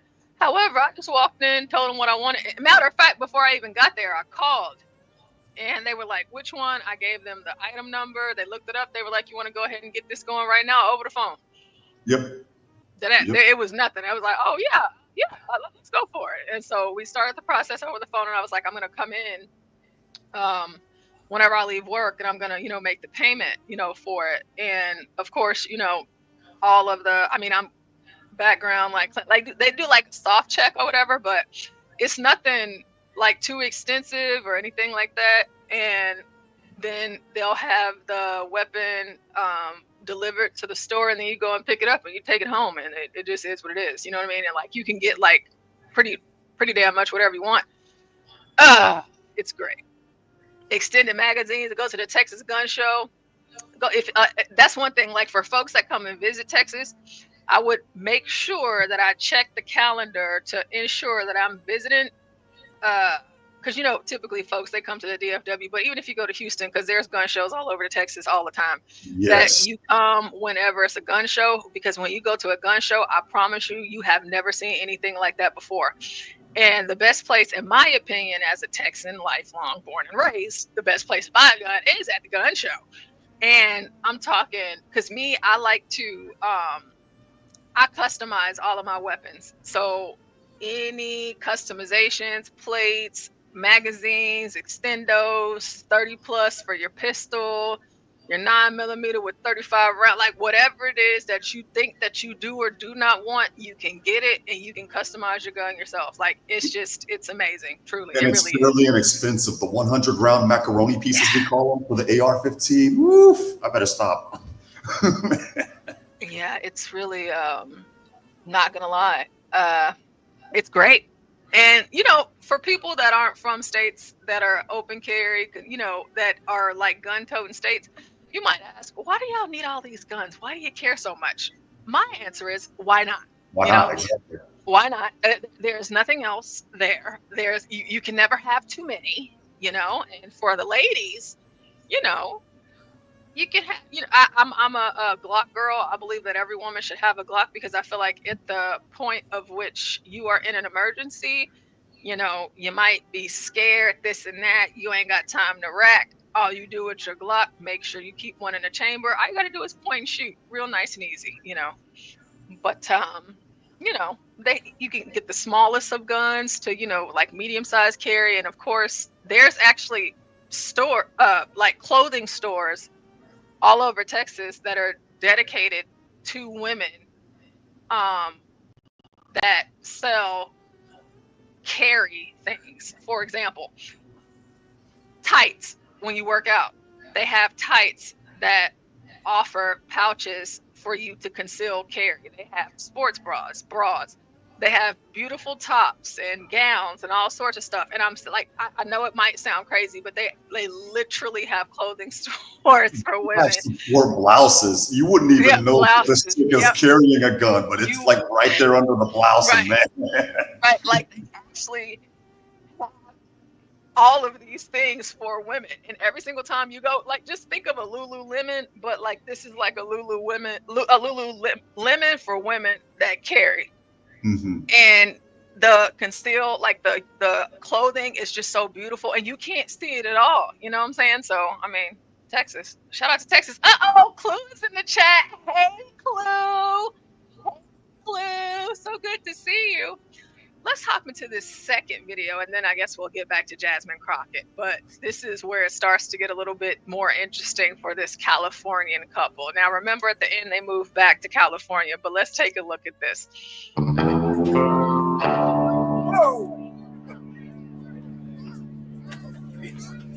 Hey! Hi! Hey there! Thanks so much for inviting us. We've never been to a real backyard barbecue before.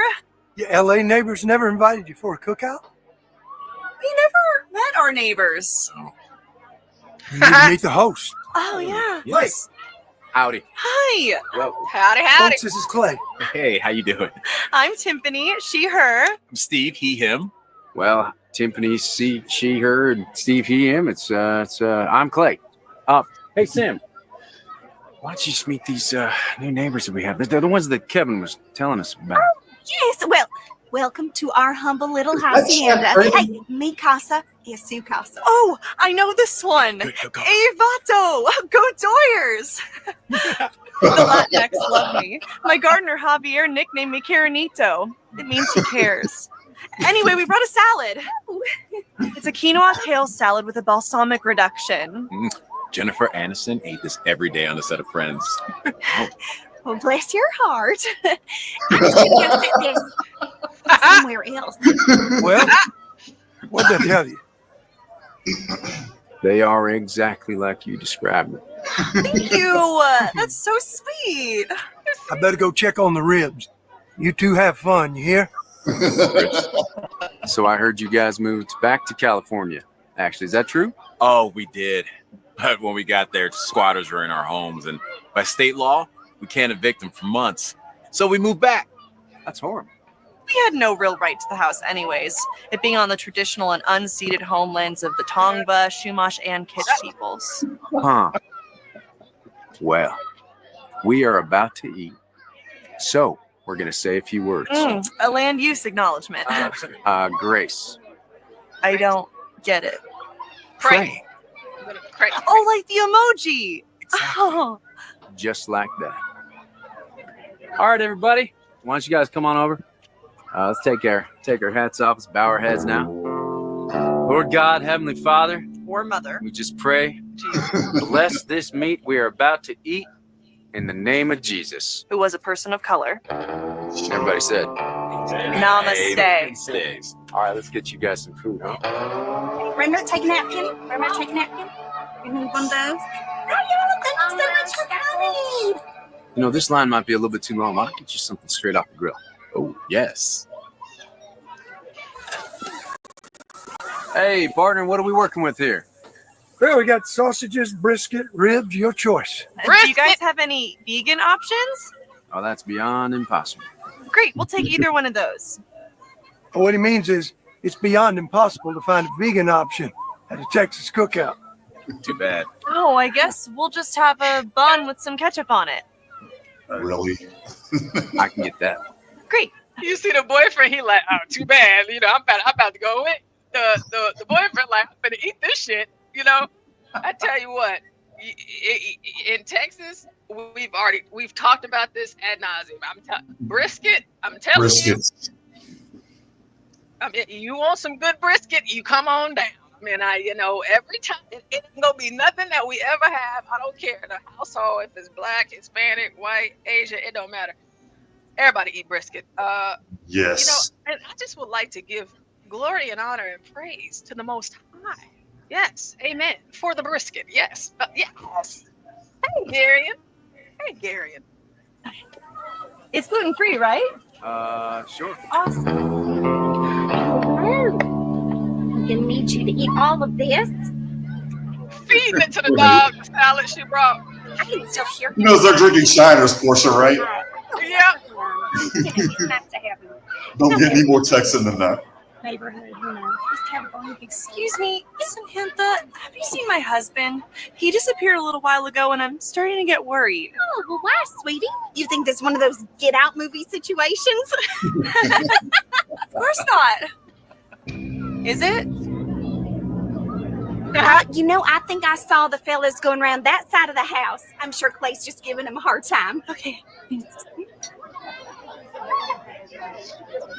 Who's y'all's favorite Batman? This is really good. Good mix. This one came from. What have you done? It was an accident. It means nothing to me. I just slipped and the meat fell into my mouth. It was crazy. I don't even know you anymore. Baby! Don't go. Not yet. I just haven't had real food in so long. Oh, man. That's all right. Now you're home. It's so good. Keep on going. It's so good.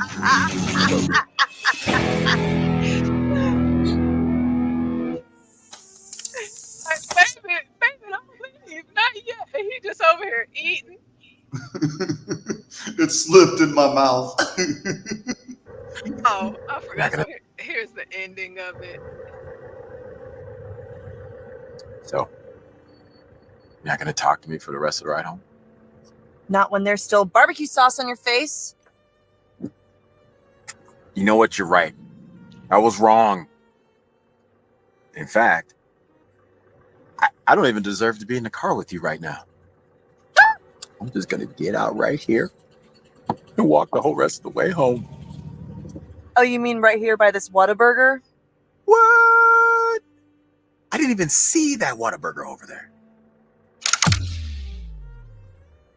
Seriously, let me out. Hey, Babylon B. Whataburger. It doesn't get any more Texan than a Whataburger and a Shiners beef. Yeah, we got yourself. We got our barbecue, got your Whataburger. The only thing that they was missing in this video was a Brahms. If you would have put a Brahms in it, we would have been all good, because Brahms is certainly a Texas thing. But you know what? Since we're on this tip, we will get back to Jasmine Crockett, and then we will hop into the next topic.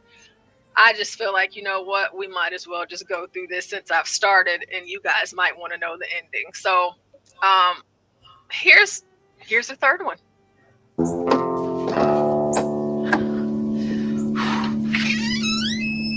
Hey, y'all. I'm Tiffany, y'all. she, her. My husband and I are going door to door canvassing for Beto O'Rourke. Oh, hell no. We're here in Texas. We just moved here from California because our state was being ruined. Anyway, we'd love for you to vote for this politician who's just like the politicians who run California. Well, bless your heart. Bless your heart. So, vote for Beto? But isn't Beto some kind of moron? Not according to his official website. It's pretty comprehensive. So, how's it going? Great, I just got another voter. Yeah, me too. That house looks promising. I can No, get you that one didn't. if you want. Hey, how about we go together? Sure. No, you With didn't. powers combined, we'll get the full Did anybody? Beto. Beto's election both times was so bad in Texas that I'm telling y'all, even when he said he's taking the guns, everybody felt that. That was game over.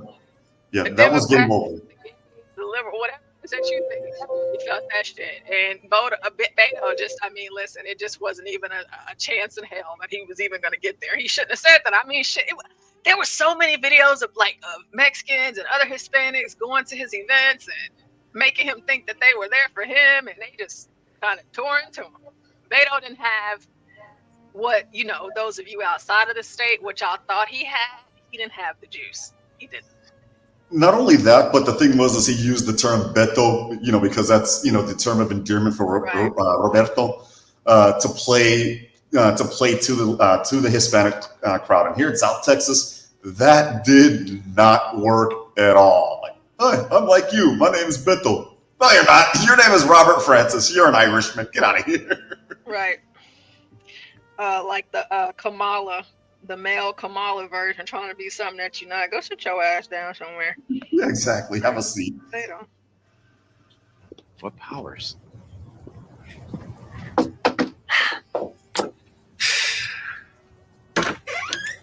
Hey, we're out canvassing for Beto O'Rourke. Can we count on your vote? No, I'm sorry. Look, I got a lot of letter writing to do. Excuse me, sir, you dropped this.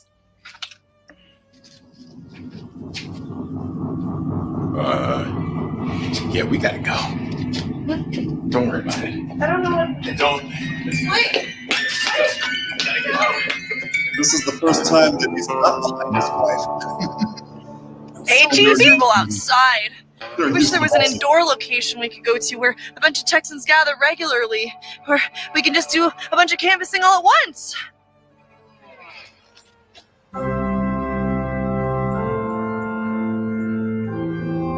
So this is the First Baptist Church?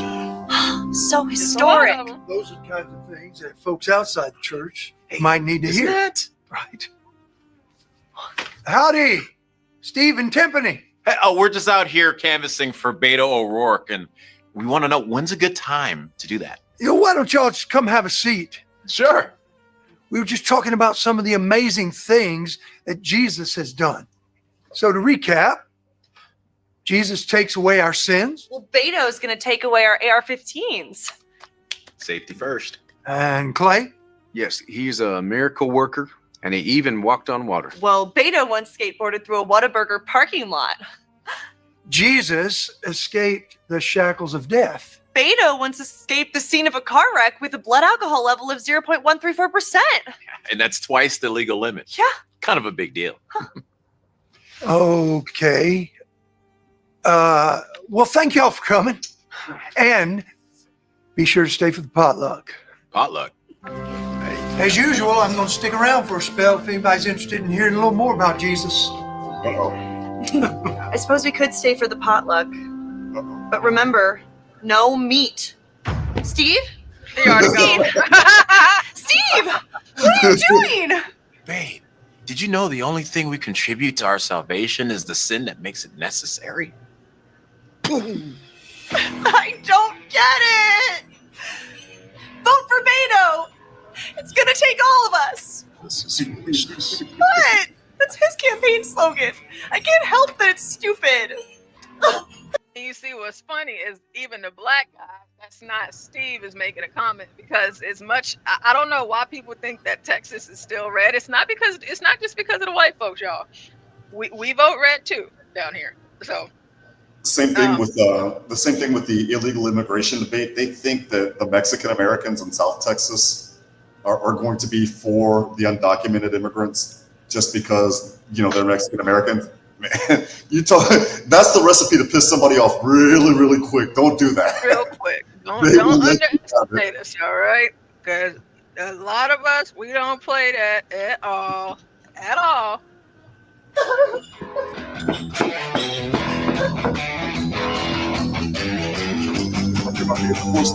This eternal life thing.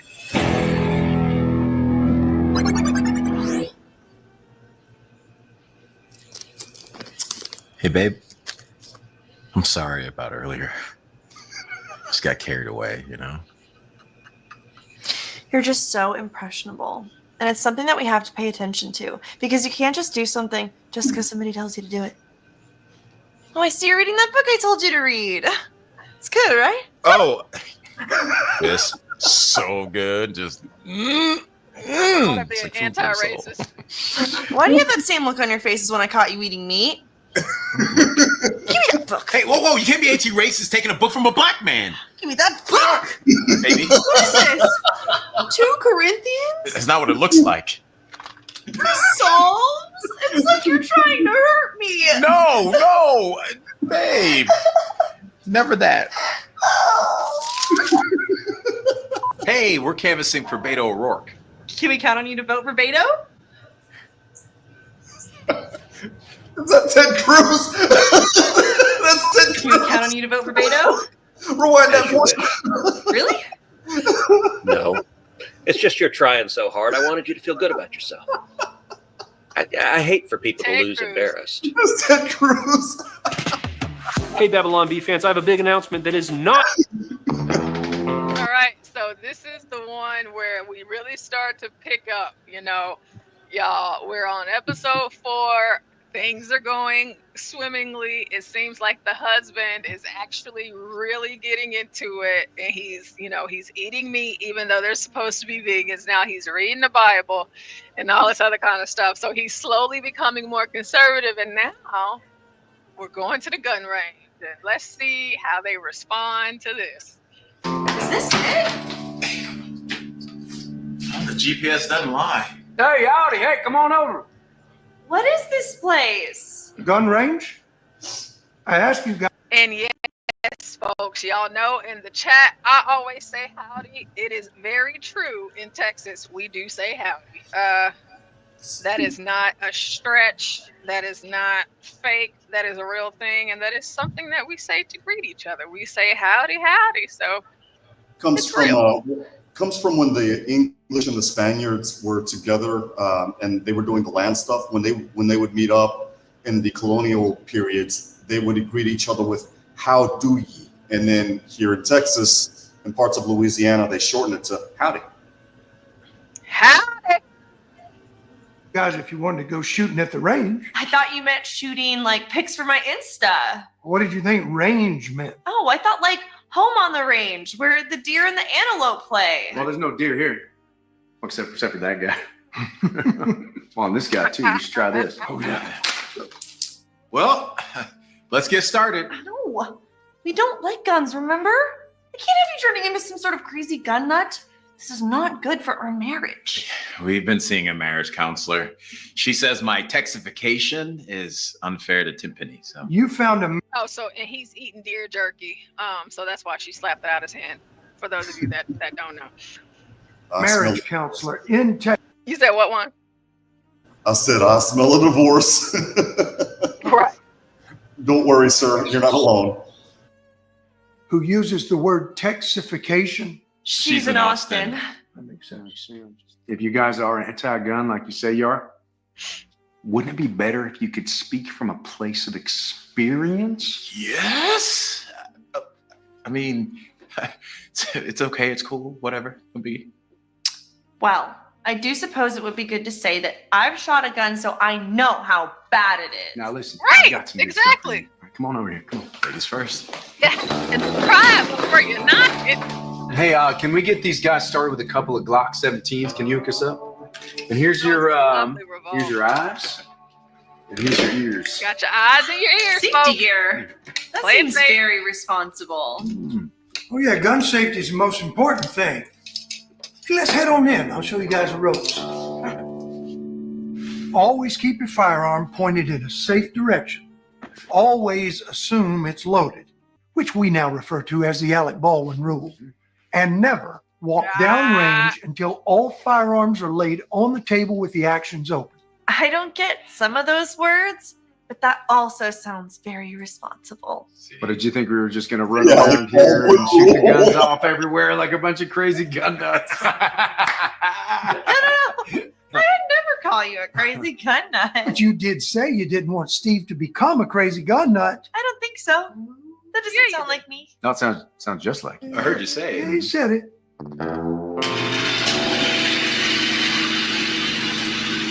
It's like jump starting. Is that a fully semi-automatic single hollow point assault machine gun? Is that a 30 magazine clip? No, that's an 8-bullet round. That's what it is. Telling y'all those 30 mag clips and your 9mm. I wish Richard was in the chat. I'm telling you. I mean, it's just, especially whenever you're at the range and you don't have to reload so often, because you got your 30 mag. But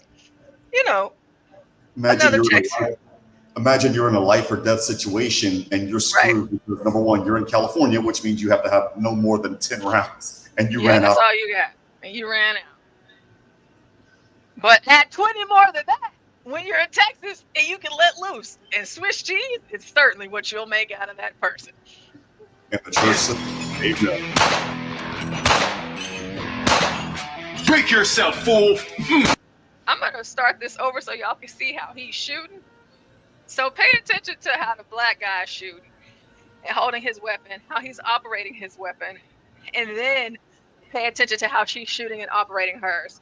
For those of you that got to catch it, just starting off, the way that he's operating his pistol, it is just like, sir, absolutely not.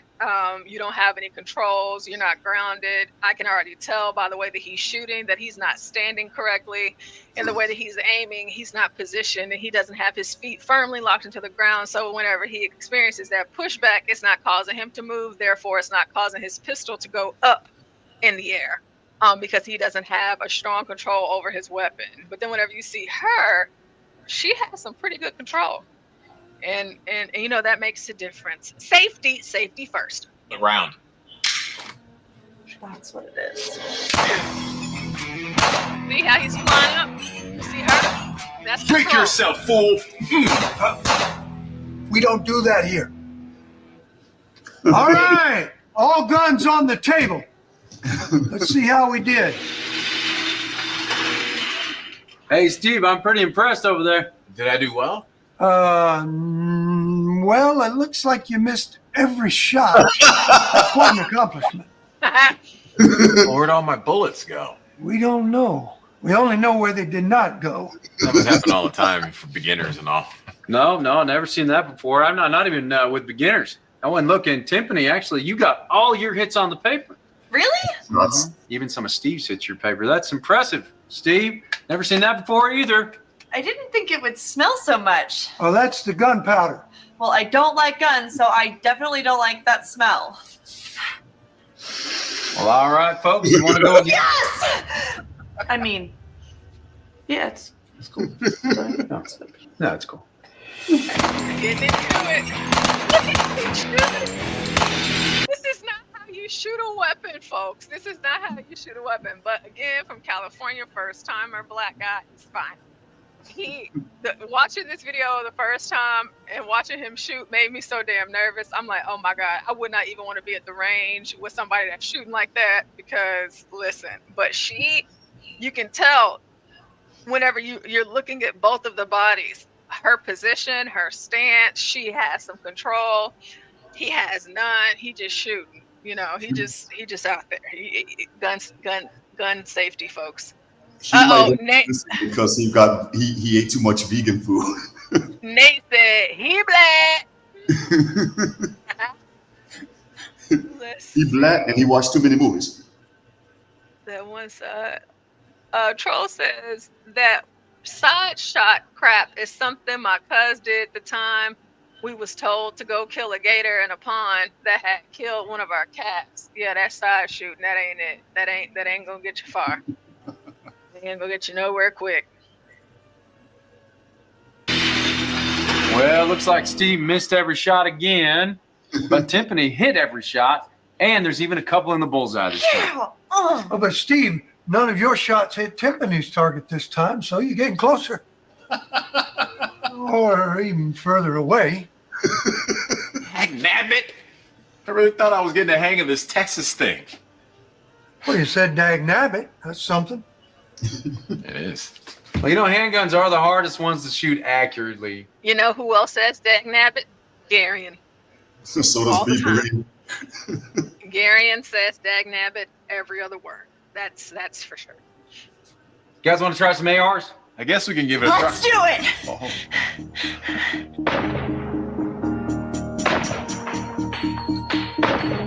All of those shells. The cheese. He's jealous.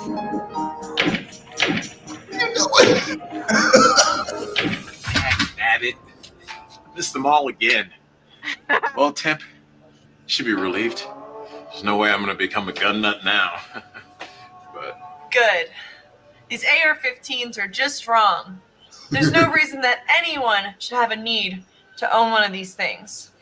But if one were to buy one, where would be the best place to do that?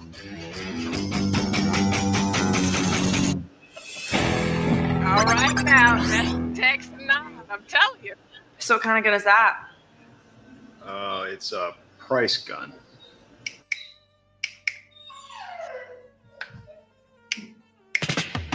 Hey, Babylon Bee fans, I have a big announcement that is not satire. How have you guys been doing? Yeah, I'm telling y'all, it's just, I just think that this is just, I know that this is a parody, but this is like really how it is. Like, you're gonna fall in line. Like, it might take a few things here and there, but you see how she went. Like, he loves the religion, the food, and now here she is, Miss California. Now she loves shooting guns. She never shot one before, but now she's all the way in. She's knee deep and she's ready to rock and roll. So let's see what episode 5 is. Some of you folks out there, y'all do know what Buc-ee's is. It is a Texas classic. They are actually better in Texas than they are in these other states. However, for those of you that do not know about the glory of Buc-ee's, may you get to experience it a bit through this video. If you ever find yourself traveling out there on the road and you see a Buc-ee's, do yourself a favor and go ahead and stop on in there. They have the cleanest bathrooms in the country. Any and everything that you do and do not need, you will have that access there at Buc-ee's, and all of the food at Buc-ee's is divine. You will not be disappointed, as well as all of the desserts. Buc-ee's is it's a Texas dream. Let's go. Doing since our last session. Steve, have you been working on controlling these unhealthy desires for Texas culture? Well, I reckon I've been trying my best here. And Tiffany, how does it make you feel? That's how HB gonna be in a minute. Cause whenever he mocks me and my accent and everything, there's a snake in my boots. Yeah, it rubs off on you. It just does. It just does. To hear Steve say that he's been trying as he sits there wearing a big new cowboy hat, it makes me feel unappreciated and betrayed. But baby, it looks so good on me. Does it? Thank you, babe. Anything you can do to fight your Texification. I just feel so guilty for having these cravings. Especially when Tiffany is so perfect. No vices. Texas isn't changing her. She's still the same radical, leftist California I fell in love with. I love guns! I knew it! I haven't been volunteering at the Transgender Cat Center every night. It's been the gun range. I didn't know that. Well, it seems like you guys still have a lot of work to do. I really do. I'm great at close range, but I'm having some trouble with the iron sight since the ACOG is just so incredible for the 400-meter target. Oh, you meant for our marriage. Yeah, that too. I think you're going to have to decide what's more important to you, all right? Living in Texas or each other? Our interracial love is strong enough to get us through anything. Yeah. Our love is stronger than anything Texas has to offer. Yeah. Hey, babe, let's turn right in here. We're running low on gas, right? What is this place? Is it Busey's? I think it is. Hey, babe, I'm gonna go inside. This pump is broken. It says gas is only $2.99 a gallon. That's impossible. Right? Gas in California costs $7, and Biden said that's always been the case. Right? I'm gonna come too. I don't want anyone to profile you. And Biden Only $2.99. It's only $2.99, and whenever Trump was in office, it was cheaper than that. I tell you what, it was like, well, for me where I'm at, it was like $130. I think the most expensive that I saw it during Trump's term was $157 maybe, but hopefully we'll see those prices come right on back, because for both of my vehicles, for my smaller vehicle, it was almost 15, not quite to fill up, and for my larger vehicle, it was like 22 to 25. Now for my smaller vehicle, it's about $40 to fill up, and for my larger vehicle, it's like 75 to 80 to fill up. So, but in California, gas is like high as hell out there. I don't even understand, I just could, but you know what?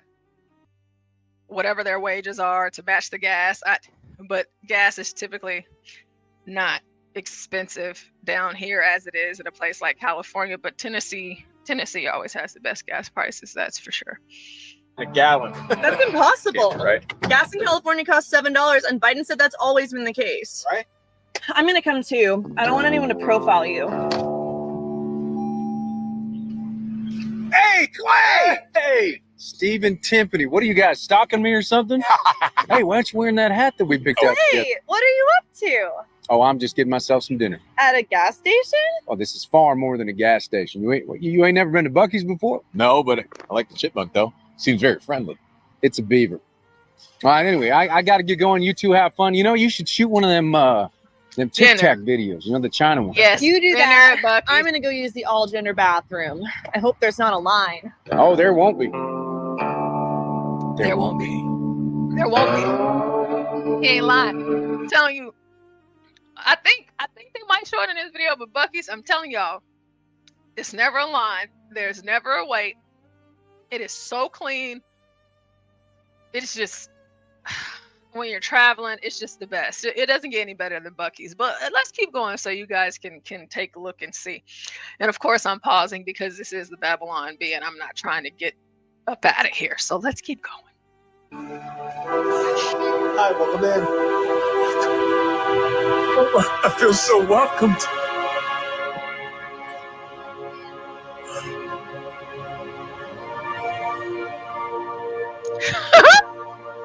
Buc-ee's. This is nuts.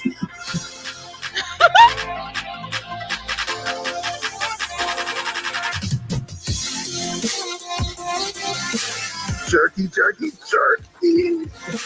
Man, the jerky wall at Buc-ee's is insane. Like, listen, any type of jerky that you can think of, any type of jerky that you can dream of at Buc-ee's, well, here in Texas anyway, they got a jerky wall. So whenever he's like, jerky, jerky, jerky, let me go back a little bit. It's literally a wall of jerky. I mean, it's crazy, but like how Clay was like, he was getting his dinner. The food is incredible. Breakfast, lunch, dinner, and the desserts. Oh my gosh, it is insane. Every single snack, every single drink, every single anything. I mean, clothes. It's like, I don't even know how to explain it. Like, you just gotta go. Buc-ee's is just really that divine.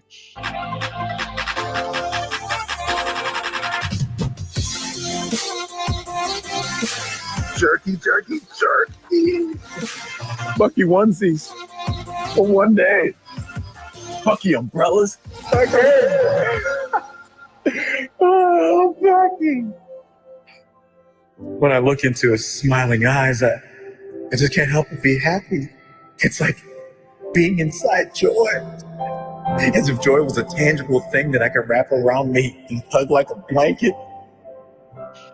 Never in my life have I been this content. It's Buc-ee's.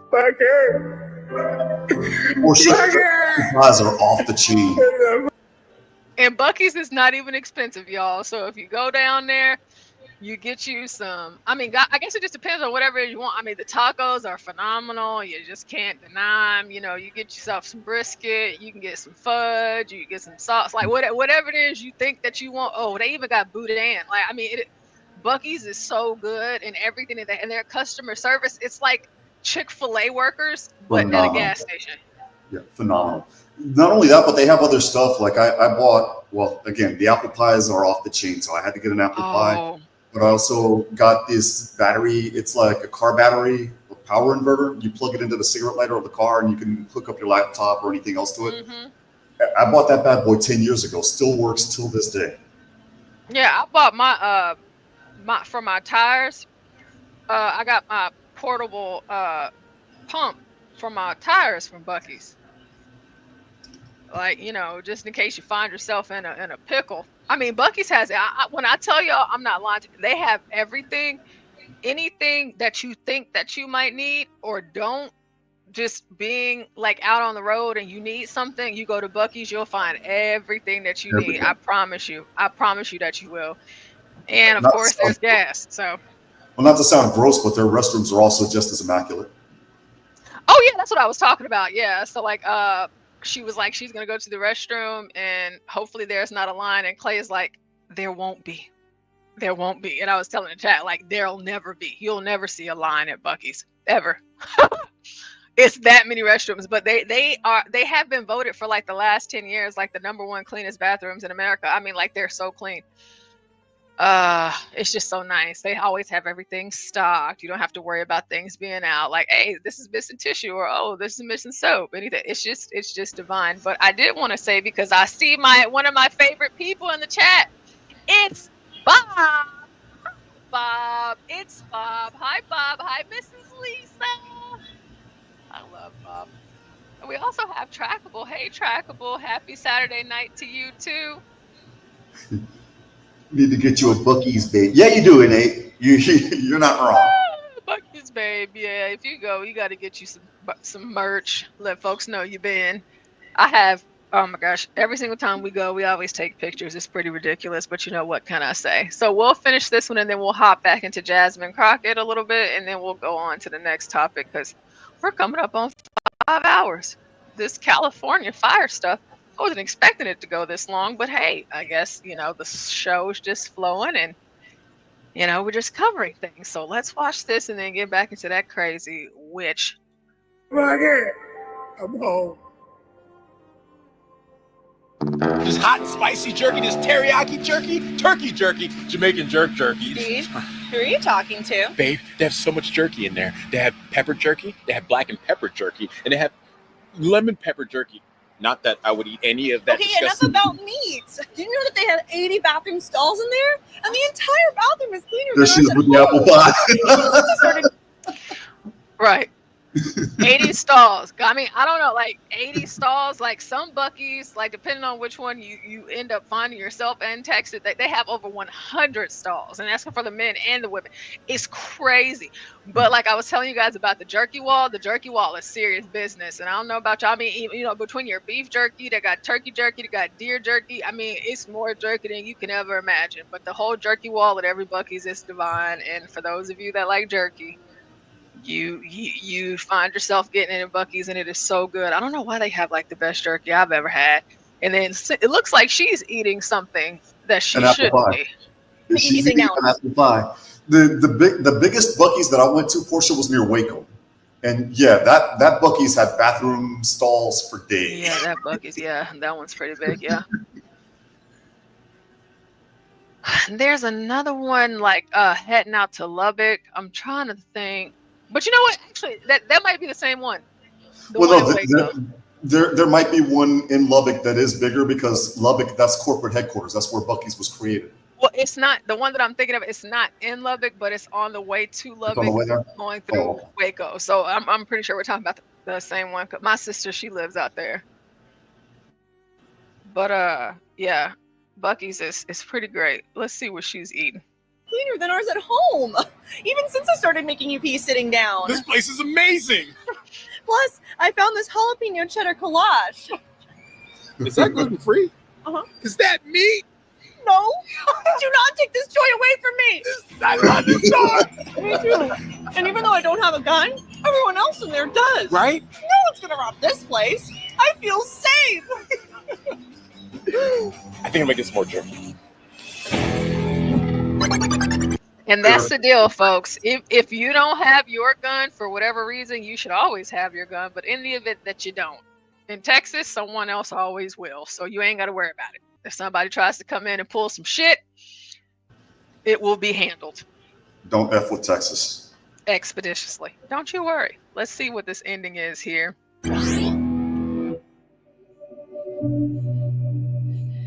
Honey, I can't help but feel there's something between us.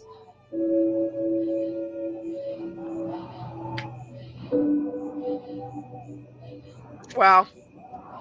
Somewhere along this journey called life, we seem to have lost our way. And although I fear for the course ahead, I know what we must do. What?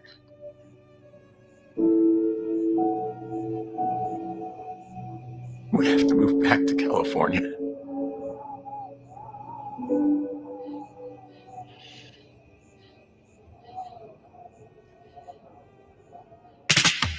Hey, Babylon B fans. Yeah, there's more episodes, but we'll stop there so we can get back to Jasmine Crockett. I don't want to keep you guys too much on my Texas tip, but we're only at 3 minutes and 13 seconds. We can get back into Jasmine Crockett and see how long we last before I'm ready to move on.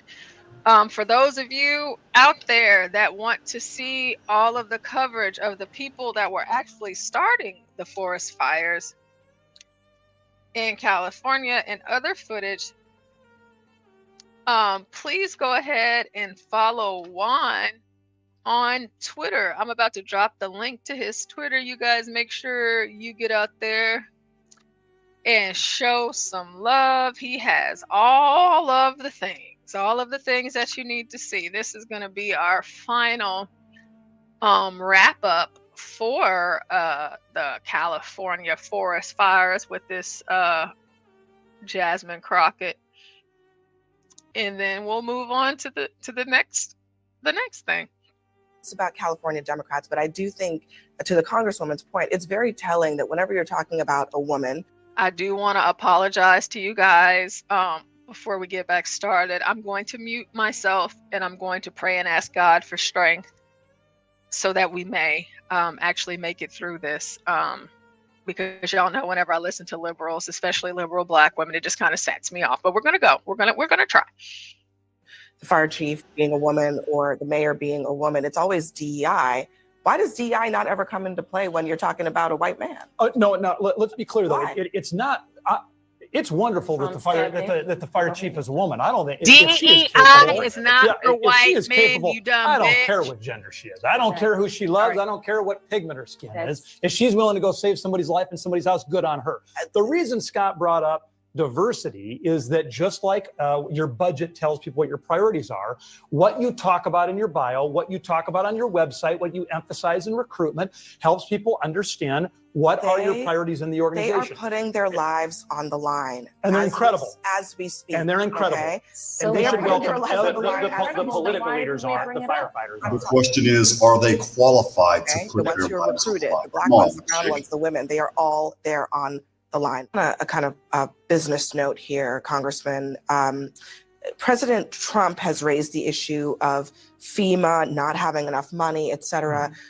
This is your territory. Is the Congress going to fully fund what California needs in order to handle these fires, to recover from them if it's needed? Absolutely, we should. This, of course, is a town that constantly disappoints people, but shame on all of us if we don't acknowledge that these disasters hit every state, and this is a really big one. People need to expect that their state, local, and federal government are going to be there, and we need to be. I think that members always end up coming together when it comes to these disasters and doing the right thing by the people that are there.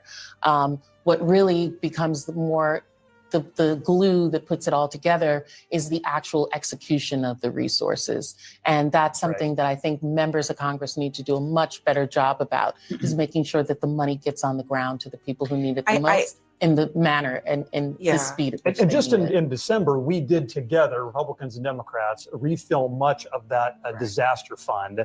This is going to take a lot of money out of that. So we are in, it's January 8th. President Trump is going to be inaugurated in just a few days. About to say. The incoming president, I hate to say it, but he has a history of threatening to not fund fire relief, specifically to California. What did they do to Puerto Rico? I mean, we spent historic amounts of money on Puerto Rico. Let me just play what President Trump said. Not only This is that, just but the in governor of Puerto October Rico about actually embezzled that money. fires in That California. governor is sitting in prison right now because of it. Say that again, I'm sorry? I said, could you repeat what you said again? I said not only did Puerto Rico receive an overabundance of money because of Hurricane Maria, but the governor at that time, Juan Vasquez, embezzled that money. That governor is now sitting in prison because of it.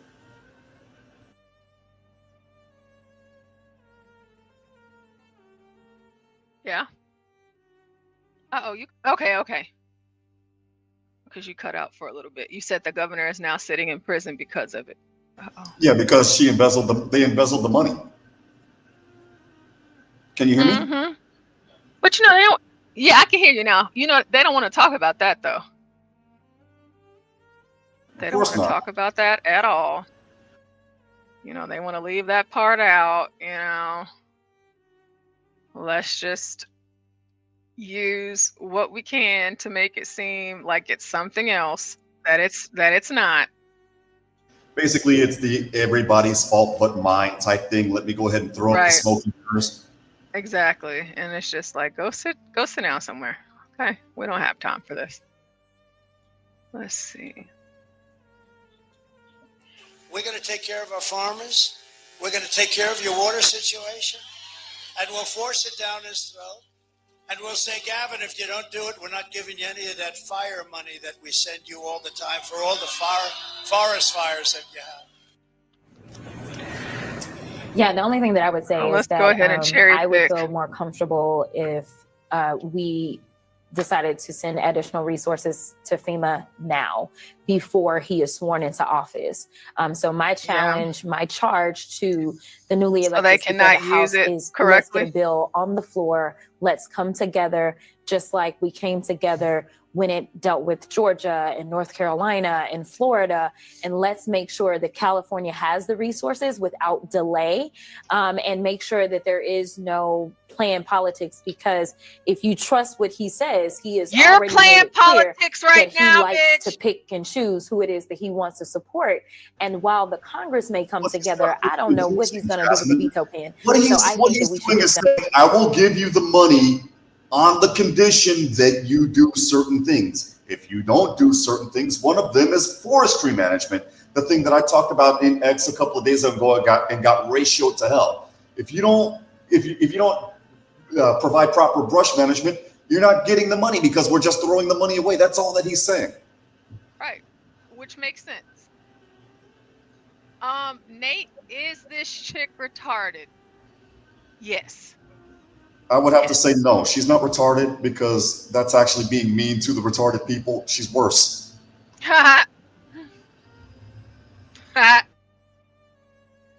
Oh, Jasmine Crockett. Done while we still have a President Joe Biden. Look, the Congress and the president, whether they do it now or 2 weeks from now, is going to. Sorry. See, Joe Biden doing all of the crazy stuff that he's doing on his way out, and then her, you know, suggesting that they add more to the craziness. In a few more days, we're going to have a Republican majority everything. They are about to be in for a rude wake-up call because Trump is coming at y'all with everything that he got, and everybody that he's picked, they're not holding back. So you can get up here and get on, you know, CNN, Jasmine Crockett, and try to talk your shit and do all of this, that, and the third. Y'all gonna be real quiet in a couple of weeks, and y'all gonna be trying to watch yourselves because y'all gonna be worried about your positions and people getting you up out of here. All right. And then you causing some form of a special election down there in Houston where they try to oust your ass, this, that, and the third. So whatever it is, Jasmine, and all you other Democrats that are just sitting back and chilling, acting like, you know what, it's not that big of a deal. Everything is fine. No, y'all should be on notice. Y'all should be worried. You should be concerned. You should be thinking about anything up under the sun that Trump and his team can pull up out of their ass to get you frazzled. Don't sleep on him. He learned the first time. He learned the first time. And if he does, I say good. If you cry, I say good. Cry harder. Yes, I'm petty. After the smoke that you guys gave, it would be one thing if you didn't try to put him in jail. You know, by the way, he's a judged a convicted felon, but he has an unconditional discharge. In other words, he can vote. He can own a firearm. Everything that a non-felon can do, he can do, in the interest of the office of the president of the presidency of the United States. But the thing is you guys did this. Basically, you tried to put a boot on his neck and crush his head. Yes, if he goes after you guys with the same or a more substantial amount of smoke, I say go ahead, bring the smoke. Let me laugh. Yes, I am that petty right now. Oh yeah, no, I'm petty all the way. I want to see it all go up in flames. Honestly, I'm here for it. I'm excited about it. I want them to keep See, they're doing all of this stuff right now. Keep doing it. Right now, go for the gusto, whatever it is you feel like you need to do. Do it right now, because in a few more days you won't be doing it. Or you can try, but you'll be met with the appropriate things that you need to be met with. Somebody needs to remind you all, yes, you guys are congresspersons, Senate persons, whatever, mayor, whatever the hell. Of course, y'all do what y'all do state by state. But at the federal level, you need to be on notice. And Trump is about to put y'all on notice. And you would think, because a lot of them have been shutting up, right? But the only ones, oddly enough, which is kind of strange, but not surprising, same thing that they did with Kamala by making her black. All you black ones, y'all coming out here talking all of this shit, none of the people that's in Congress, Jasmine, if push comes to shove, your quote unquote white allies, Jasmine, They're going to hang you they're out to not dry. going to speak for you. They are going to give you the noose, and they are going to put you on the best tree, Jasmine. They're not going to give a shit about you. And once everybody starts getting in your ass, to include, AOC, to talk about how incompetent you are and how you should not be in this position and everything else, Jasmine, it's coming, baby girl. It's coming. Your ass is going to be Texas damn dust. Do you hear me? Very soon.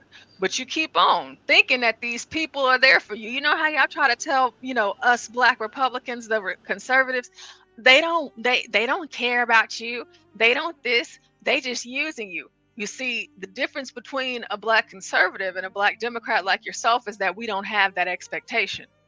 I for damn sure don't.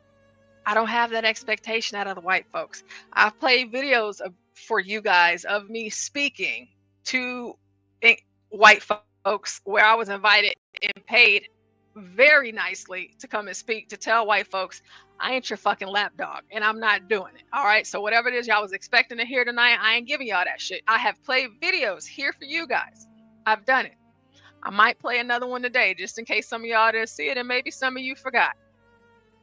Jasmine, all of this that you think that you're doing, you better pick up the phone and call Cori Fat Bush and ask her. Pick up the phone and call Jamal. Pick up the phone and call Stacey Abrams. Call him. Pick up the phone. Call Kamala. Call him. Because I promise you, whatever it is you think that you're doing, baby girl, like AOC, you're not doing much. All you doing is yapping and gobbling like a turkey right now and yakking like a damn chicken head.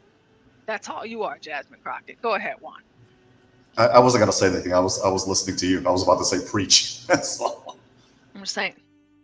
She's doing all of this right now thinking that it's going to elevate her. No, ma'am. Even that one homosexual, the one who's the leader of the Democrats in the House, I can't think, is it Hakeem Jeffries? Not even him, Jasmine. And I long for the day to watch the Democrats do to you what they did to Joe Biden.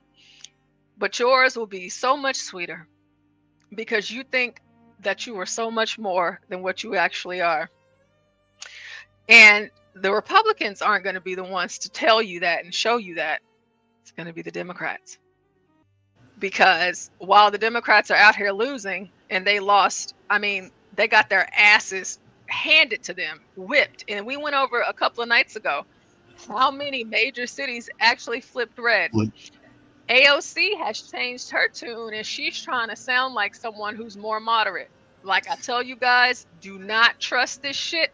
Don't ever think for a second that these people are on your side. They are not. But even though they are not on your side, they are changing their tune. And while they're changing their tune, Jasmine, you're doubling down. You're going to be making enemies in your party. Be careful. John Fetterman's another example of that. John Fetterman. Fetterman. Oh my God. John Fetterman is probably the best. I don't know what this stroke did, but it did something great, didn't it? Like, who the hell are you? What did you do with John Fetterman? Because the John Fetterman that I saw 4 years ago, that's not him. That's not him. That's not him at all. Completely flipped the script. And you're right, because the other night I watched. I didn't jump on in the panel or anything, but here again in my county, in South Texas, we've been blue for 20 years. Not this year, or I'm sorry, last year, a month and a half ago, we went red. We haven't seen something like that since the 90s when Bush left and Rick Perry came in. And the other county the first county that did this was Dade County in Florida, when Suarez got sworn in as mayor, or won as mayor, 6 years ago. And the same thing, they actually went redder this go around. You don't usually see that in big cities or in congested areas. Yeah, it's happening because a lot of stuff that y'all are doing and saying, people are tired of it, and we can see it. And it's not, again, y'all try to make it seem like, oh, it's just white folks. No, it's everybody. Nobody has time for this. And to know that this video that I'm showing to you guys was posted 18 hours ago, listen, Jasmine, you're a politician. You're also an attorney. Attorneys are supposed to be good liars. You're going to have to figure it out. All right? And you're a politician, whom are also good liars. Figure it out, because the road that you're going down right now, it's not paved in glory. Not for you. It's just not. And whatever Hispanic person, because I'm just going to predict this right now, it is January 11, 2025. Whatever Hispanic person that the Democrats are going to promote and push and throw up on the pedestal whenever you are up for re-election, be mindful. The Hispanic support for any vote, I don't care if it's on the left or the right, Black people ain't got shit on that in Texas. And I'm going to just let you know that right now. They put a Hispanic person to run up against you, whoever it is, they are going to dust your ass and you're going to be out of here. The same way that Cori Bush was, the same way that Jamal Bowman was. They're going to make sure that they get you, like Stacey, they're going to get you up out of here because your rhetoric, and your rhetoric isn't serving your people. Your rhetoric is actually hurting your people. What they're Especially going to do, with you being over the wards, worried about everything else but the wards. what they're going to do is I think they already saw the playbook, at least here in South Texas with Mayra Flores and Monica de la Cruz. They saw it in Florida with Ana Paulina Luna. What they're going to do is they're going to get a very hot looking but very capable Hispanic woman to run against you, because you're going to see her body, right? And most men, we're visual creatures, Porsha. We're going to see that looks doesn't necessarily equate to smartness. Not to sound sexist, but that's just the way that men think sometimes. Yeah. However, they are going to have the surprise Pikachu face when these Mexicans, these Cubans, these Puerto Ricans run ramshot around them and have them, have a landslide of votes against them. Again, we saw that with Ana Paulina Luna. Yes, she looked hot in a bathing suit, but her policies, when she hit that congressional floor, you couldn't mess with them. They were uncompetable, as they say. You just couldn't touch them. They made too much sense. Mayra Flores, when she appropriated money to come down here to South Texas to finish up some of the improvements on the wall that we have down here, same thing. Can't mess with it. Can't touch it at all. And those women are coming. And the other group, Porsha, that are going to hit us decades later. This will be when our time's up, right? My kids, your kids. Anybody that has kids in the chat, it'll be when they're voting. What's going to happen is you're going to bring in a lot of Muslims, because a lot of Democrats are making the mistake now that, we got the Muslims, we got the Afghanis, we got the Iraq. I'm sorry, they are as conservative as they come. And if you don't believe me, you better look at the mayor of Dearborn. You know what he did when Trump won the first time, Porsha? What? This is a Democrat mayor, by the way. Got rid of all of the LGBTQ bullshit flags and put up all American flags. Yep. He said, this is a Democrat saying, because this country is founded on the principles that we are Americans first and everything else afterwards. Right.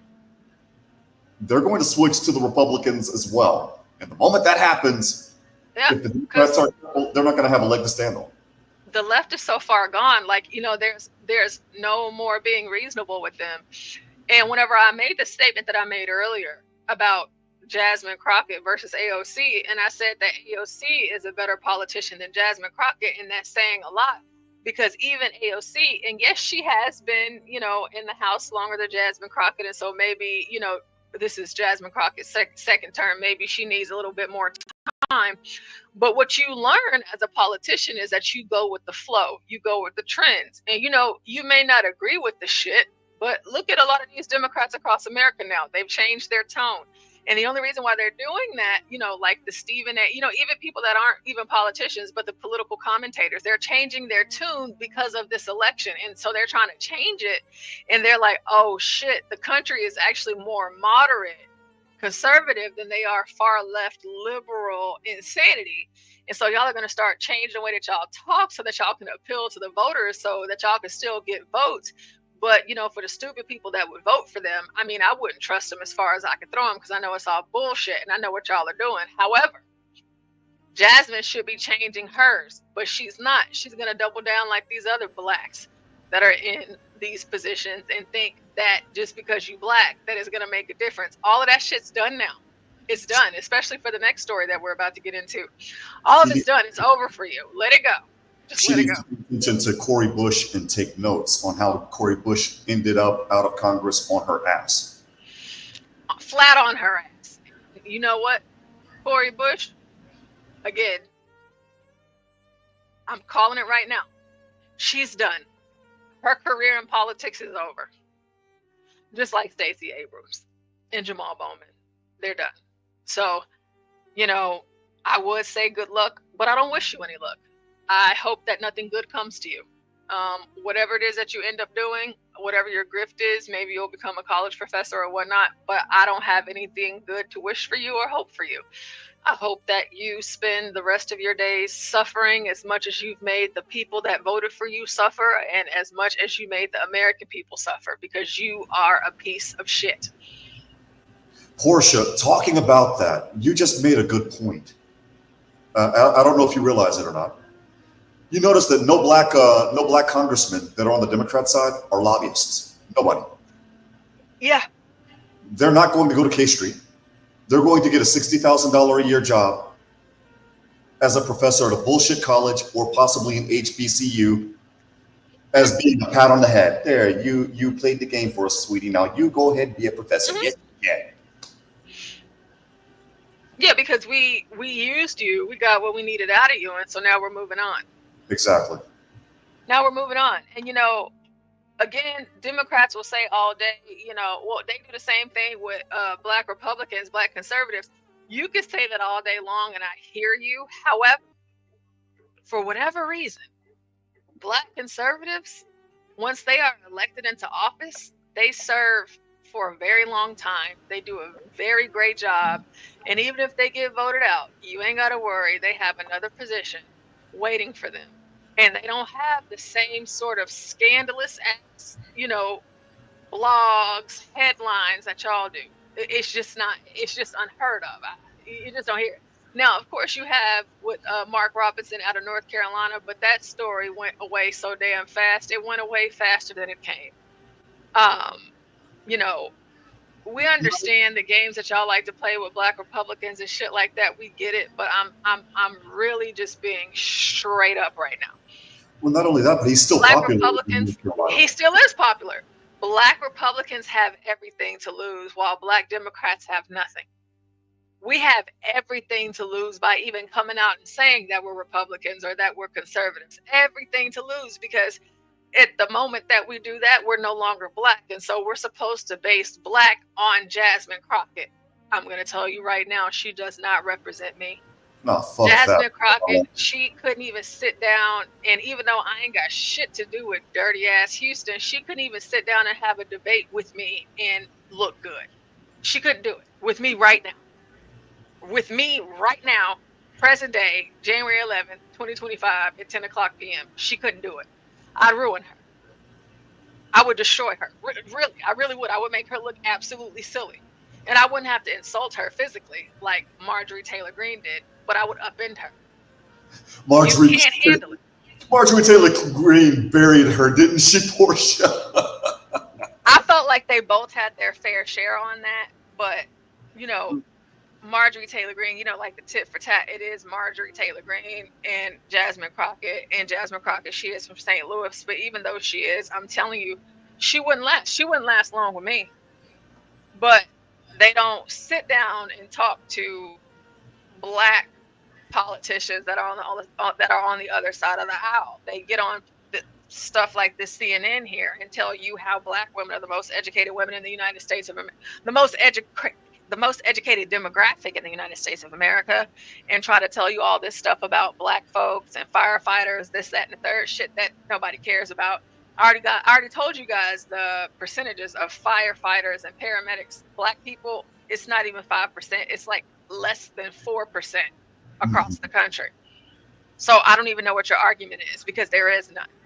You can't argue for black people to be in a profession that they themselves aren't even trying to be a part of. Well, and then going back to what I mentioned 2.5 hours ago, I'm sorry, educated in everything, but qualified in what? It's like you've heard the saying, you could be you're the jack of all trades, but the master of none. Right. So it's like, okay, you're educated. So you're educated. So what? What are you doing? Right. Your degree in basket weaving and whatever else. What? Don't nobody give a damn. Okay. And then now, because all these companies are getting rid of all of this DEI, you're really not going to stand a chance. And of course, with affirmative action out of the way, I've talked about this before here on this channel. I actually did a full-blown deep dive on affirmative action because I was impacted by affirmative action, and funny enough, I'm black. So the thing is that if you were a black like myself that made good grades, that graduated at the top of their class, that was really smart, you know, I'm over here trying to fight the black people to get scholarships that I could never receive because my grades were too high. And that's what they told me, verbatim. My grades were too high, so I didn't need a scholarship. So somehow I should be able to make it through. And it's like, oh, wow, this is incredible. I don't get it, but fine. So you want to afford the idiots that are failing and using their FAFSA money and their scholarship money to buy, like, you know, chargers and TVs and shit, instead of affording the ones that you know are going to complete their programs and actually become what they set out to become. Instead of you pursuing us, you want to pursue the nobodies. I get it. But they're educated, Porsha. But they're educated. They're educated. That's what I mean. According to Jasmine Crockett, they're educated. Jasmine Crockett, you are an attorney. Let me actually look that up really quick. Yeah, I posted her state bar profile in the back chat. She went to the University of Houston, has a law firm or a law office in Texarkana, not even near Houston. So it's like, okay, that doesn't make sense. Yeah, no, gosh, yeah, that's stupid far away. Yeah. Black female. Been practicing law. She got admitted to practice in November of 2006. So about 17 years she's been practicing. Okay, so here we have the same thing. Let's see here. I'll pull this up because this is just a quick little search. About 4.1% of lawyers in the United States are black women.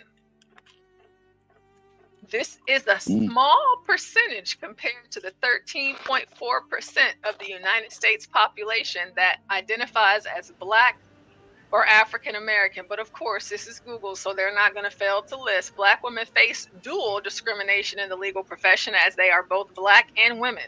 Some reasons for the low percentages of black women lawyers include limited resources. Black women may face additional challenges in entering the legal profession due to limited resources. I don't know what resources are limited for them.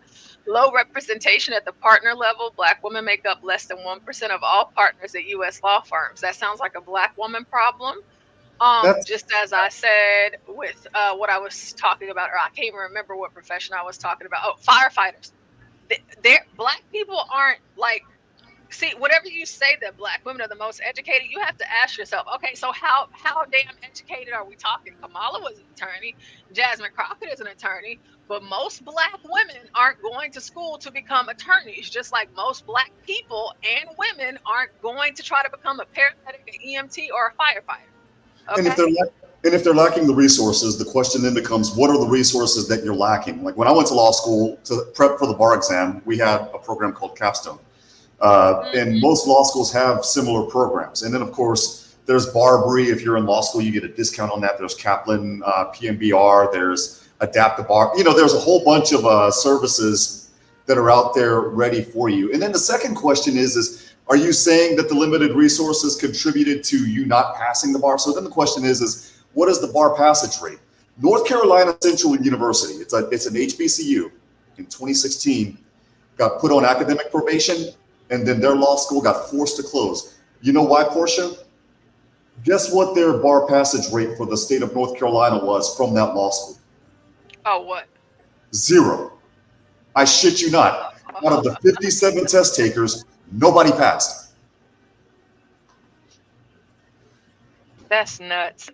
I just decided to fancy myself with looking this up too, because I've talked about this on the channel before. I was in medical school for a year, so I got accepted into multiple medical schools all across our great United States of America. I was so in deep in my medical program that I did my medical internship for medical school for cardiothoracic surgery at UCLA in California, actually.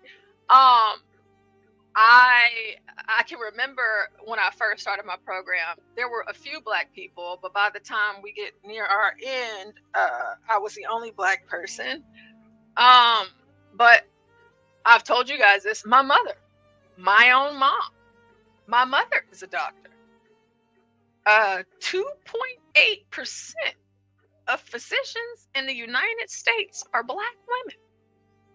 This is despite, like they said last time, Black Americans making up 13% of the US population. So you can ask yourself how many Black women are trying to actually go into medicine. And if they are, how many are actually sticking it out and holding up and going through their programs. Now, I did not complete my program because I moved back home to take care of my grandfather who was dying, who was diagnosed with dementia. But beyond that, if we want to look into the possibility, I could have finished. I even could have went back and finished and did this all over again. Nonetheless, I didn't, and I have no intentions on doing so now. I'm older. I'm trying to get married and have some babies and all of that stuff like that. But the thing is that there's not a lot of Black women going into the profession, and they're just not. There's not a lot of Black people going into the profession, just like there's not a lot of Black people going into the profession of law, just like they're not going into firefighting and all that. It's just you cannot make a stat and try to point it out like, well, they don't want to hire a Black doctor. No. It's not a matter of them not wanting to hire the Black doctors. There's not enough of the Black doctors to hire. And the people that are going into some of these schools are not qualified. I hate to say it like that. I mean, Porsha, you could go back. You decided not to. The difference is you chose not to. The question becomes, how many Black people in medical school failed out, right? In law school, it's no different. I was listening to a video by a YouTuber by the name of Nate the Lawyer. He said something to the effect that just because he was Black, he got accepted into the University of Miami, and they loaded his ass up on scholarships. He went to City University of New York, and he graduated from there. But he said what was happening is they were loading up Black people that either didn't have the proper study habits, and that's true. I've seen that. Matter of fact, I damn near got caught up in that. They didn't adapt. They were writing. They were used to bullshitting their way in undergrad and in law school, and in these these more advanced degrees, medical school, things like that. You're not going to be able to bullshit your way to a degree. It's just not going to work. And so these people would come in, and in law school, for the most part, it's competitive as hell. Like you have a certain GPA, and if you're on the wrong end of the curve and you curve down, you get dismissed. And in California, the law school that I went to, because it was the alternative track, if you fail the baby bar after 3 times, you're out, period, the end. And if you go back, you're only accredited for your first year. So you wasted 3 years and you get to start over. Congratulations. You know, how many Black people are going through that? And to me, I'm asking that question because you have to weed out the people that made a choice. Hey, look, I can do this. I got straight A's or I got A's and B's, but this ain't for me. Versus the people that, I'll just be quite honest, had no freaking business being there to begin with. And then too, we also have to take into consideration here,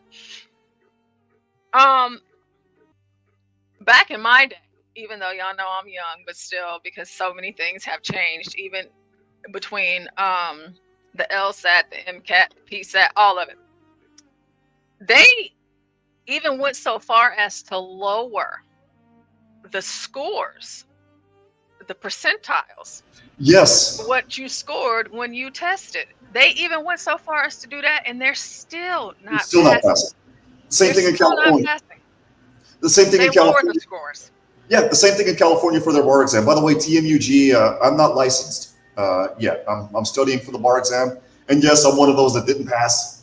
I got no shame in it. I'm going to take it until I pass that SOB, and I'll pass it. But the thing is this, California, because of the black and Hispanics aren't passing the bar exam.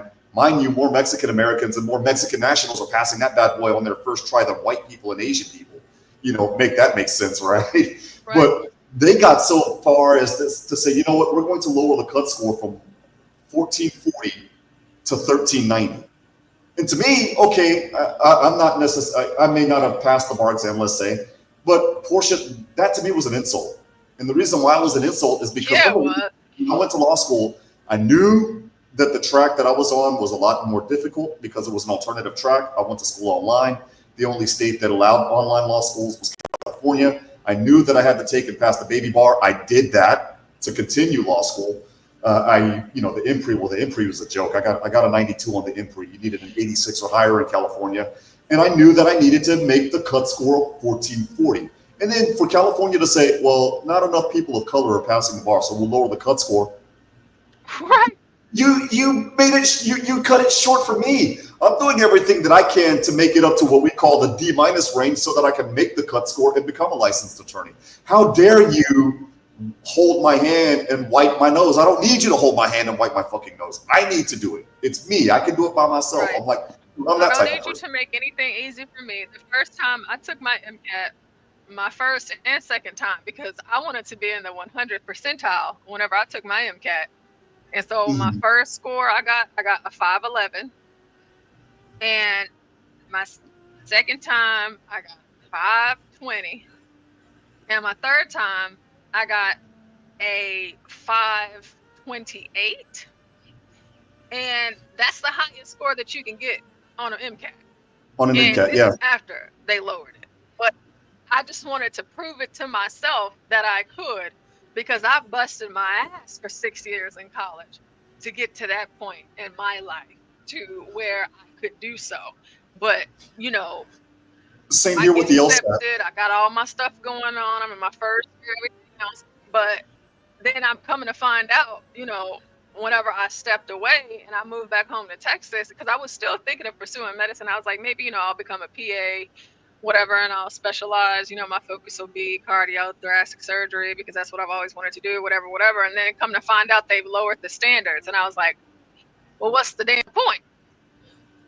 There's no point. If y'all lowering the standards, there's no point. And it's like y'all are kind of sneak lowering the standards, because it's like y'all are aiming this at black people just to get more black people into these professions that they should not be in. If you cannot score, and if you cannot be at the top of your class, I was at the top of my class in high school. I was at the top of my class in all three of the colleges that I attended. I'm in college right now, and I'm at the top of my class right now. You're going to have to do what the hell it is that you need to do, but there's no lowering the bar, because what it does for people like me and you, Juan, or people like Blacks Who Defy, we're out here busting our asses at school. We're studying, we're doing all of the things, and we score well. But you know what happens? Oh, your grades aren't that good. It's just because you're a person of color, so they're giving that to you. They did that shit with me. It's not like you're really capable, but we're just, Well, they did that shit with me when I applied for law firms. And it's funny, when they would interview me, I got the pat on the head. I'll never forget this immigration attorney out of Houston, bless his heart. Porsha, I walked all the way from freaking downtown Houston to Pearland, Texas. That's how bad this was, right? To get the interview. And he tells me, well, I need people to go to the immigration court to do this, that, and the third. And I'm like, look, I'm studying I'm studying to pass the bar exam so that I can be an attorney. I got to figure this shit out myself anyway. You know what he said when he after the interview? His question to me was, "Do you need some money?" Like, Dude, I'm at your fucking charity case. Get the fuck out of here. Pardon my language. But what I did do a couple of weeks later was I sent him my writing samples. I did a sample I-601 brief. I did a sample appellate brief before the Board of Immigration Appeals. And I get an email back. Your legal arguments are some of the most profound arguments that I've read. I never thought of it like this. Yeah, I'm the same guy that you interviewed a month ago. Remember me? To bring in somebody that's not as capable. Like, don't, just because y'all drop the ball for everybody else, don't be out here assuming that we drop the balls on ourselves, because I would never drop the ball on myself. And then, like, even me being an educator, like, I don't even drop the ball on my kids. I don't even allow them to even think. And so whenever my kids are telling me, oh, this is hard, this is this is that, no, it's not hard. It will become easy when you practice and when you study. And so whenever you decide to do what I've told you to do, what your peers have done, then maybe you'll see a better result. And that's just always the student that I have been. And that is the student that I was. And that is why I thrived in college. And when I thrived in medical school, I was killing the game. And I want to be, someone that's doing so, not because I'm Black, but because I'm capable. And so whenever, that's why I was so glad with affirmative action. I was like, thank God, because y'all have Black kids in institutions, PWIs, white institutions, all across America that have to deal with kids messing with them, saying, you got to deal, like, as a Black person, because that was my experience, especially at Georgetown, Jesus Christ, that are telling you every day that the only reason why you're at this school is because there was a quota. I didn't even know about quotas whenever I first got to college. I had never heard of that before. It's a quota, and they needed you to meet a quota. And the white kids are telling you this every day, even like in all my science classes and everything else, because I was taking 18 and 21 hours. I wasn't playing around because I knew what I was going to school for. But here I am having to deal with, a whole lot of, racist stuff whenever I was in my first year. So that's why I actually left, because it was just too much for me. But like that is a reality. That's what they think. They think that the only reason that you're there is because of a quota. And I didn't know what that was. And I'm like, I ain't no damn quota. I graduated the top 10. The top 10%. I was like, I was in the top 10 kids of my class. And it was like over 2,000 kids that I graduated with. What are we talking about?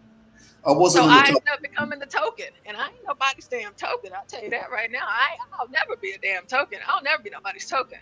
I was never in the top 10. I think I was lower than you, Porsha. I graduated with a 2.9 GPA from college. Graduated law school with like a 2.75, 2.8 GPA. But the thing is for us, we weren't, I wasn't there to become the token either. And again, an example of somebody not needing to be in law school. I'll never forget when my study group and I, after we passed 1L, I made the dean's list that year. That was the only time I saw myself at a 3.2 GPA. We went to the review weekend so that we could get ready to take this exam in Pasadena, California. And I remember all my friends and I crying, we're not ready. We're trying to figure out how to synthesize the case from the briefs, this, that, and the third, explain the why in our analysis and things like that. And I'll never forget, this one guy comes up and we're doing our issue spotting exercises. I call it the jump the juice exercises, to get your brain running so that you could think lawyerly, as they call it. And this guy is looking at a fact pattern, and we're looking at the fact pattern with him, and we're looking at him like, how do you not know this issue? Like, this issue is screaming in our face. And finally we said, what is a plaintiff and what is a defendant? And this guy didn't even know what the definition of plaintiff and defendant were. Black guy. And we looked at him like, you poor thing. You poor thing. You have no business. You have no business being in law school, much less here. How the hell did you even get to this point? You're going to get bricked by the state of California. And sure enough, he got bricked and he got dismissed.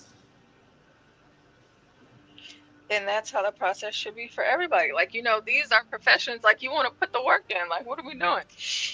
What are we doing? And even me being a math teacher, like, yeah, I have a lot of preps. I teach a lot of different math, but I mean, golly, like, I took a lot of math when I was in college, and I'm very proficient. So it's just like, you want to make sure that you're hiring people that are capable, and you're not just hiring them off of their skin color, because that's never going to be good I see Virgo is back up here, so let's play a couple more minutes of this, and then for those of you that want to watch this in full, as always, the link is already in the description box, and we're going to hop into the next thing because I want to make sure we at least cover, another topic because we've been talking about this for a while. But it doesn't, we could talk about this for forever, but let's listen to a few more minutes. We didn't even make it. Listen, it's 7:13 and this video is 22 minutes long. So let's watch maybe up until 10 minutes and then we'll move on. Obviously fund this and take care of this, and they need to. It's important. However, I do think this policy changes should come along with this relief money here, with whatever it takes to rebuild and to fix. We have to look at the root causes, whatever forest management problems there are, whatever water problems there are, whatever issues happen in the local governance. Rebuilding here is a good thing and everybody should support it, but we ought to, as taxpayers, expect necessary policy changes at the federal, state, and local level so that it doesn't happen again. Does that include climate change and addressing that? Clearly, we need to be good stewards of the environment. And America, I think, has a better track record on this front than most people give us credit for. The reality is, in the last few years, we've reduced our carbon footprint by more than the next 15 carbon-reducing countries combined. I would say this. Clearly, President Trump speaks from the stump in a very different way than I do. It said that you campaign in poetry and you govern in prose. We actually know how this guy's going to govern. He was president for 4 years. He didn't cut off funding. He didn't look at people whose homes were burned down and say, forget about it. You had a Biden sign in your yard, so we're just going to pass on by your home. Those things did happen in the last administration, probably in a narrow way. But I got to tell you, Donald Trump will be there to help out people in California. He was there 4 years ago. He'll be there now. I'm just going to read one quote. We have several of them from his time in office, but just one as it relates to this. This is Kevin Carroll, a former Homeland Security official, told the New York Times and Politico and The Guardian, Trump absolutely didn't want to give aid to California or Puerto Rico purely for partisan politics. I hear what you're saying about the hurricanes, what happened in North Carolina and Florida. I do, though, think that there is a track record here of Trump, too, where his own aides, there are several others I didn't read, but his own aides say they had to convince him that there were votes there for him. Well, I think there are no votes in Puerto Rico. I think what's going to be important is Which that is why we have. they didn't. But what did we do? I mean, Let me finish. people make this Excuse me, allegation Scott, let me about Puerto finish. Rico, What I but think it's like what is going to be important is when the Senate is confirming those cabinet members. That's what I was speaking with them about what their policy ideas are and what they're going to do. Because when you're reading things like that, we recognize that it was the individuals who were there as experts, cabinet members, officials, who were able to convince the president to do certain things or convince him not to do other things. And we want to make sure that those great minds are still there for him to be able to provide that guidance and support so that when Congress does give bills, good people like Desi and others who are working on these things to be able to put it in front of him to get him to sign it and to do the right thing. I think that that's really the big issue, is that he was surrounded by what I would consider to be actual experts, people that had actual resumes talking of diversity, equity, inclusion, and people just getting jobs and they're not qualified. I mean, when you look at the people that he has decided to. All right, enough of her. Enough of that. You guys can watch the rest of that. The link is in the description box. The thing is that, they can, try to pull the wool over your eyes and do all this other extra stuff that they would like to do. I get it. I just don't have time for it because, like I said earlier in the video that we played of Trump earlier, the last time California had a really crazy forest fire, Trump was president. But you know where else Trump was? He was actually in California. Haven't seen Kamala, haven't seen Biden. Not there. Trump was there, and he, put in for all sorts of aid to help them in whatever which way. So if Trump was that damn bad, why is Gavin Newsom begging him to come to California right now? And Trump is not even a president. He should be begging Biden. So, to hell with all of them. And we will move on after we get some final words from on this particular topic from Juan and Virgo, if you have any. Puerto Rico doesn't have representatives, you idiot. Puerto Rico only has delegates.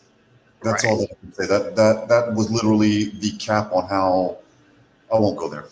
My mama told me not to say anything if I don't have anything nice to say, Porsha. Yeah, it's like she should know that, right? But she Yes. doesn't. She's an idiot. So speaking of DEI, some of you may or may not be aware, but just in case you're not, you know, we've been talking about DEI with the whole fire situation, but a really big company, McDonald's, decides to end some of its DEI programs. And let me tell you what, the Negroes are upset. So let's take a look and see what's going on with McDonald's. But I will say, if the Negroes are upset and they said they're not going to McDonald's anymore, I think that is great news. That is very positive, because you need to stop going. You need to stop going because of the diabetes, the high blood pressure, and the heart attack. So this might be good. So let's see what McDonald's is doing that has a Negro so upset. The food is just horrible. Oh, Virgo, what'd you say? I didn't know you were, I thought you were busy. What'd you say, Virgo? No, Mr. Virgo is snoring. I was just saying, how about the food is just horrible? How about that? But, you know, that doesn't stop the Negroes from being mad and having something to say about it.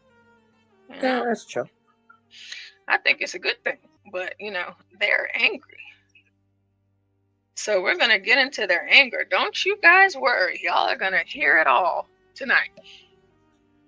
The restaurant with the golden arches is hitting the brakes on some of its diversity efforts. McDonald's says a Supreme Court decision is behind scaling back its DEI programs. The company previously committed to boost racial and gender diversity within its workforce. Original goals to increase representation from entry-level workers to McDonald's top executives. On Monday, the company says many of those specific goals are coming to an end, including diversity training and external surveys to measure workplace inclusion. 2023's landmark ruling found race-based admissions and tactics at universities to be unconstitutional, leading many industries to end their diversity, equity, and inclusion programming. McDonald's CEO says the fast food giant considers inclusion to be at the core, and they will, quote, lead with empathy, treat people with dignity and respect, and seek out diverse points of view to drive better decision-making. The first set of diversity initiatives launched back in 2021, following multiple lawsuits detailing sexual... What'd you say, Juan? I said, look, Zach Morris from Saved by the Bell got that job as CEO after all.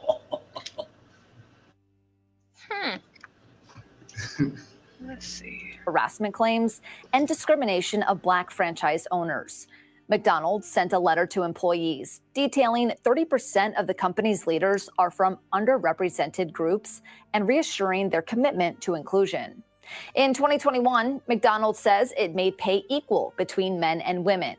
The company also points to its 2024 numbers, showing millions of customers and employees were accepted from all walks of life, and that community is what shapes the restaurant. McDonald's joins Walmart, Harley-Davidson, Toyota, and John Deere in rolling back DEI policies. On the other end of DEI, Costco is holding steadfast to their DEI program and policies, making public declarations that they are committed to diversity practices. For Straight Arrow News, I'm Lauren Taylor. For more on this story, download the Straight Arrow News app or visit san.com.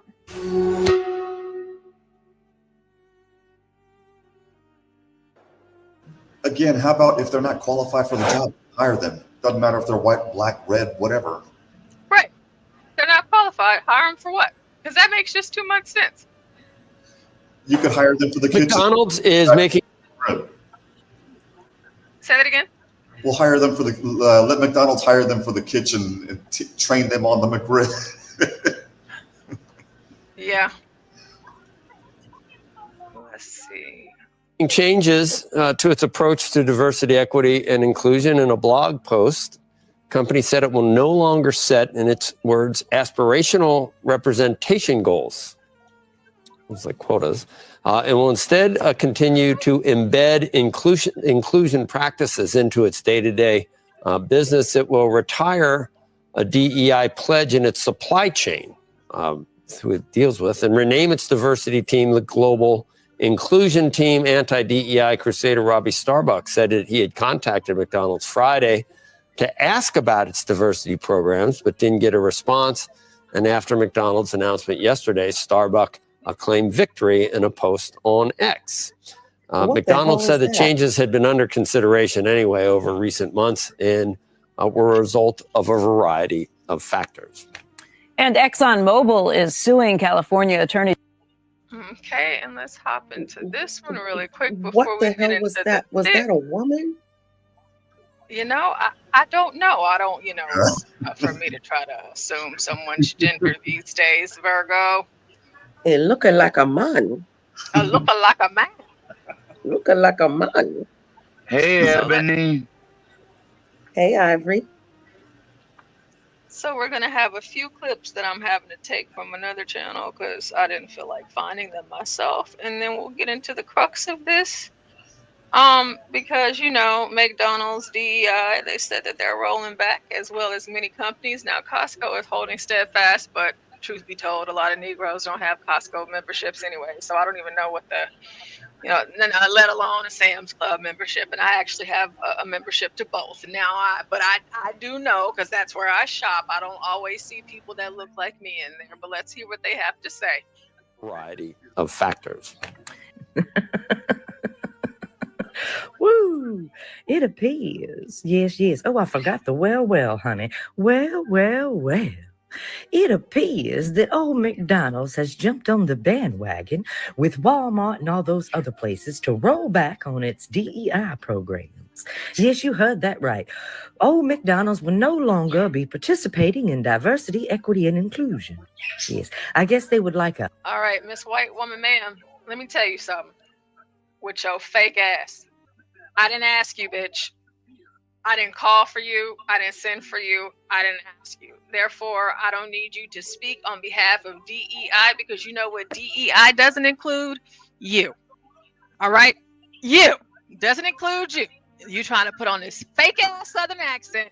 I already talked to y'all earlier today about Southern accents from that damn country ass Louisiana and how it offends me deeply because folks say we sound like we are idiots. I don't want to hear, especially from you. If you're white, shut up. Okay? Whatever opinion you have, you don't have one. I hate to the core of me white liberals, white Democrats. I cannot stand them. They are the spawns of Satan. And whatever it is that you think that you are doing to help Black people, you know that in fact you are doing the absolute opposite. Okay? That's what you're doing. Don't nobody need your help. I'd rather listen to Jasmine Crockett sound like a dumbass before I listen to your white ass try to tell me about what it's like to be Black. They look like miserable white women that can't get laid. I'd rather listen to Jasmine Crockett, bald-headed ass. No, Porsha, not Jasmine Crockett, not again, no. I'd rather listen to her ass talk shit out the side of her neck before I listen to a white person, a white leftist do it, and I'm being so serious. Because it ain't nothing that you can say to me, for me, to help me with anything. I don't need you. Sit your ass down somewhere. DEI ain't got shit to do with you. You don't fit in DEI, even though you gay. Well, she look gay. She look like a bull dyke, and she got on this colorful hoodie. It's not for you. Okay? It's not for you. And I don't even believe in DEI, but bitch, still, it's not for you. And I see Rocco is in the chat. Hey, Rocco. Hey, Rocco. As always. You're gonna show up. You're gonna show up when your man needs carried out of the cabin, right? She's gonna show up when? Oh, I can't carry no man out of the cabin. Oh, firefighters, the firefighter ladies. You know, I'm just telling. It's just the white liberals. They really make my blood boil. Because I just feel like, you know, they just want to see the ultimate demise of Black people. They love abortion. They want us to kill our kids. They want our communities to just be pieces of shit. They have, you know, they just think that we are totally incapable, unintelligent, and we aren't used to anything. And I don't like that. But let's keep going. All pale workforce. Yes, an entirely palm-colored workforce. I can't wait to see how that's going to work out for you. I am just sure there are so many lily white Palm-colored workforce. I'm going to tell y'all right now, everybody in the chat, don't you ever trust a white person That says that that. shits on their own people. Don't trust them. Palm-colored, first of all, that is language of the Negro, ma'am. You know, we flip the palm whenever it's a white situation, all right? This is universal Negro language. We get it. But you're not black, though. All right? You're not. And I ain't okay with that.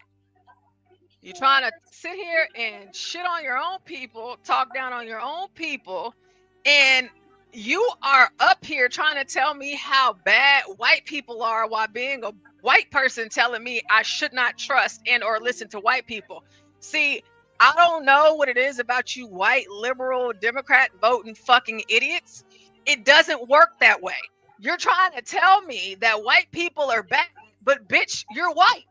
So shut up. He got a cock eye. You're white. I don't trust anybody with a tell me cock about eye. white people. How about that? I don't have time.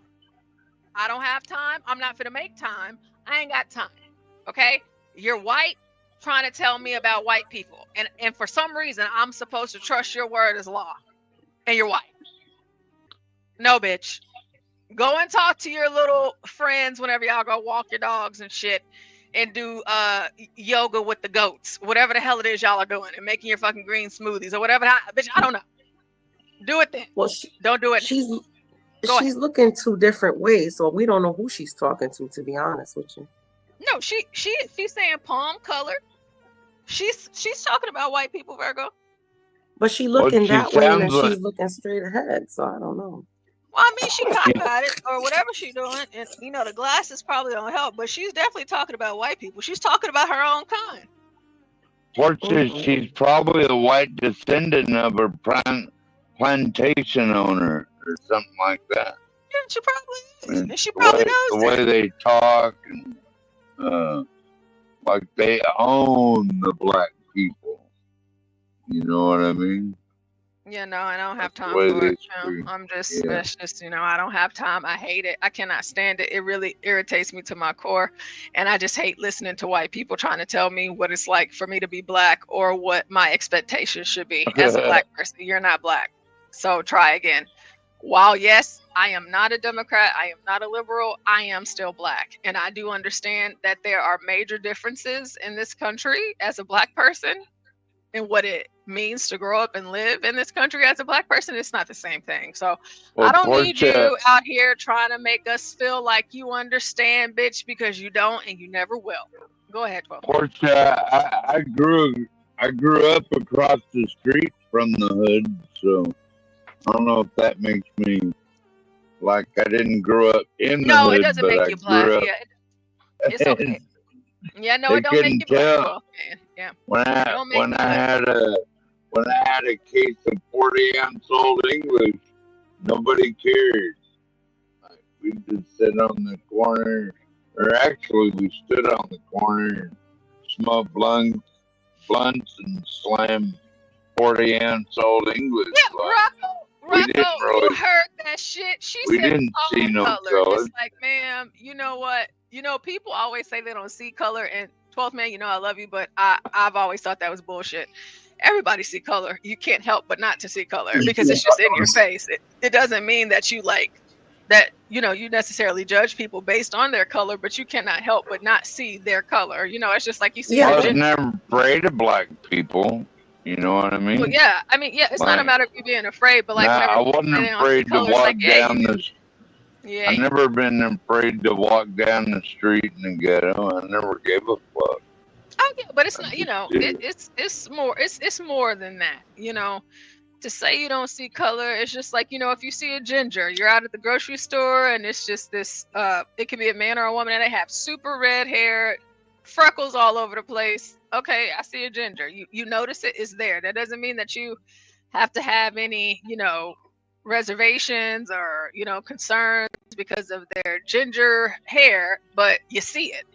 It's not a secret. Yeah, I'm black. I You're white. used to meet. Or Hispanic. Yeah, I used to meet black people all the time in the ghetto. Though, like, what you doing down here, you crazy ass white boy? And I was like, just chilling. Let's drink Hey, some night train and DiCapriano. Hey, smoke some blunt. DiCapriano. Welcome, I welcome. never gave a fuck. That statement always cringed me. Like, I don't see color. I don't care if you're white, black, purple, green. Well, bitches, people don't come in purple and green. So what the fuck you talking about? You know, I've always hated that, Virgo. It just it drives me up the wall. cringes me It's when just like, people just say stop. they don't see color. Of course you see color. What's the first thing you're gonna say if there's a suspect in a bank robbery? They ask you, It's literally the what first thing that what you see when you see yeah, a what person. race Like was it, he? Oh, it right? was a white man, or it was a Right. black man, it was a It's Hispanic, okay. whatever. It's okay to see color. It's okay. It's what's okay to see color. what's cringe? Well, I don't know. Maybe I got it wrong. Well, What's maybe Way, Juan. but- Juan is a little bit different. He's a half black Puerto Rican albino, so he might have a different experience. Go ahead, Juan. I was going to say what makes me laugh at the exact same time is when people are talking about race and I hear the following comment. We've heard this comment for the past 40 some years. I'm not racist. I got black friends. Oh yeah. You don't have to say that shit. You don't have to go all out like that. Like, Yeah, that's always coming. You can always. But you know expect what? that. You know what, Juan? That is so funny because there's a lot of people just because they have black friends or even black people that have white friends, they'll go, "Oh, they're the good ones." Motherfucker, you're still racist. And sometimes it just goes too far, and it's just little videos like this with white women like this. I quite literally cannot stand it. But one thing that I do enjoy very much throughout my political endeavors is whenever I am faced with white people like this and I'm able to shut them down and embarrass them. I love it more than anything else. That's a woman? Yeah, that's a woman right there. Are you sure about that? Yeah, it looks like it. That thing looks like it. That thing looks like a deformed version of Austin Powers. It looks like Austin Powers. I mean, it could be a man, but I mean, I don't know. Looks like Mulvaney printed on the can of Stanley's favorite beer, Bud Light. Hey, Nando. Doesn't that look like a little Mulvaney? Nando says salute. And I am not racist, and I do have black friends. Nando, yes, you do. You have quite a few over here at the Urban Landlord. And Rocco, you are correct. Wesley Snipes is blue-black. He is blue-black. Nando, te mando saludos, chico. I hope you're doing well, buddy. He is blue-black. But let's hear what else this white woman got to say. Or Jasmine Crockett and everybody, but I know I'm gonna get more upset the more that we get into this DEI thing. But guys, we're gonna get through it. I promise. Out for you. I am just sure there are so many lily white bread boys sitting in their parents' basements inside of their $300,000 homes on their podcast, just chomping at the bit, baby, to come work at Walmart and McDonald's. I'm so very sure. I am so very sure that their parents who paid out of the yin yang for their college education only to find out they are now sitting in a basement, that they cannot wait to go to work at Megamart and McDonald's, baby. Yes, I can't wait to see Becky at the drive-thru with Katie. Bitch, you're a Becky. Who are you talking to? You are a Becky. All right, so ma'am, if you're watching this show right now, I need you to hear me and hear me well. Beyonce already told you hoes. You better call Becky with the good hair. Becky is all through and through Black culture and Black America. Whenever you're talking to a Negro and we say Becky, we talking about a white bitch. It's any white bitch that we see. We don't give a damn. You a white bitch, you a Becky. Okay, and if you're a white dude, you're a Billy. Period. That's it. It's Billy and Becky, and we're all good. I don't know who you talking to. You're a Becky, bitch. You're a Becky. I don't even know your name right now. Your name is Becky, bitch. Who are you talking to? Who are you talking to? Rebecca. Do not trust white people that are willing to go in on their own people, and they don't even see. That's the thing, because they do this shit with They'll try to go in on their own people and they don't put themselves in the same box. Y'all are all in the same box. White Republicans are in the same box as white Democrats to me. Y'all are all the same. Y'all are all white. Period. I'm not So gonna lie. I'll never, and I mean never, and when I say never, I'll never allow any damn Democrat or any damn Republican to allow me to ever forget how black I am. Because both sides have shown me every single time, and I'm not going for the shit. But the difference between a white Republican and a white Democrat is I ain't got to worry about a white Republican lying to me. They gonna keep it real and tell it how it is. But bitches like this, you gonna act like you're not white. You're gonna try to separate yourself, and it just don't work. Go ahead, Juan. I already started tuning out, and the reason why is because I already caught on. She's playing a part. Have you ever seen the movie Gone with the Wind? Yeah, I have, but I don't care. Okay, this girl has literally Aunt B's accent. But I don't know nothing about birth and babies. It has literally that same Southern accent. Okay, I already know at this point she's trying too hard. This is all an act. So I'm already tuned out. I'm sorry. Yeah, it is. You know, it's just we're running the show here. We got content. We got things to show. It's just must I comment? Just in case people don't know. We getting y'all told tonight. We making sure that y'all know. Jewel, no, you're not Becky. You're Jewel, but this bitch, she's definitely a Becky. I can't wait to see Becky at the drive-through with. Did she just say Becky? I can't wait. Yeah, Juan. That's why I said. That's why I paused. That's the only reason why I paused to give my Becky soliloquy, because it's just like, nah. Whenever we just have an average conversation about some white person that we don't know their name and she so happens to be a woman, she's a Becky. And Beyonce, in her video, she said you better call Becky with a good hair. We understood that. We knew what that meant.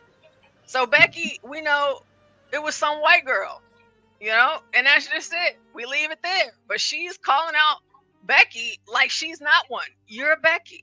You're a Becky, ma'am. You're a Becky. Okay? I think that's a transvestite. You're a Becky. Oh, shit. You're a Becky. Enjoy your Becky, but let's keep going. At Megamart and McDonald's, baby. Yes, I can't wait to see Becky at the drive-through with Katie. So I'm just trying to enjoy my morning coffee and announces that they're going to roll back their DEI goals. I'm tired. I'm tired at this point, but we knew that this was going to be one of the impacts of the incoming administrations. We knew that this was going to happen. We knew that companies like Arts were going to do what they're going to do. And McDonald's joining the ranks does not surprise me. Because essentially at the end of the day, it boils down to the money. What'd you say, Juan? Because somebody told this bitch that the decision came down by the Supreme Court in the middle of a Biden administration. Right. And then also that for her, it might be better suited for her to not have any more McDonald's. Get men out of women's sports. She should probably stay away from McDonald's, because from what we've seen, it's not serving her well. Nope. But doesn't it have to do with where you live too? Because the McDonald's by me, it's a lot of Mexicans and whites working there. There's not that many blacks. But I mean, if you go into a black neighborhood, absolutely you're gonna see a lot of blacks in the. So Virgo, the argument is not about. I mean, you would think that it was about jobs and shit. It's not even about that. It's not even about that, yeah. It's not even about that, Virgo, and that's the issue. And Roland Martin and his crew is going to do a very good job at explaining to us why that is not the issue. That's not even the issue. Roll. Jasmine Crockett already took out 98% of my brain cells, and Roland Martin's about to finish me off. Yeah, he's going to finish us all off, and I think it's going to carry us until Stanley gets here. And that's what we're going to go ahead and do. And whenever I go live tomorrow, I'll go ahead and finish covering my other topics, because this one is going to be the do. And I'm just telling y'all right the hell now, as much as I'll go in on a white liberal, y'all know I don't waste any time on a black one. So unless it's Stanley. Now, Virgo mentioned, I've seen like a whole lot of Hispanics. I mean, shit, Virgo, me in Texas, all I see is Hispanics working at McDonald's. But it's not about the job. It's not about it has It has nothing to do with them hoping, oh, they should have more initiatives to hire more blacks. No, it ain't got shit to do with that. Nothing. And it's unbelievable, just to even listen to them make these arguments. It's just, you just want, what can you do, Virgo? What can you do? Not a damn thing. Are you going to go get you a Big Mac tomorrow, Virgo? Nah, man. No. Girl's gonna go to McDonald's. She's gonna get the McRib, and she's going to hear the following accent when she goes up to that speaker. Thank you for choosing McDonald's. My name is David. How may I help you? Would you like to try the quarter pounder with cheese? Oh my Nah, gosh. my daughter works at Culver's. They have way better burgers. Thank you for choosing Culver's. Would you like the Culver's special today? $2.99. Rocco. I'm black, but I gotta admit, black women in customer service is like trying to mix water and oil. And what can't you do with water and oil, Rocco? You can't mix the shit because it don't go together. Thankfully, for me, I'll have my parents to thank that I do have good customer service skills, and I am kind and I am polite. You know what I'm saying? But that's just not something that you need to expect whenever you're encountering a lot of black women. And then also Karens and Becky's, because I've never even liked the Karen name because I always felt like that's super rude. You know what I'm saying? Like to be putting that on these white women like that. But I mean, I grew up with Becky and Billy, so I felt like that was always good enough. But yeah, black women in customer service, you just want to be careful with that because it can always go. My sister-in-law's Karen. Her name is always go Karen, wrong. and I hate that too. I hate it. Yeah, because it's like that's kind of messed up, because they're not all Karens. You know what I'm saying? No, she's not a Karen. She's the sweetest thing ever. Yeah, and her name just so happens to be Karen. And then Rocco says, "Shout out to my black queens, though." Shout out to you, Rocco. I mean, I'm not a queen or anything. But girl, you better wear your crown. You better wear. I know I'm a queen. You better wear your crown. I get you. The queen is dead. That's all I know. Nate says, Rocco, but black women's hospitality is supreme, though. Not only are you going to eat, you're going to overeat and get your ass kicked. Well, I'm sure you're fed. I don't think Nate's lying about that. I'm gonna feed you. That's for sure. You don't have to worry about that. I'm guessing he had one too many. I'll probably kick your ass in spades. Nando, here's what you do. If you have a Mexican sister and you're in the Memphis, Tennessee area, you have your sister go with a black guy to a McDonald's, to a Popeyes, and to a Kentucky Fried Chicken, and you'll see the customer service change because they're going to see that black dude is with a Mexican woman, and he's going to order something, and oh my God, the attitude is almost instant. When I lived in Texas, I only ate at Whataburger and Waffle House. No, you get Whataburger, man. Expensive Texas burgers. Girl says, as a whitey, have learned the fine art of kissing that booty in customer service. You're gonna have to explain that.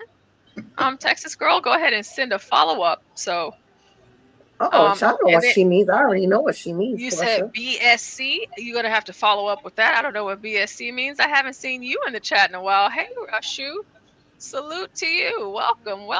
Let's go ahead and get into this Roland Martin because obviously he eats too damn much McDonald's. But let's go. He's a clown.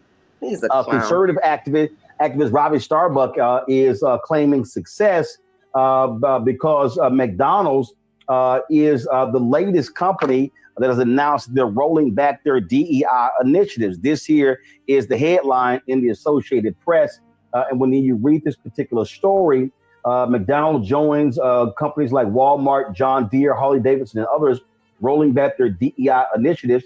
The story says McDonald's said Monday it will retire specific goals for achieving diversity at senior leadership levels.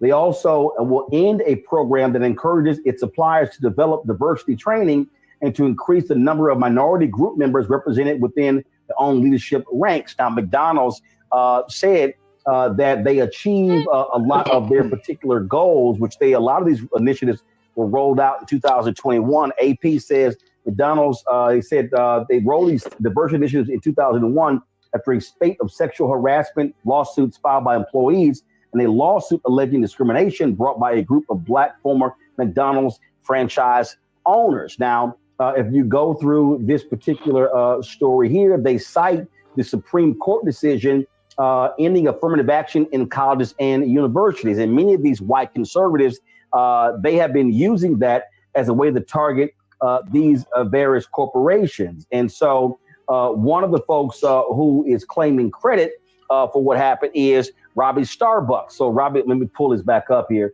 So Robbie Starbuck, he got mad that I called him a white man, said he's Hispanic. I'm like, there's a thing called white Hispanic, but he didn't respond to that one. So this is what he did. So he got his Twitter post here, and he says, he said he was 3 days ago, he told McDonald's he was going to do a story on their, quote, woke policies. And then they made their announcement. And so he is sitting here taking a victory lap. And he's writing, telling what they're going to be doing here. And so the thing that's interesting, I want to go to Randy here first, because here's what these white conservatives and folks like Robbie Starbuck are doing. They are targeting these companies and trying to get them to back down. But you know what? I got to show some love to Costco, because Costco, Randy said, hell no, we're not sitting here backing down from. Costco stood by their DEI efforts. And that's what more companies need to be doing. And I call this, and I told a number of different corporations, you're going to get targeted by a lot of these people because they're going to go after every single program that's being created to provide some opportunities for African Americans and others. And folks like Robbie Starbuck, they love talking about, it needs to be colorblind in merit, but they say nothing about legacy. They say nothing about in these corporations, in these franchises, how white owners have been making millions and billions all of these years. They say nothing about those different things. And so this is attacking any program that exists. You know how weak you have to be out here begging? You just sound like a straight up bitch, and I don't know what else to call it. I don't even like calling men that, but listen. Y'all over here trying to fight to be a part of a McDonald's. What was it? Coming to McDowell's or whatever the hell. Make your own shit. It was McDowell's. It was McDowell's. McDowell's, yeah. Yeah, make your own shit, and you ain't got to worry about this. Well, McDonald's then. Okay, well, make your own shit. How about that? Oh, but no, let's get online. For the whole world to see me and my Negro pals, like this social justice warrior here in the middle here with these yellow glasses. That looks like Freddie Haynes, but he looks like he is about to take us back to the motherland, or whatever the hell it is that he's about to say. But make your own shit. Like, why do y'all feel so compelled to want to be affirmed by white people that y'all hate so much? Like, why you even want to work for them? If I hated white people as much as these folks, I wouldn't want to work for them. What do y'all think?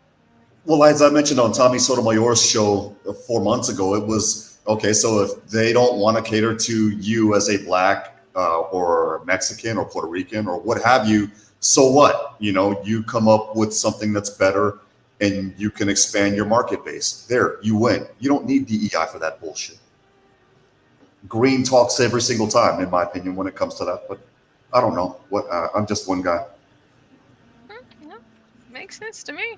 Oh, Virgo, 12th man? I don't know, man. Well, here's the thing. Florida don't play that shit. I'm the only Black woman at my job. The only one. And it's not the first time I've experienced that. I've been the only Black woman in plenty of jobs, or one of 2 or 3, and you have a couple of Black salesmen. There's probably like two of them, 2 or 3, and that's it. It makes me feel damn good when I can go in and go to a job and be like, these are my credentials, this is what I've done, look at my resume, look at my experience. And they're like, man, we want you. Not just, oh, okay.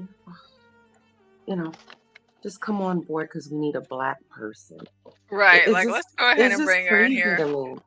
It's crazy to me because let me tell you something. And I'm sure it goes for every field, but you know, in my field, it's like, you know, you go in, if you don't know the work, you don't know the work, and you're just gonna keep getting fired and stuff like that.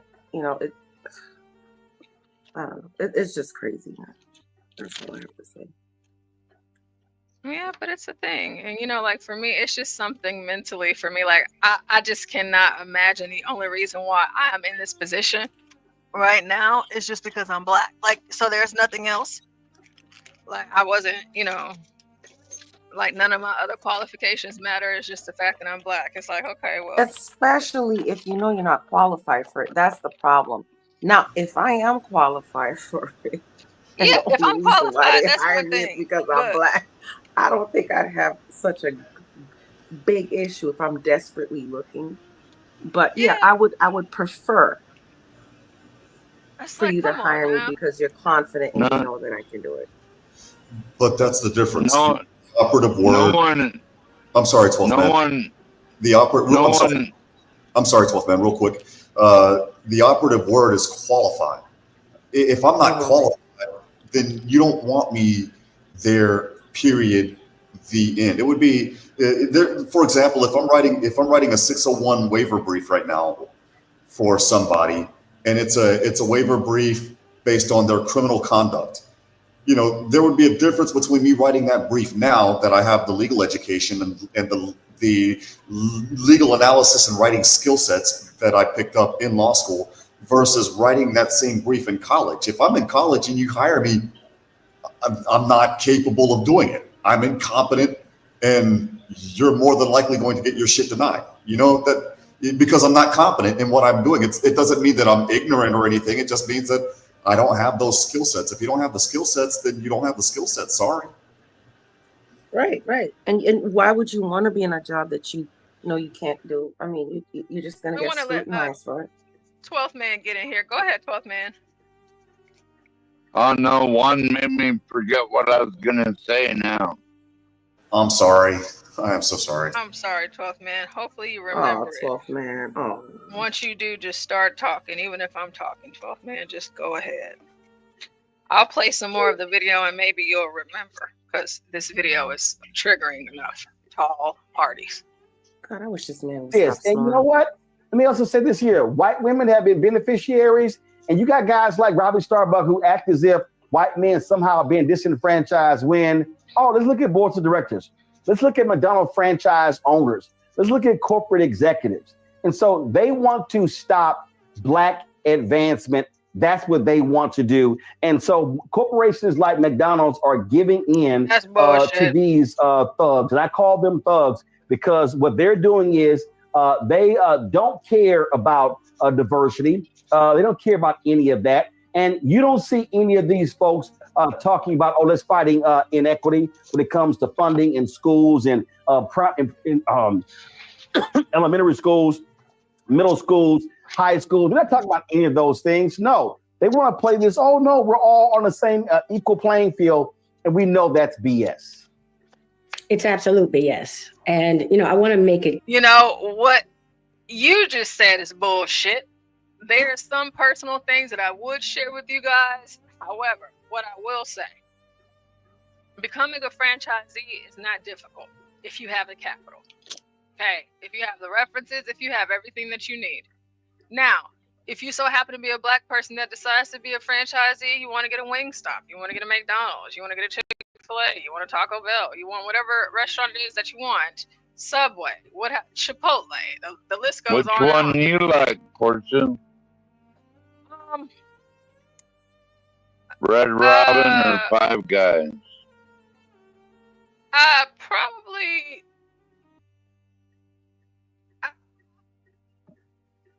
a Five Guys because the menu isn't as long and people don't like to have too many decisions. However, it's one of those things where you can say that they don't want Black people to grow, but whenever we're talking in the business, in the arena of franchising, franchising is an open slate to anybody who wants to get involved. As long as you have the capital and as long as you have the references, and depending on that specific company, you can get your foot in the door. Now, whenever he's talking about black people, let's say that you are black and you are in Atlanta and you open up a few restaurants. And you so happen to be where the Negroes are because you're black and you wanted to give back to your people. Well, what are your people doing? They're robbing the shit out of your store. So what do? That's not at the fault of McDonald's. That ain't got shit to do with it. It's you picked a bad location. That's your bad. It's not my bad. It could be the same thing in Porsha. California. It could be the same thing in any inner city. And so what you guys have to take into account, for those of you that are not familiar with franchising, but for those of you that are, y'all know what I'm talking about. I'm wildly familiar with franchising. However, the thing is that you just gonna have to do what you got to do. And if that means I got to spend more money to have my restaurant located in a more predominantly white, safer area, then that's what the hell you gonna have to do. And it's just like, you know, what you can do is hire black people if you feel like you owe the Negroes something or whatever. But that ain't got shit to do with DEI because you decided to put your restaurant right smack dab in the middle of Oak Cliff. Okay. Porsha, I got some breaking news. Go ahead. So the looters in Brentwood have struck just now. They just looted Kamala Harris's house in California just now. Well, that's great. I hope they found some documents so they can sell them to TMZ. Is that the FBI or just looters? No, these are looters that have broken into Kamala Harris's California home. That's good. Hopefully those were some great patriots to try to get the Bloods or the Crips? I think it was probably the South Americans, the Chileans. Yeah, we'll talk about that after we get through some of this. We are at 11:08, and Stanley will be here in about an hour. So, Yeah, no, all I was saying about you not remember now? not seeing color earlier is like, well, I look at it, all our blood bleeds red. That's what matters to me, and not what you look like or nothing like that. I definitely understand your sentiment behind the statement, right? So it's just like, see color. However, we all bleed red. So at the end of the day, we're all humans. We're all God's children. Let's keep pushing, you know. Because there are differences between, all of us. But at the end of the day, we're all American. I think black culture relates with white culture, and kind of so does Hispanic, but you start bringing in these people from the Middle East and like these hooligan terrorist gangs and stuff like that, then it turns into something else. Well, it's just like You know what I ultimately, mean? it's like it's American culture, and so a part of American culture, you got black folks, white folks, Hispanic folks. It's all sorts of types of folks, and so we all may be different in our own way, but ultimately, Well, we're Americans. what I mean, Porsha, is you start bringing too much Islam into a lot of communities, then it just don't mix up very well, I don't think. Well, they don't, but the difference because is they're not Americans, well, yeah. right. They might not mix, but when they do mix, it's because it's natural. You're not forcing it on somebody. For example, if I'm applying for a job that I'm not qualified for, they're not going to bring me in and say, Juan, you will work with Porsha in this surgery room, notwithstanding the fact that I'm not qualified to engage in that surgery, but because I'm black and Puerto Rican, I'm in with Porsha and then she's in with somebody else. But when you mix just because you want to with people either that are qualified or just people that you get along with, that's what makes America so beautiful. In one place I can go and get some smoked ribs, St. Louis style, from a black guy, and then literally the next day anywhere some brisket from my Mexican friend down the street, and then the next day I can grab some pita bread with what is it called? The pita bread with the lamb chop from an Iraqi friend of mine. You know what I mean? That's there's a difference between mixing their No, I'm not saying there's not friendly Islamic people. I'm just saying that maybe too much is too much. I mean, of course, in America, we want a little part of the whole world. That's what makes us great. But I think when you start adding too much of something into the pasta, then it's not very good anymore. You're right, and that's where I was getting at. When you let the mixing happen by itself in the United States, that's what makes our country what it is. When you start forcing it, there's a problem. It's like mixing oil and water. It's just not going to work. Yeah. And that has nothing to do with color or anything. It has to do with chemistry, basically. I wonder what T-Boz on this video has to say, because she kept bobbing her head as Roland Martin was talking. Some people want to live civilized, some don't, you know? But some don't. You don't want to be civilized, and maybe we can find a spot for you in Hunan, China. That diversity, equity, and inclusion programs and initiatives were started to neutralize the obvious discrimination that was occurring in companies. It was not a favor for us. It was not to get less qualified people. It was to neutralize what was already happening, the years of discrimination, okay? And even with these programs, we have to understand that 88%, okay, 88% of CEOs, CFOs, and COOs of companies are white men. 88%. So either you have to decide that you believe that only white men are qualified to be in leadership positions, or you have to recognize that there obviously are biased hiring decisions and promotion decisions and supplier decisions going on. So they developed these programs. But what's happening now is a war. There's a white man that is responsible for funding the channel that you are speaking on right now, ma'am. So for me, what I would recommend you do is go ahead and give the money back. Okay, so for any job that you have worked, yes, the likelihood that it's ran and funded and everything else by white men, give them their money back. Give them their money back. We know you're not going to do it, but I would encourage you to give them their money back because you're stealing right now. You don't want to work for them. Give them their money back. It's a white man that pays Roland Martin.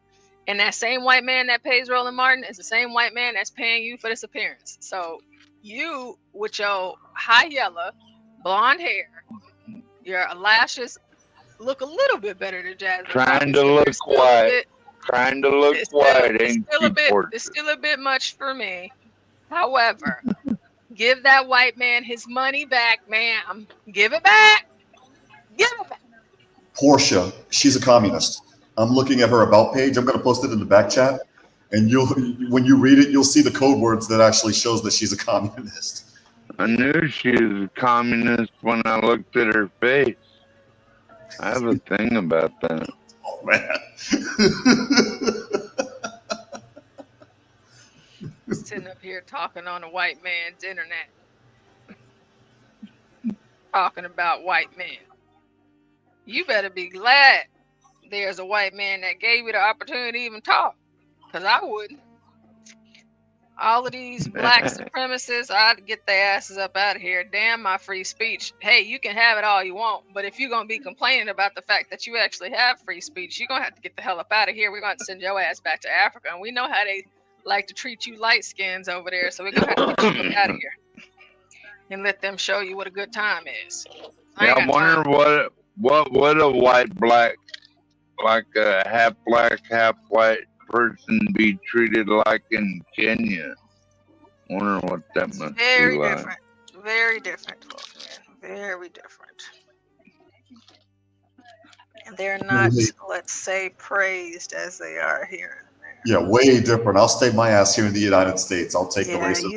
you don't want to be light skinned in Africa. It's a different kind of party. Different kind of Man. For the small progress that we've made. For instance, in 2021, there were 6 Black CEOs of Fortune 500 companies, like 2%. After the George Floyd murder, it moved up to 8. But that they don't even want us to have that. They're saying, oh no, we will sue you if you continue with these programs.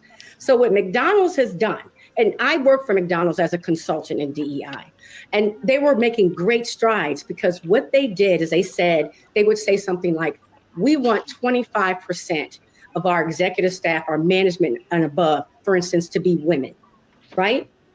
And so they would tie the people's compensation and everything to diversity, equity, and inclusion goals. Do you know why they did that? They did it because it doesn't happen. People aren't nice. People don't work for diversity, equity, and inclusion unless. If we're keeping it real, the only reason why Black people are pissed off about all of these companies getting rid of their DEI policies is because Black people that got positions in these companies, they're getting fired because they should have never been there in the first damn place. They were wasting money creating a salary for a position that was dumb as hell. And so y'all just mad because y'all not gonna have a job no more. And just keep it real. That's it. And then two, the next keep it real moment that you need to have is the only reason why they hired your Black ass in the first place is because this whole George Floridification and all this other kind of shit, woke, this, that, and the third. They did that thinking it was going to help their company. But the reality is that it hurt their company. And the other reality is that the DEI hires, they were Black women. And y'all's asses y'all ain't finna have a job no more. So just keep it real. Start your own shit. Just don't do treatment. Shared her page here.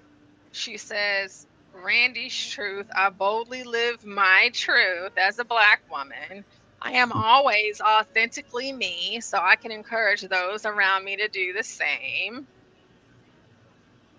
She's worked with companies of all sizes to help them create diverse and inclusive environments. She also consults with leaders one-on-one to provide them with the skills and tools needed to be an empathetic and inclusive leader, which essentially means that she works with no one. Okay? She works with no one. I don't know who the hell. She's not consulting Mark Zuckerberg. She's not consulting Jeff Bezos. Jeff Bezos is about to get married to this plastic, crazy looking insane woman on a $500 million yacht. Like, bitch, Jeff Bezos is not taking any advice from you, none whatsoever. To be fair, Kanye West has said it in many songs. If you ain't got the money I got, bitch, I ain't listening to you. I don't know who she consulting. She probably talking to, like some low level chicken shack type shit, nail salons, kind of shit like that. She ain't Nobody. She ain't talking to nobody. Over her years of working in DEI, now mind y'all, DEI is new, so years, that's not many. The key principle takeaway for me was that everyone should feel safe living in their truth. I've learned to lean into that personally and professionally, being a Black woman, unapologetically speaking and living her truth. Wait a minute, her truth or my truth? Her truth. I consciously live and speak about my truth as a Black woman, professional, mother, and traveler. In my speeches, I show my truth and vulnerability to encourage others to do the same. Well, bitch, while you're out here living your truth, let's check your ring. Let's check your left hand. It's empty. It's empty. Why is that? Nobody trying to marry you, bitch, because your truth is more important than you having a man, and you much rather be a baby mama, a single mama, a baby mama. Ain't no telling what the hell your kids are doing right now. That's more important to you, your truth, than making sure you have a whole home. That's fine. What else is about her? Because she's not an ugly woman. She's cute or whatever. But I mean, even if she cute, she light skin. Now, guys, they say they like the longer hair, but I think that she rocks the short hair pretty good. Let's see. While she is pro everyone, she's a proud Black woman who lives her life openly, honestly, and candidly. As the visionary behind the Truthing with Randy B brand, she encourages everyone to live unapologetically in their own truth. Okay, she's not saying shit. I'm not saying anything. But the same shit. That's it. That's all I'm getting. And then the definition of truthing, just in case anybody ever wanted to know the definition of my truth. Truthing is the act of being openly being who you are. It means that you refuse to mask parts of your identity to make others feel comfortable. When you are truthing, you are sharing your thoughts and feelings. You are consciously living your truth. Truth is stepping into and walking in your truth every day with every person. Truthing does not mean that you aren't afraid or hesitant to share parts of yourself. It means that you do it anyway because you understand that your authentic voice and story matters. People perform better and feel better when they can be themselves. It is physically and psychologically damaging to bury pieces of yourself. Hearing other people's truth allows others to build empathy, build trust, and to ultimately build authentic relationships. Hearing the truth as others see it lends to greater creativity and problem solving in the workplace. All right, whatever. She's worked for big people, but at the very bottom of the page, what does it says? What does it say? Book me now. Book the speaker. Let me put the link to her page in the description box if those of you want to learn more about speaking your truth. And you come down here as seen on, oh, Jesus Christ. Now, come on now, man. Red Table Talk, really? With Jada Pinkett, really? Oh, I want to let everybody know I was on Red Table Talk. You know, With Jada Jada Pinkett, the one who admitted on TV that she has sex with her son's best friend in the house of her and her husband in their marital home, in their marital bed. Yeah, Red Table Talk, Roland Martin. Absolutely not. MSNBC, CBS, ABC, whatever. No, nobody Porsha, cares. And she has truthing cards. What the hell is a truthing card? Is she a gypsy? Porsha, not only that, but Jada Pinkett's sex was so bad that she turned her son's best friend gay.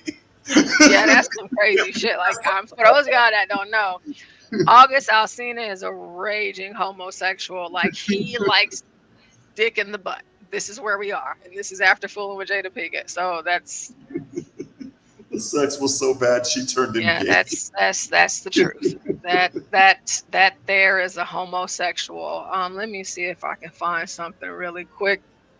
For those of you that don't know, August Alsina boyfriend. I won't lie, they're both pretty gay, but they're attractive gays. And I'm not gonna lie. Also, his first album, Testimony, was a damn good album. I actually have that album.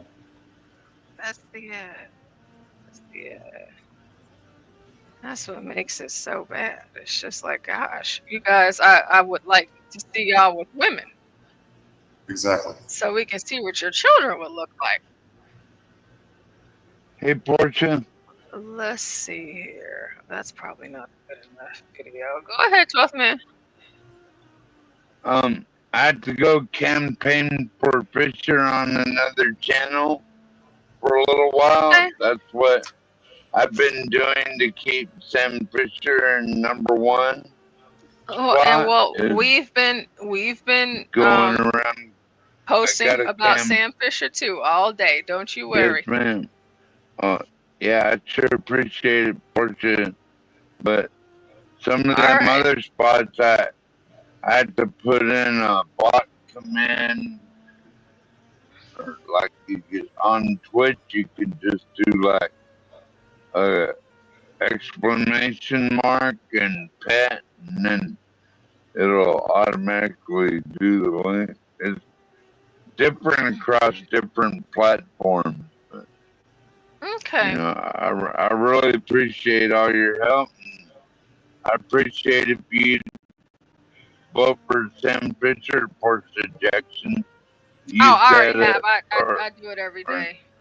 Yeah, that free vote. You can get a free vote in there every day, y'all.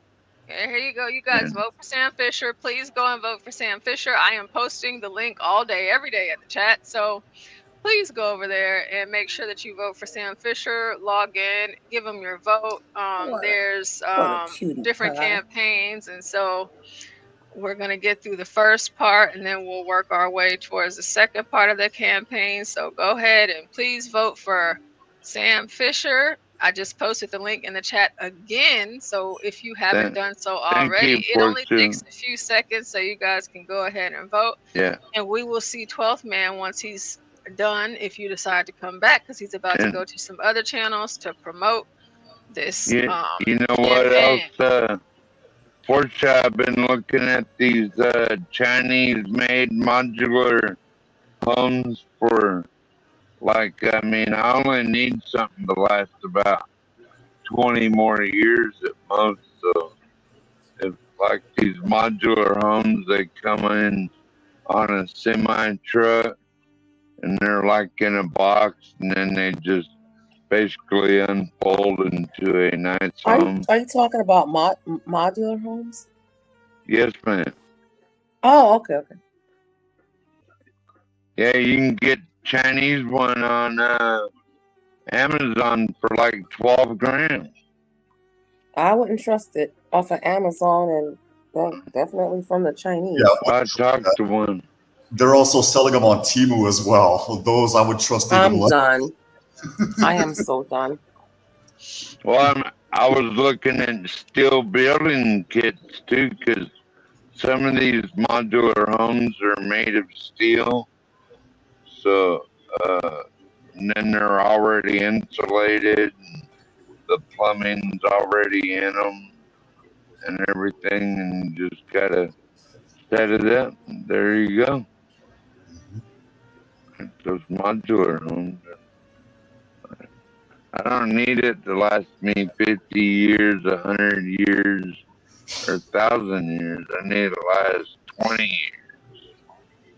I get 20 years out of a $12,000 12 by 40 foot, or what, 20 by 40 foot modular home. I get 20 years out of it, and that's all I need. Be someone else's problem after that.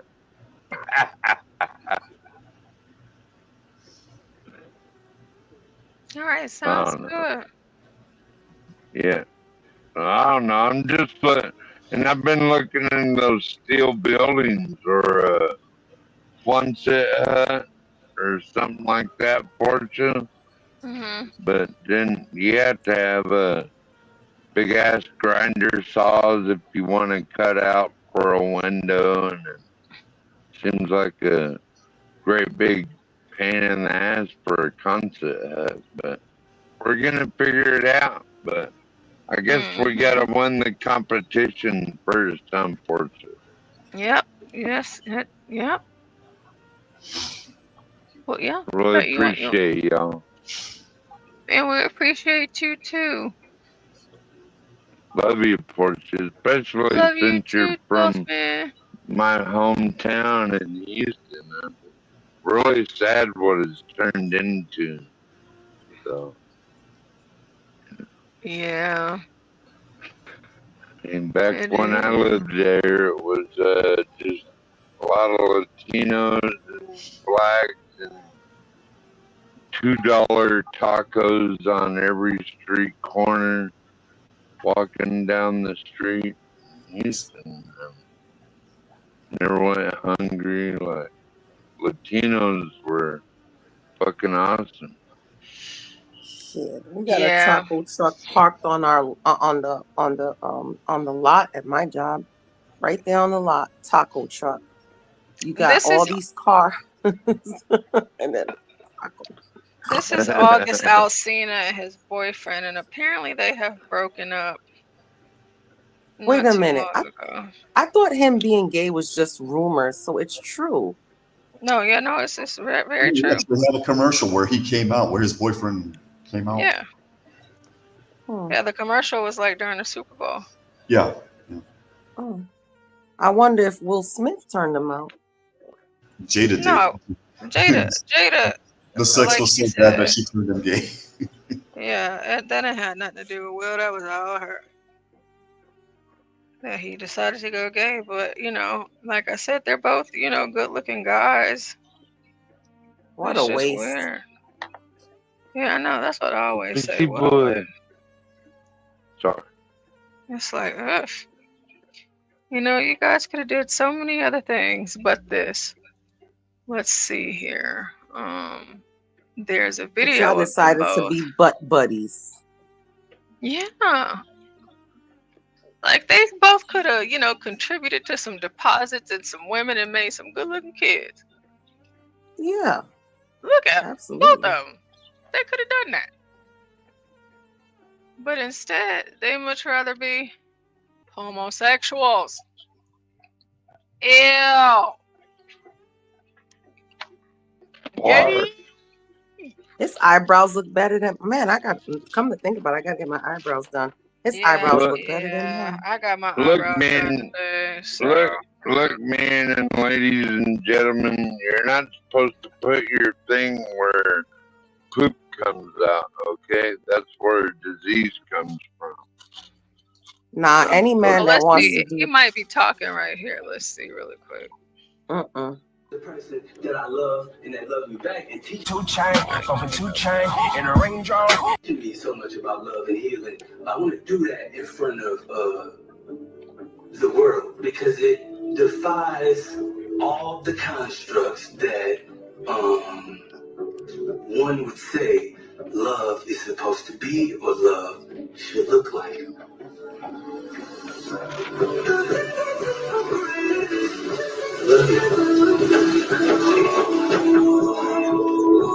And then, what do you know? Ew. Gross. Love shouldn't look Right? like that. That's the whole point. August. Because love is not supposed to be gay. It's just not. But yeah, that's August Alsina and his now ex-boyfriend. So maybe he's gonna get a girlfriend now. Who knows? These people are You're so not stupid. supposed Everybody's to so be fluid humping nowadays. where you poop anyway. Yeah, that is true. Wait, what Like, you said? think 12 about minutes? it. That's where shit comes out. When, Yeah, that's true. Then That's they're true. gonna stick it Absolutely. in this and That's an stick it instant into dump. that. That's an instant dump. If any man were to ask me that, that's an instant. No, I'm done. Yeah. Yeah, no, it's too I'm dangerous. out. It's way too dangerous. Yeah, no, if I have any inkling that there might be a little piece of homosexuality, I'm out. I'm very homophobic. I'm not gonna lie. I really am. And I just can't do There's it. no such So, word as that portion. well, for me, that's the word that most people understand. So that's what I'm gonna go with. I do not like it at all. That's gonna be men and women. I don't rock with it. I don't get down with it in any capacity. And if it's a man that I'm saying, if I have to question it, he gotta go. So I gotta know straight up off top that you're just 100% straight. There can't be any homosexual tendencies. Like, even like sometimes they do like the gay voice really good. Even that concerns me. You don't need to be that good. Okay. So Yeah. yeah, I'm one of those. Yeah, even though I would have to agree with 12th Man on this one because a phobia is an irrational fear. No, my fears are completely rational. Yeah, nah. Yeah, but that's what most people understand when you're talking Right. about this sort of thing. Well, the thing with the transphobia, the Islamophobia, or whatever phobia, those are all just made up words by the DEI left. I mean, none of them have any actual psychiatric peer-reviewed words. You won't find it in the DSM.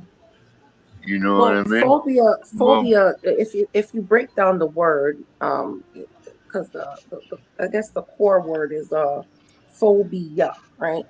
So phobia is a fear of, and you can attach whatever you want to it. So phobia is fear of. I'm not afraid of homosexuals. I don't agree with them and I don't like them. How about that?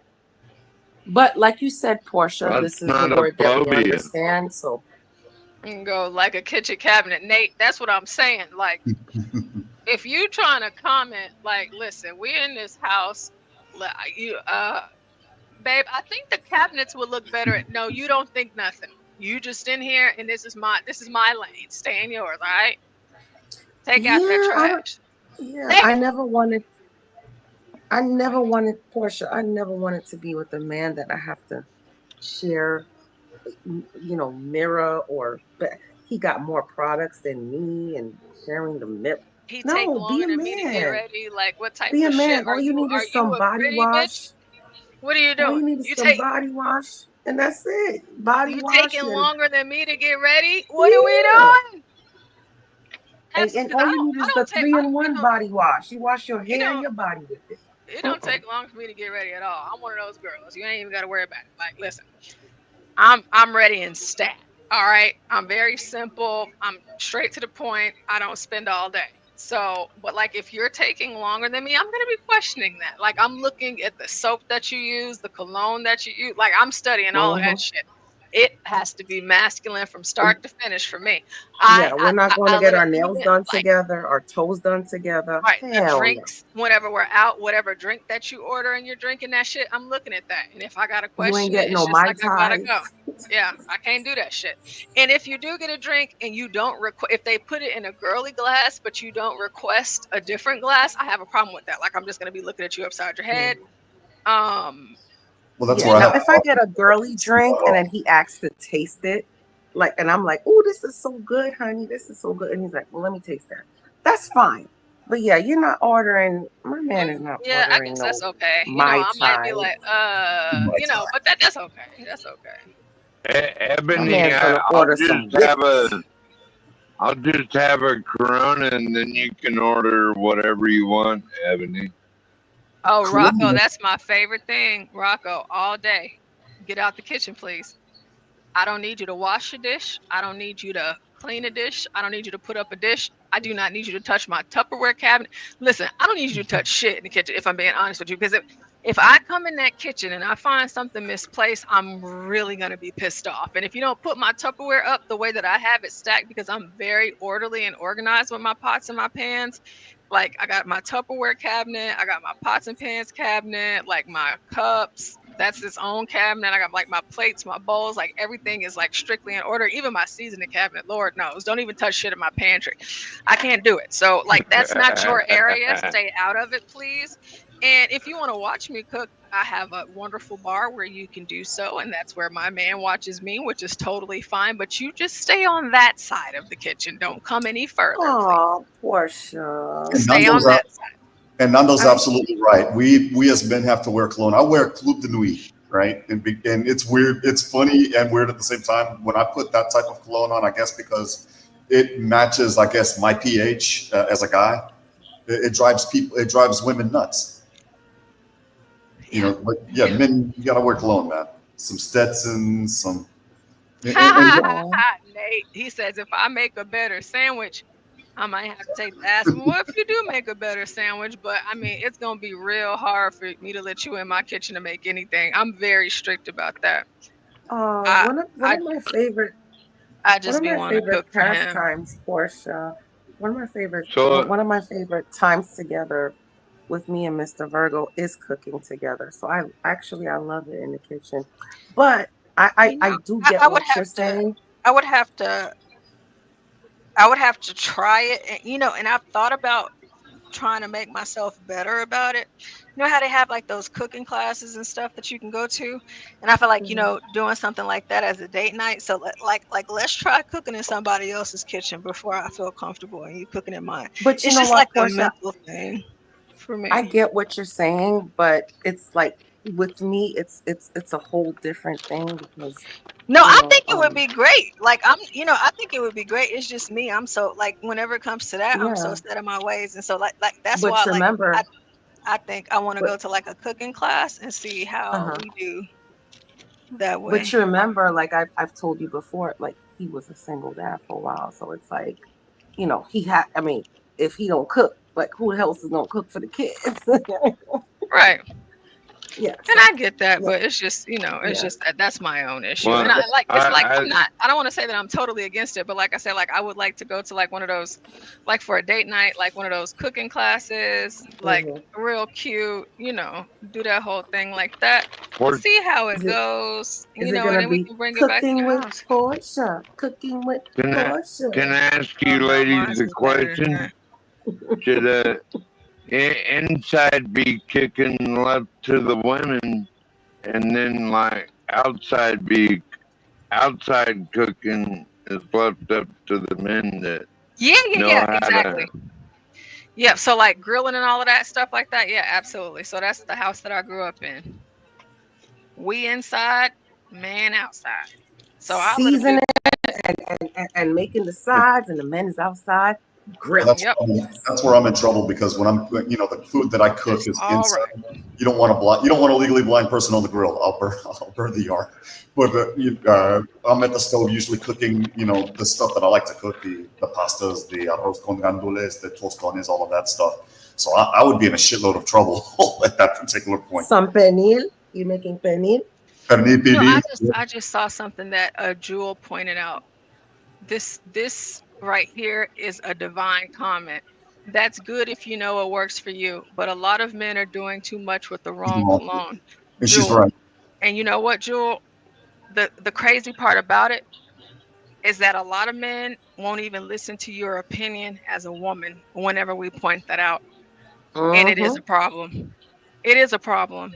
And you might ask, if y'all aren't at that level yet, like, hey, babe, what's your favorite cologne? What is the name of the cologne you wear? And you find out what it is, and it's just like, okay, yeah, we might need to do something about that, because it's not doing what you think it's doing. Well, right? it's also trial and error. Like my favorite cologne was and still is Tommy Sport. It's a little $100 bottle of cologne or what have you. And Tommy Sport smells good. Yeah, it smells good, but it doesn't smell as good on me. I mean, it smells fine; it's tolerable. But then I put on 2 sprays of Club de Nuit, and everybody was asking, "What the hell is that? You smell so good!" Blah blah blah. And I tried with other colognes. The only other response that I got, the only other cologne that I got that type of response from was Navy for Men. And now that cologne, shit, that's hard as hell to find now. But I mean, a lot of it for us is trial and error. Yeah, you're right. We don't want women telling us what to do. We are men. I used to like cool water when men put on some cool water. Right, but like we understand that y'all don't like it, but if there were any recommendation at all to where you might want to take your woman's advice, is going to be on the cologne, because we know, like, you might get some compliments here and there, but women, we're extra and shit like that. So women, we know, like me, I've been wearing the same perfume since I was in middle school. I haven't switched, not ever, not once, and I never will. I know it works for me, and that's what it is. But men, it's like you might have different scents that you use here and there, all this, that, and the third, but every scent is not for you. And you as a man can't determine whether or not that's what it is, because you as a man in the mall, I don't imagine you, if you're straight especially, going up, hey man, I like that. That smells nice, Dude might get the wrong ideas, you know what I'm saying? But like a woman can tell you, because we can sense that. And then like with the woman's pheromones and everything like that, it all reacts to the way that a man smells. Yes. So, you know what I'm saying? Like, women are good, people to listen to when it comes to cologne, in my opinion. But Yeah, and men, different colognes smell most men- different on different people. on different dudes, exactly. Yeah. It totally does. But like what dudes, that they're too high and mighty to actually receive, that. And it's just like, look, babe, I'm just trying to help you. You might not think you need the help, but I'm just trying to help you. That's it. Yeah, I mean, I'll use Roller Skater Texas Girl's comment regarding one of the colognes as an example. The Polo, the Ralph Lauren Polo, smells great. Does not smell great on me at all.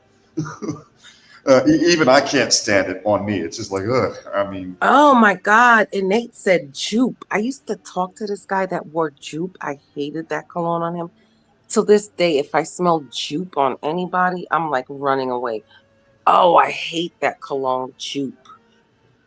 And that's damn, and Nate, you must be my age, because that's an old ass cologne. I like I mean, that. my dad to this day is the best smelling man ever. And my dad, between me and my sister, you know, like my dad, he would teach us, and of course my brother too, but he would teach us, you know, how to wear cologne, how to shop for cologne, all sorts of stuff. And even whenever considering a cologne for a man, like our dad actually took time into that. And so I'm really, really good with that. Like, I'm very good with that.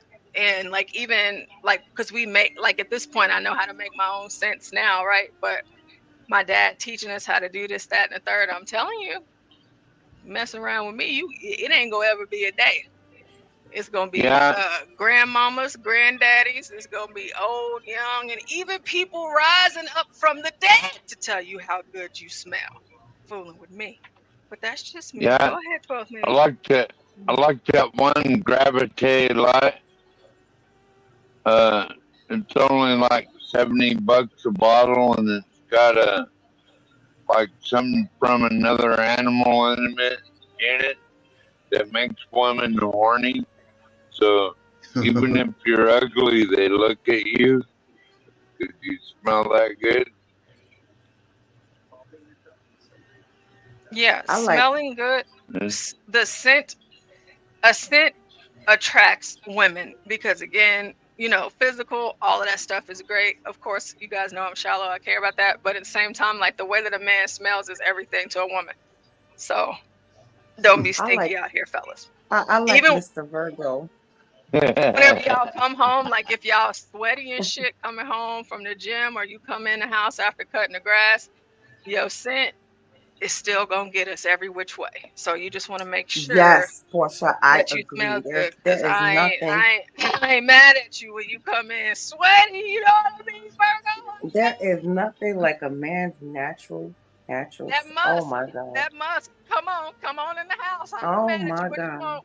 What you want to eat? And Like, we like that too. and to be honest with you, Porsha, I love Mr. Virgo and just his when he freshly gets out the shower with his Irish Spring soap that he uses. You know, Oh Irish Spring smells my really good. Yes, it God. does. Yeah, Irish Spring smells really great. It really does. My It does. God. It smells great. I'm late to work sometimes. Oh, Virgo.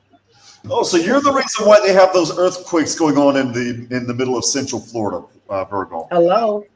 I got Oh you. God. You Oh, know? don't get her acting up. Oh, Trope says you're better off not smelling like anything than smelling like bad cologne. That is facts. That is true. Yeah, Yeah, that's Tropes is spot right. on, Trope. Shout out to you, Tropes. For that reason, like I said, again, that Polo cologne smells good, but it does not smell good on me at all. Yeah. Yeah, it's just, you know, like, if you have a nice lady in your life and you value her opinion, I would just say, you know, if she has any recommendations, I would go ahead and take a listen. Because, you know, it's just, you know, it is what it is.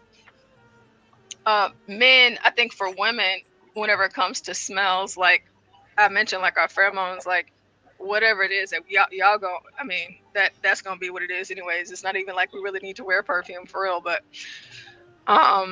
you know, like Jules said, we like the manly natural musk. Yes, we do. It is that thing for sure.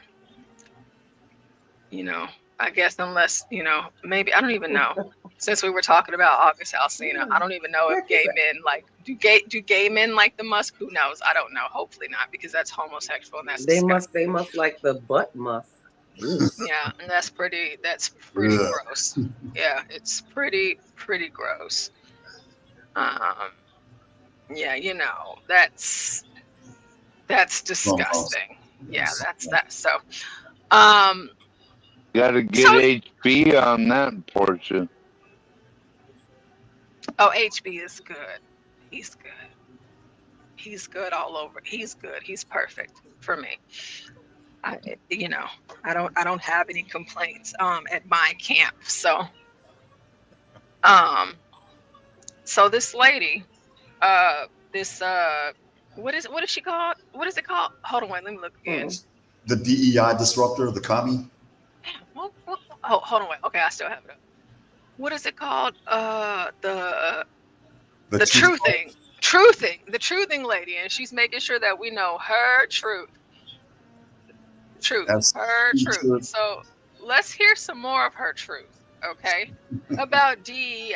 Let's see what else she has to say when her proud pro-black woman self mad about McDonald's, and she don't look like she eat none of it. But let's go. And so they would tie the people's compensation and everything to diversity, equity, and inclusion goals. Do you know why they did that? They did it because it doesn't happen. People aren't nice. People don't work for diversity, equity, and inclusion unless they're incentivized. They're not doing it out of the kindness of their heart. So what McDonald's is saying now is we're taking away all of those goals. We're just going to have conversations. We're going to go back to having people like Randy come in and make speeches so it looks like we're committed to diversity, equity, and inclusion. We are going to encourage and suggest that our suppliers also care about diversity, equity, and inclusion. It's very soft. It's not objective. It's not tied to business goals. It's not tied to compensation for managers, which means it will not happen. And how do we know it won't happen? Because it never did in the first place. When senior leaders, mostly of The chick needs to shut up and make me a sandwich is what she needs to do. That is true. She needs to wash some clothes and sweep and mop some floors. But how could it have never happened if she got the job? Now, Miss Ma'am, what the hell is her name is? Randy B. Miss Randy B, ma'am, listen. Try it again with another audience, okay? If it wasn't true, they wouldn't have hired your ass, okay? But you got the job, didn't you? You did. She got the job. And a lot of other black women got the job, too. What is she talking about? Can y'all tell me? Did she get hired by affirmative action portion? What is that? DEI. Is that how she got into college or something? That's how she got into her job. She mentioned it whenever I was reading her website earlier. She worked as a DEI employee. And, I mean, she doesn't work there anymore. But, I mean, you know, because they got rid of DEI. But Yeah, they're all getting fired. Basically, she lives in a one-room apartment, as you can tell by the background in the damn video. She came up with these cards and what have you to make some extra money, and she's using Roland Martin as the freaking jump-off pad. That's all that's happening. you know, really quick, on her website, she has truthing cards. Truthing cards, questions for the Black community to ignite engaging conversations. Oh, Jesus Christ. Truthing cards, the Black edition, number 2. Ma'am, I'm not inviting these cards into my home to play with my man, lady. We're not doing it. What possibly could these questions be on these damn cards? Nothing. That's what. Nothing. Like, there's the U.S. edition, or is that the us edition? What is that, like for couples, or is that the United States edition? No, for couples. Oh, okay. I was going to say, what the hell? Is she going to have like the French edition? I mean, like, what does the relationship have to look like for us to spend an evening playing diversity card games? For the first part, I'd be out, Porsha. I'd be like, I got to go home.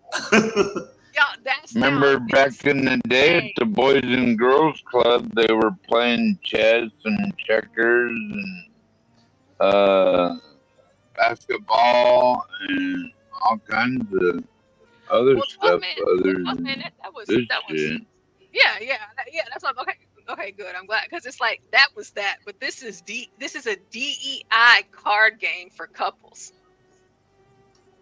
Yeah, nah. So, I mean, what is one of the questions? Like, okay, hey, babe, do you think I should be promoted as CEO of my network because I am a strong, independent Black woman, a part of the most educated group of people in the United States of America.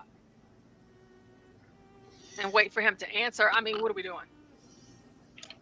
Virgo couldn't play this game with her husband, though, because it wouldn't be fair. It wouldn't work. Her husband would be like me. He'd be like, I'm out. Huh? What? Wait, hold on. I have to walk away for a little bit. What game? This effing truthing game. Card game. The diversity, equity, and inclusion card game for couples.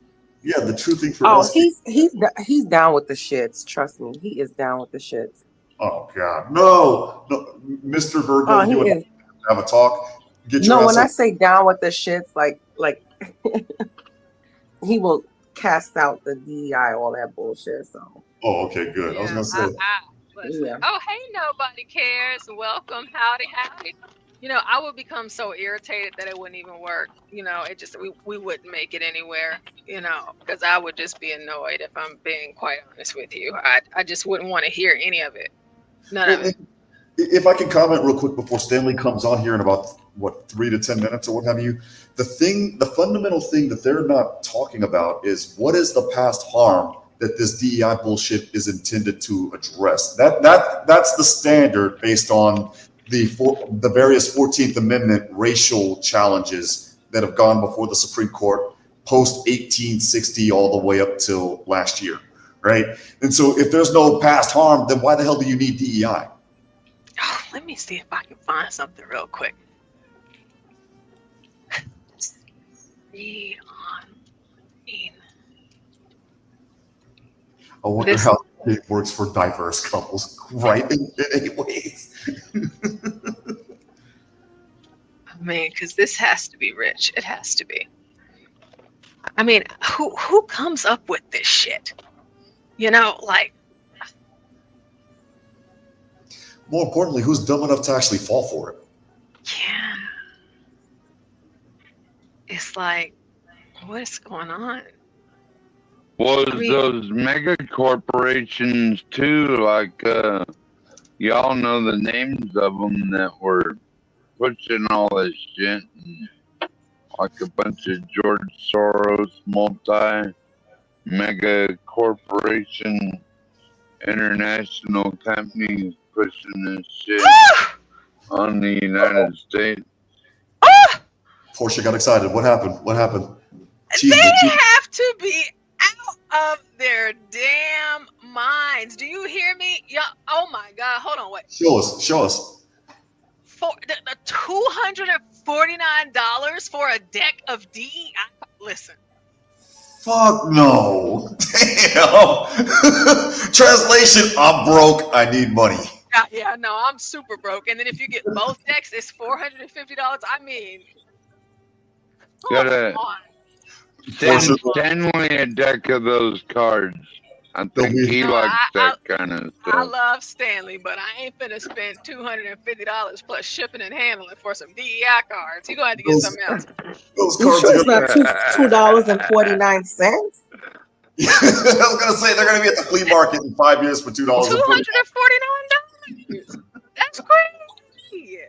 Jesus Christ, man. Porsha, did you see that story where I think Jesse Waters said he thinks Trump will put the final nail in the coffin of DEI?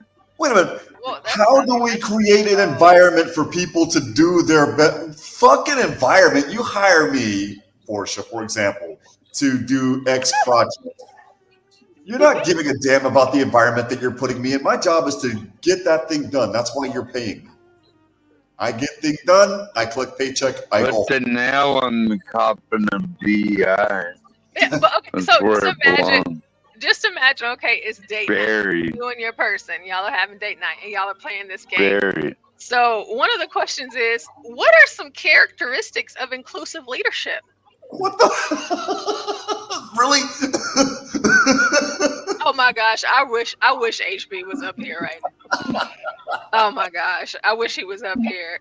I'm sure he's sleeping, but I wish he was up here because he's very creative and off the top of his head. And it's just like I know he would have something to say in response. I wouldn't. Another question. Do I know and understand my employees' career goals? What the? I mean, I'm sorry. How can we accommodate neurodiversity in the workplace? Well, first of all, what the hell is neurodiversity? We got to start there because I don't even know what the hell that is. You're gonna install a chip in my head and install a chip in Porscha's head and link us up with like a USB-C cable. There, we are neurodiverse. I mean, how do we practice DEI beyond social media? I mean, like, what about this is fun for date night? Why is she selling these cards? Is this? I'm curious. Like, is this card game like bringing couples closer together, or what I mean? Like, I do not sense the synergy in this game, Porsha. So the answer would be no. Oh, HB was in the chat a minute ago. Yeah, he was in the chat a minute ago. What are you saying? He was talking about colognes when we were talking about colognes. Oh my God. What is the culture of the organization? I mean, Oh man, Nando, you're right. I don't know. I just feel like, at that point, like, so if we're at a place if this is what we're doing for date night, then we probably don't need to be together, if I'm being straight up. Like, I mean, there has to be every other card game. I mean, what is it? Spades, solitaire. I mean, anything. Uno. Absolutely not. Monopoly. Wait, Uno. That's a good one. Virgo. Uno. What was that game? Tunk or whatever the heck it is. It's a card game. What's that? Tunk. Well, in North Carolina, we called it Tunk when I grew up there. I mean, this is really terrible. I just don't. In 8 ways. I'll never be able to game. I'll get Kiki dice for like $2. Some phase 10. People pay for this stuff. And see, that's the thing. Like, even with us talking about this McDonald's and DEI stuff, like, people paid for this sort of thing over the last few years. We have to realize they paid for it. Yeah. Like, it made a difference. Yeah, it's crazy. The only difference that it made is it actually widened the rift, in my opinion, between the races at work. So now you have more people thinking that black people got it easy when, and you have some people, again, as much as I hate saying it, getting into jobs that they have no business getting in because they don't qualify, even though they're educated. Yeah, I just,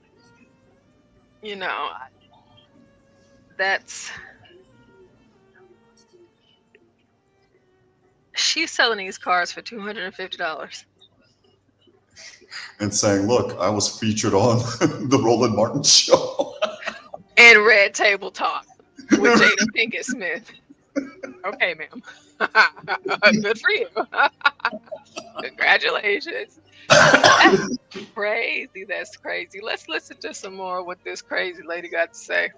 Who, like I said, are white and male, were given this edict to, could you please maybe hire people that are different from yourselves? They didn't do it. They've never done it. And the only time we have made progress is when we had these initiatives and goals, which McDonald's is wiping out. They will say to us, we're not killing all of our initiatives. Well, let me tell you what. Could you please maybe hire people that are different from yourselves? They didn't do it. They've never done it. And Black guy, the president of BET, became the president of Time Warner and now Spectrum. Really? Like, I mean, he's black as they come. Just, I'm sorry, y'all. Y'all got to give me 1 second. I just want to make sure because she's supposed to be so black and know so many things. We're probably going to have to go ahead and double back around and go ahead. Juan has already given us an example, but she said, what again? Leaders, mostly of whom, like I said, are white and male, were given this edict to, could you please maybe hire people that are different from yourselves? They didn't do it. They've never done it. And the only time. Okay. All right. We want to. We're fact checking live right now. They didn't do it. They've never done it. They've never hired anyone that wasn't white. Okay. Let's go ahead and check this. Black employment. Black CEO. I mean, if you guys know anything off the top, go ahead and throw it out there. I mean, shit. The football coach for Ohio State, the team that beat my Longhorns last night, he's black.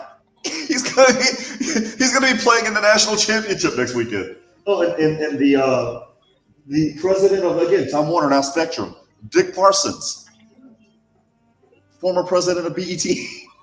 Come on.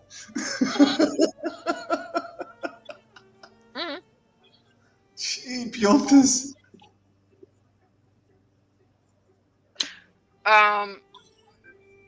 We could start with record labels. All of these black folks, all of these record labels, we can go ahead and set Motown kinda. Yeah, Barry Gordy. Right. It's like you can because it's like, all right, it was kind of, black, we had some white hands in it, but nonetheless, we'll leave the Motown out of this. But all of the other labels, they didn't have to bring your black ass in the fray at all. You do realize that, but they did. Clive Davis did bring on, Andre Harrell, by way of Clive Davis, brought on Sean P. Diddy Combs' cause. Yeah, Diddy. Let's see how he ended up. Yeah. We have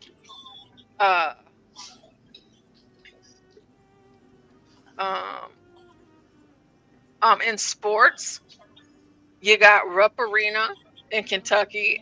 At one point, the Negroes couldn't play because Rupp was a full-blown racist. There's a whole entire movie about it, and it's a great film, okay?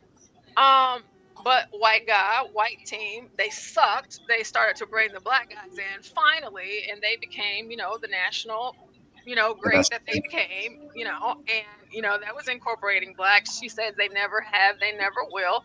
Well, the NFL, how Colin Kaepernick tried to tell us just quite how racist it was.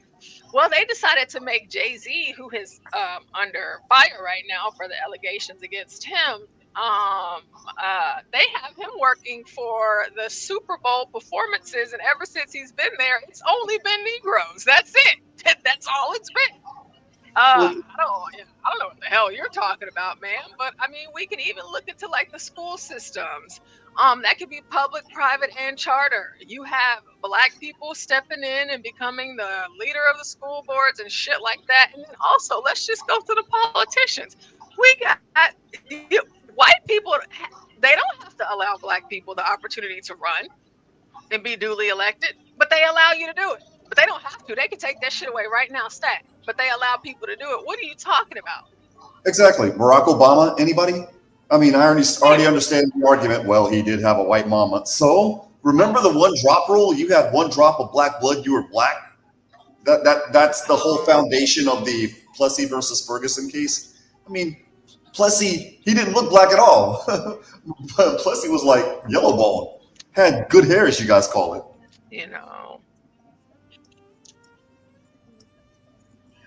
She said they never have and they never will. Ma'am, might I remind you, just in case you're watching this broadcast tonight, this is Politicking with Porsha at the Urban Landlord. Ma'am, Hey T, how are you doing? you keep calling yourself black. We know that there's somebody somewhere in your family dynamics. I don't know if you Creole, I don't know who was white or whatever race they were that wasn't black, but you are speaking on a white man's internet that allows you to be on his internet. You're speaking on a white man's paid for show for Roland Martin because he's working and getting his checks from the white man too. Give them their money back. I don't know what you're talking about, ma'am. I don't know what the hell you're talking about. But like I told y'all, it couldn't be me because I fire all of them. And you know what? I would sue them for emotional damage and what is it called? Defamation. Get out of here. I wouldn't do that. I would Hey, just sue them lovely for breach of T. contract. You did not give me the benefit of the bargain. I want my fucking money back. I want my money back. I want my money back. I've wasted my time with you. You know, you would think that somewhere you'd be grateful, but since you're not, you damn ingrate. Give me my money back. Ugh, these people. Time we have made progress is when we had these initiatives and goals, which McDonald's is wiping out. They will say to us, we're not killing all of our initiatives. Well, let me tell you what they're not killing. They're still going to have diversity in the workforce because you can't help but to. McDonald's is a worldwide company. If they're hiring locally, they by default have diversity. But what they did not have, and they probably will not anymore, is have women, Black people, Hispanics at powers of position. So they're fine with us. Or Hispanics. Have you gone to the McDonald's in Memphis, Tennessee? Have you gone to the McDonald's in Chicago, Illinois? It's all Blacks and Hispanics, respectively. What is she talking about? I mean, like, okay. Is she suggesting that because they're dropping DEI that McDonald's is going to fire all of their minority and female employees? Is that what she's saying? That's what I'm gathering. It's not right. Now, if you're Black or Hispanic and you're underperforming, well, bye. I mean, yeah, right. I mean, shit, if you're white, you know what I mean? But what yeah, if you're white and you're underperforming, bye. I mean, it is what it is. You know, because they already started off saying, you know, well, with the Trump administration coming in, we knew that this was bound to happen. What the hell y'all talk? What y'all think what y'all think that they finna do what Joe Biden said? They try to put y'all back in chains. Like, one, this sounds completely insane. This sounds insane. The Supreme Court decision that's the foundation or the basis for these changes happened during the Biden administration. And guess what? One of the justices that sided on this side was Ketanji Jackson Brown. She, you know, the justice that we all love to hate because she doesn't know what a woman is. Yeah. She actually sided with the conservatives on this one. Come on. I mean, this is really crazy. And, you know, these people have platforms in which they are allowed to speak, you know, thanks to the beauty of America and the First Amendment. But it's just like, what are you talking about? Like, so what, ma'am? You think that they're about to fire me from my job as a teacher at my school? You know, and it's a lot. I work with a lot of Black teachers. I ain't even lie to you. A lot of my colleagues, they Black. Yeah, they Black. We all Black for the most part. They're gonna fire all of us. They're gonna take my education from me. So all of the conferments of my degrees will be taken away from me. You too. They'll take away HB's his CDL. They're gonna relegate. They're gonna relegate back to the fields. We're all gonna be singing it. Days never finish. Massa got to work. Yeah. One day Mass will set me free. We're going back to it. Trying to find the Northern Star and follow it. Like, what are we doing? What is she I mean, even to me, I'm thinking like about my kids, like my students, like what? Like, because they rolling back DEI, what, they gonna kick out all of the minority students? What the hell are you talking about? My mom, like, again, my mom, she owns her own business. She has her own pharmacy and whatever. But what, like, are they gonna, like, come and take it from her? Or? Yeah, exactly. It's like a one-sided penny, Porsha. It doesn't make sense. Well, y'all gonna come and take my mama shit from her or what? Like, what are we doing? My dad works for the federal government. What, y'all gonna fire him? Yes, they're going to fire your dad. They're going to take your mama's pharmacy away. They're going to relegate them to the fields with us. Days never finish. They're going to start playing that song. What's that song that they play on the Jamal Bennett memes? You Got to Move. It's an old blues song. Makes me think of one of my favorite songs. I Know a Change Is Gonna Come. Yes, Sam Cooke. Yeah, like Y'all fought too hard. But you know what? We got to do it all over again, according to this crazy witch. I'll be in the fields like Sam Cooke. I understood a change was going to come, but not this. God damn it. I mean, what they going to do? Take all of John's properties from him? Right. And give them to a white person? What they going to do with you, Juan? They don't know what to do with you. I already told you they're gonna do the same thing to me like they did to you. They're gonna take our degrees from us and they're gonna relegate us to the field. Not responsible, but I'm albino, massa. Kapow! Get your ass to work. Yeah. Oh no! Help me, Lord, now. You don't stand a chance, Juan. And he can't see all the way. He's visually impaired. Nah, we're gonna have to get him up out of here. Hey, Brian Nichols. Then Jules says they can't take my dad's military stripes, but that's the thing. Like, would they do that? My brother's in the military too. He black. What y'all gonna put him out? Well, they needed some strong brothers in the field in order to make up for my improductivity portion. I mean, God, talk about some damn doomsday. You listen to this woman, if you just, the average person that listens to this show, it's just like you will really be in fear that, like, the KKK coming back, slavery coming back. We finna be. They said that shit when Trump won. The TikToks that said that shit was just crazy. Oh my God, the Klan's gonna come and they're gonna start burning crosses, and I'm like, wait, well, what? No. Yeah, I'm like, where are they gonna do that? They haven't burned a cross in like 50 years. God damn. I mean, that's not what this woman is saying. I mean, like, y'all need to issue some retractions and do some fact checks or something, because this bitch is crazy. Well, I mean, you look at the black football coaches now. Again, the coach for the Ohio State, he's got slick hair right now, but he's as black as they come. Michael Vick used to play for Virginia Tech, played for the Atlanta Falcons and then the Philadelphia Eagles before he got into some trouble with some dogs. He got locked up, he got out, and he went back to the he went back to the That's how NFL. good Michael Vick is. Michael Vick is a Hall of Famer through and through. Man. And he just landed a job as head coach at Norfolk State.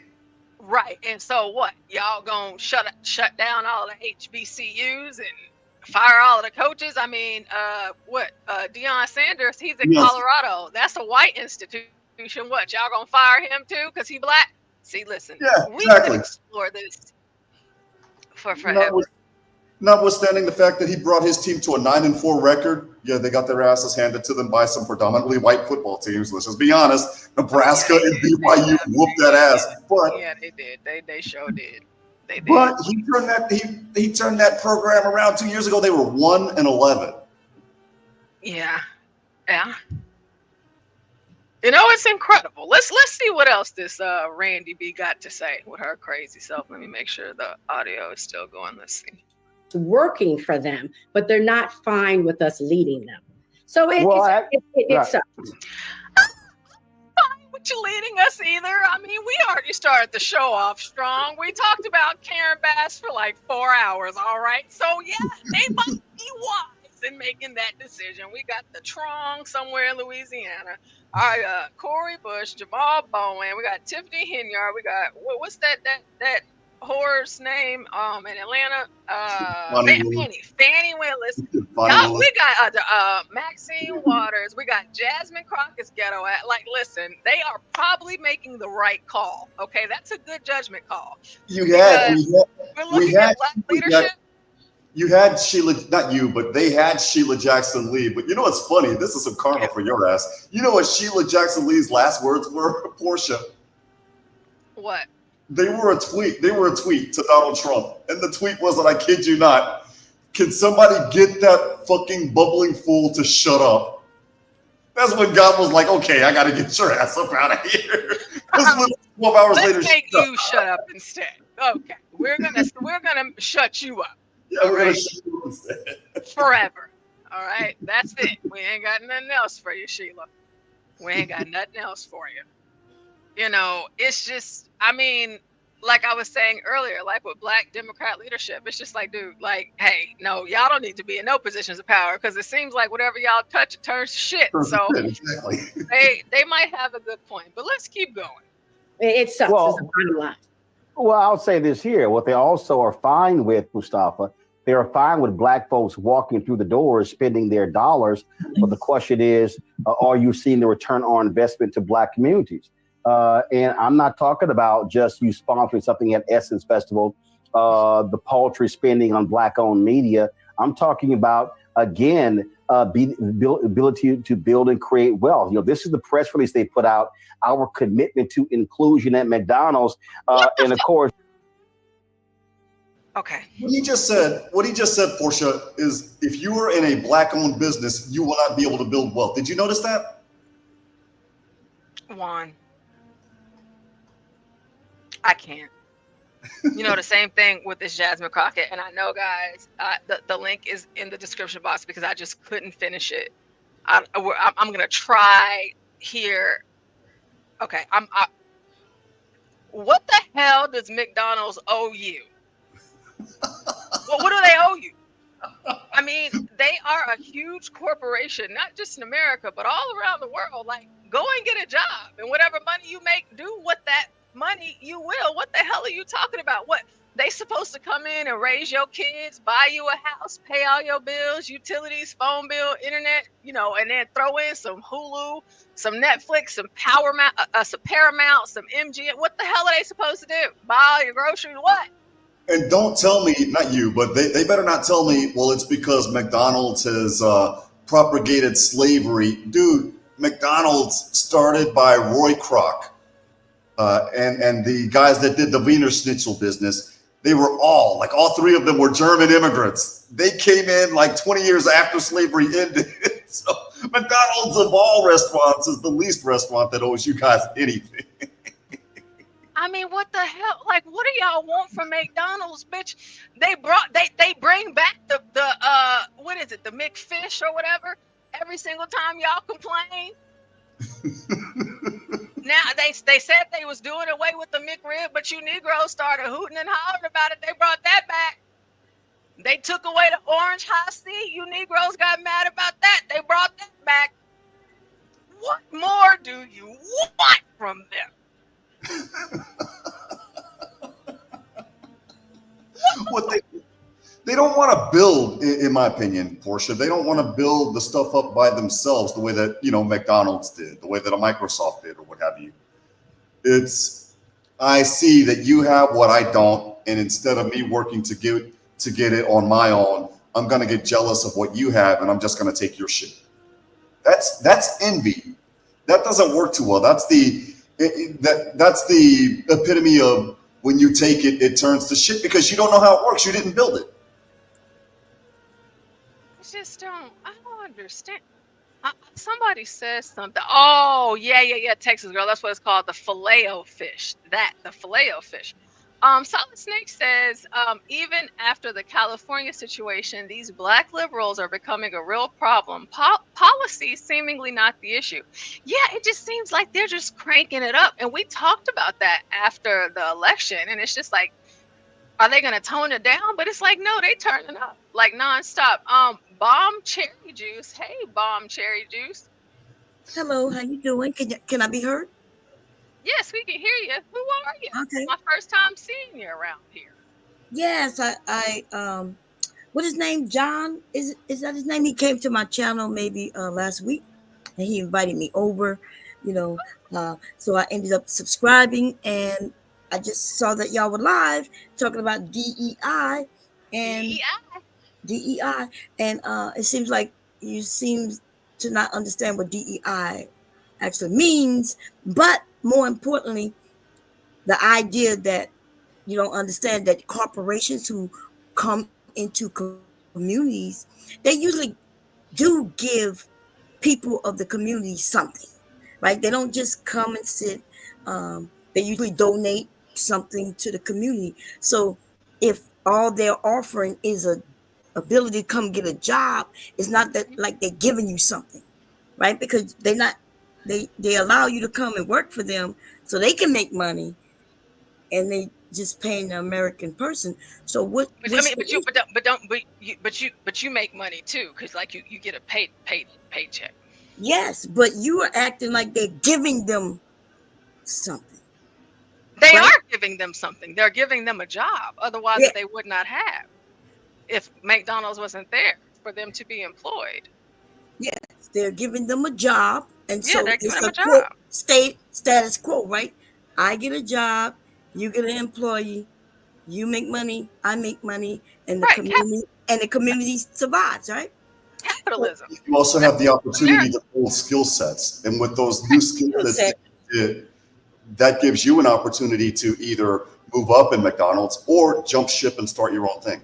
Okay, so let's go back to the beginning of what now they call DEI, or AKA affirmative action. Right? Really quick, Bomb Cherry, you're getting a lot of love in the chat. Everybody's saying hey to you. I've never heard of you up until now, but everybody is saying hey. So shout out to you, Bomb Cherry, and shout out to the chat for showing her some love. Go ahead, Bomb Cherry. Oh, I'm sorry. Hello, everybody in the chat. I don't really look in the chat because they throw me off because Yeah. I So, hello. So affirmative action, which they've been trying to get rid of it for all my life, pretty much. Okay, all my life. And they finally did. Yeah, which is really terrible for a group of people who would have never been able to get jobs if it wasn't for affirmative action. Like, they had to actually enact a law in order for people to have a fair chance at getting jobs, just so they can take care of their families. That was something that was needed. It wasn't like they just lollygag and said, "Oh, let's just do this." No, it was something that was needed, like civil rights. But it was needed. It was needed, Bomb Cherry, and it's still law now to a fault to remedy a past harm. So the question then becomes, not to bore everybody in the chat, what is the past harm that these newer guys are remedying? If it's college, well, that's already been remedied. That's how I'm able to get in. That's how Porsha's able to get in. The end, and we got in by our merits at that particular point. Yeah, actually, I did. Yeah, totally. Yeah, I totally did for sure. Okay, well, I don't know what y'all race are, so maybe that. I'm black. I'm black. Okay, so I'm a black. So you have to be an uneducated Black person to believe that you got in through your merits, right? You either very young, which are you just uneducated? Oh yeah. Because to keep it real with you, Bomb Cherry Juice, I am from a wildly white town, small town, Texas. I graduated. It was over 2,000 people in my class that I graduated in, and I was in the top 10. I got scholarships out the wazoo from every single top institution that you could imagine here in the United States of America. That was not because I was Black. That was because I was talented, educated, and very intelligent. Whenever I was at my institutions, I was at the top of my class at my institutions, which the institution that I went to. What does that have to do with Georgetown? It has everything to do with. No, I'm about to explain something to you. Hold on, wait, no, let me explain this to you. Well, I was talking before you interrupted. Yes, because I have to correct you. No, I'm not suggesting that you're dumb. I'm suggesting that if you don't understand affirmative action, the reason for it, you're thinking. But what you said, and maybe let me help you correct what you said. Well, no, you don't have to help me correct anything. You just need the only reason so that you we would got understand into what I it, said. We're uneducated. Yes, if we think we are uneducated, if we think that we got into our institutions off of merit, and that is completely false. Okay, well, I'm about to prove you wrong. You're not, but go ahead. You would have understood what I was saying instead of. No, I'll never understand that because I'm not. I'm about to explain it to you. I guess I'm about to explain it to you. No, you can explain it, but it's not going to change my mind. But okay, well, and then that would, if you're unmovable, even when you hear the truth, then that makes you something else. That wouldn't make you dumb or stupid. That would make you ignorant. No, but go ahead. But okay, so I'm not saying that you're not smart and intelligent, right? That's not what I'm saying. What I'm saying, though, the reason for affirmative action was because no matter how smart or educated, intelligent someone of color was, a person of another race did not have to hire you. There were people who went to school to be doctors, and when these companies gave them jobs, if they even gave them jobs, they would be janitors. So affirmative action is what changed that. So what I'm saying is since Black people aren't, since we don't have companies, we're not building anything like that, right? Another race of people do not have to hire you. Like I heard y'all saying, what do they owe you? They don't have to hire you. And so that means they don't care how smart you are. They don't care how much education you have. They will hire their nephews, their children, their neighbors' nephews and children. That's what they were doing in this country. So I'm not saying, because I'm sure you sound very intelligent, but I'm just saying they didn't have to give you a job. They didn't have to accept you in those colleges. That's why they had to create HBCUs, because they wasn't accepting others in those colleges. Yes. So that's what I'm saying. Right. Prior to 1960, when you had Black people that went to Harvard, when you had Black people that were escorted to the University of Arkansas. My mom was a little girl when that happened. They actually sent every Black kid home because of that incident in Arkansas. And then, of course, in North Carolina, when my stepfather was growing up, where they actually bombed the school boards because people were integrating Blacks and white students. But again, that was 60 years ago. The point, again, and affirmative action is still here, but the question then becomes, what is the past harm that it's remedying now? I like Porsha. I went through a longer road. I actually had to go through remedial classes in college, work my way up the community college ranks, eventually got accepted into East Carolina University, but transferred to the University of Texas, now at the University of Texas, Rio Grande Valley, where I worked my way up, got a 152 on the LSAT, which would have put me at any law school in Texas, but went the alternative route in California, and it busted my ass. It wasn't Juan, because you are not Black, Puerto Rican mixed, we're not going to let you in. It was, hey, you worked your way out of the mud, here, you're in. And the same thing when I got accepted into ECU and when I got accepted into what's now UTRGV, it was, okay, you busted your ass, you took these classes, you took these other community college classes, you have the requisite GPA, we think that you're a good fit at this university, you're in. It's not before where it's, Juan, because of insert skin color, we're going to bring in all of our buddies, you go to this other school. Yeah, how old are you again? I'm sorry, because you mentioned your mom in the 60s, right? I'm 44. I'm an old fart. Okay. Well, okay, so you're millennial. Okay. Well, a zennial. I was born in 1980. I'm right there on that Gen X millennial line. I think millennials start in 81. Okay. So you're a Gen Xer? Wait, what is your age again? I'm 44, so I'm a zennial. I was born in 1980, and I think the millennials started in 1981 is what I understand. Okay. Yeah, you're not an Xer. Yeah. Okay, but anyway, so what I'm saying, so it seems like you heard everything I said, and I could tell you understood it. But then you started talking about your merits. But you didn't hear when I said that, there's always been Black people who were very intelligent, throughout history, right? That this country wouldn't even have a lot of the technology they have if it wasn't for Black people, a lot of things. And yet, that doesn't mean that they had to let them in. But there was something that made them let people in. And then you mentioned what your education. Do you need education to work at McDonald's? So unless Black people gonna have to actually go to college to get a job at McDonald's, because you said you got it through the mud. But I remember my grandmother and my parents being educated, and they wasn't able to get lots of jobs. And it was simply because they just wasn't hiring Black people. My grandparents' generation,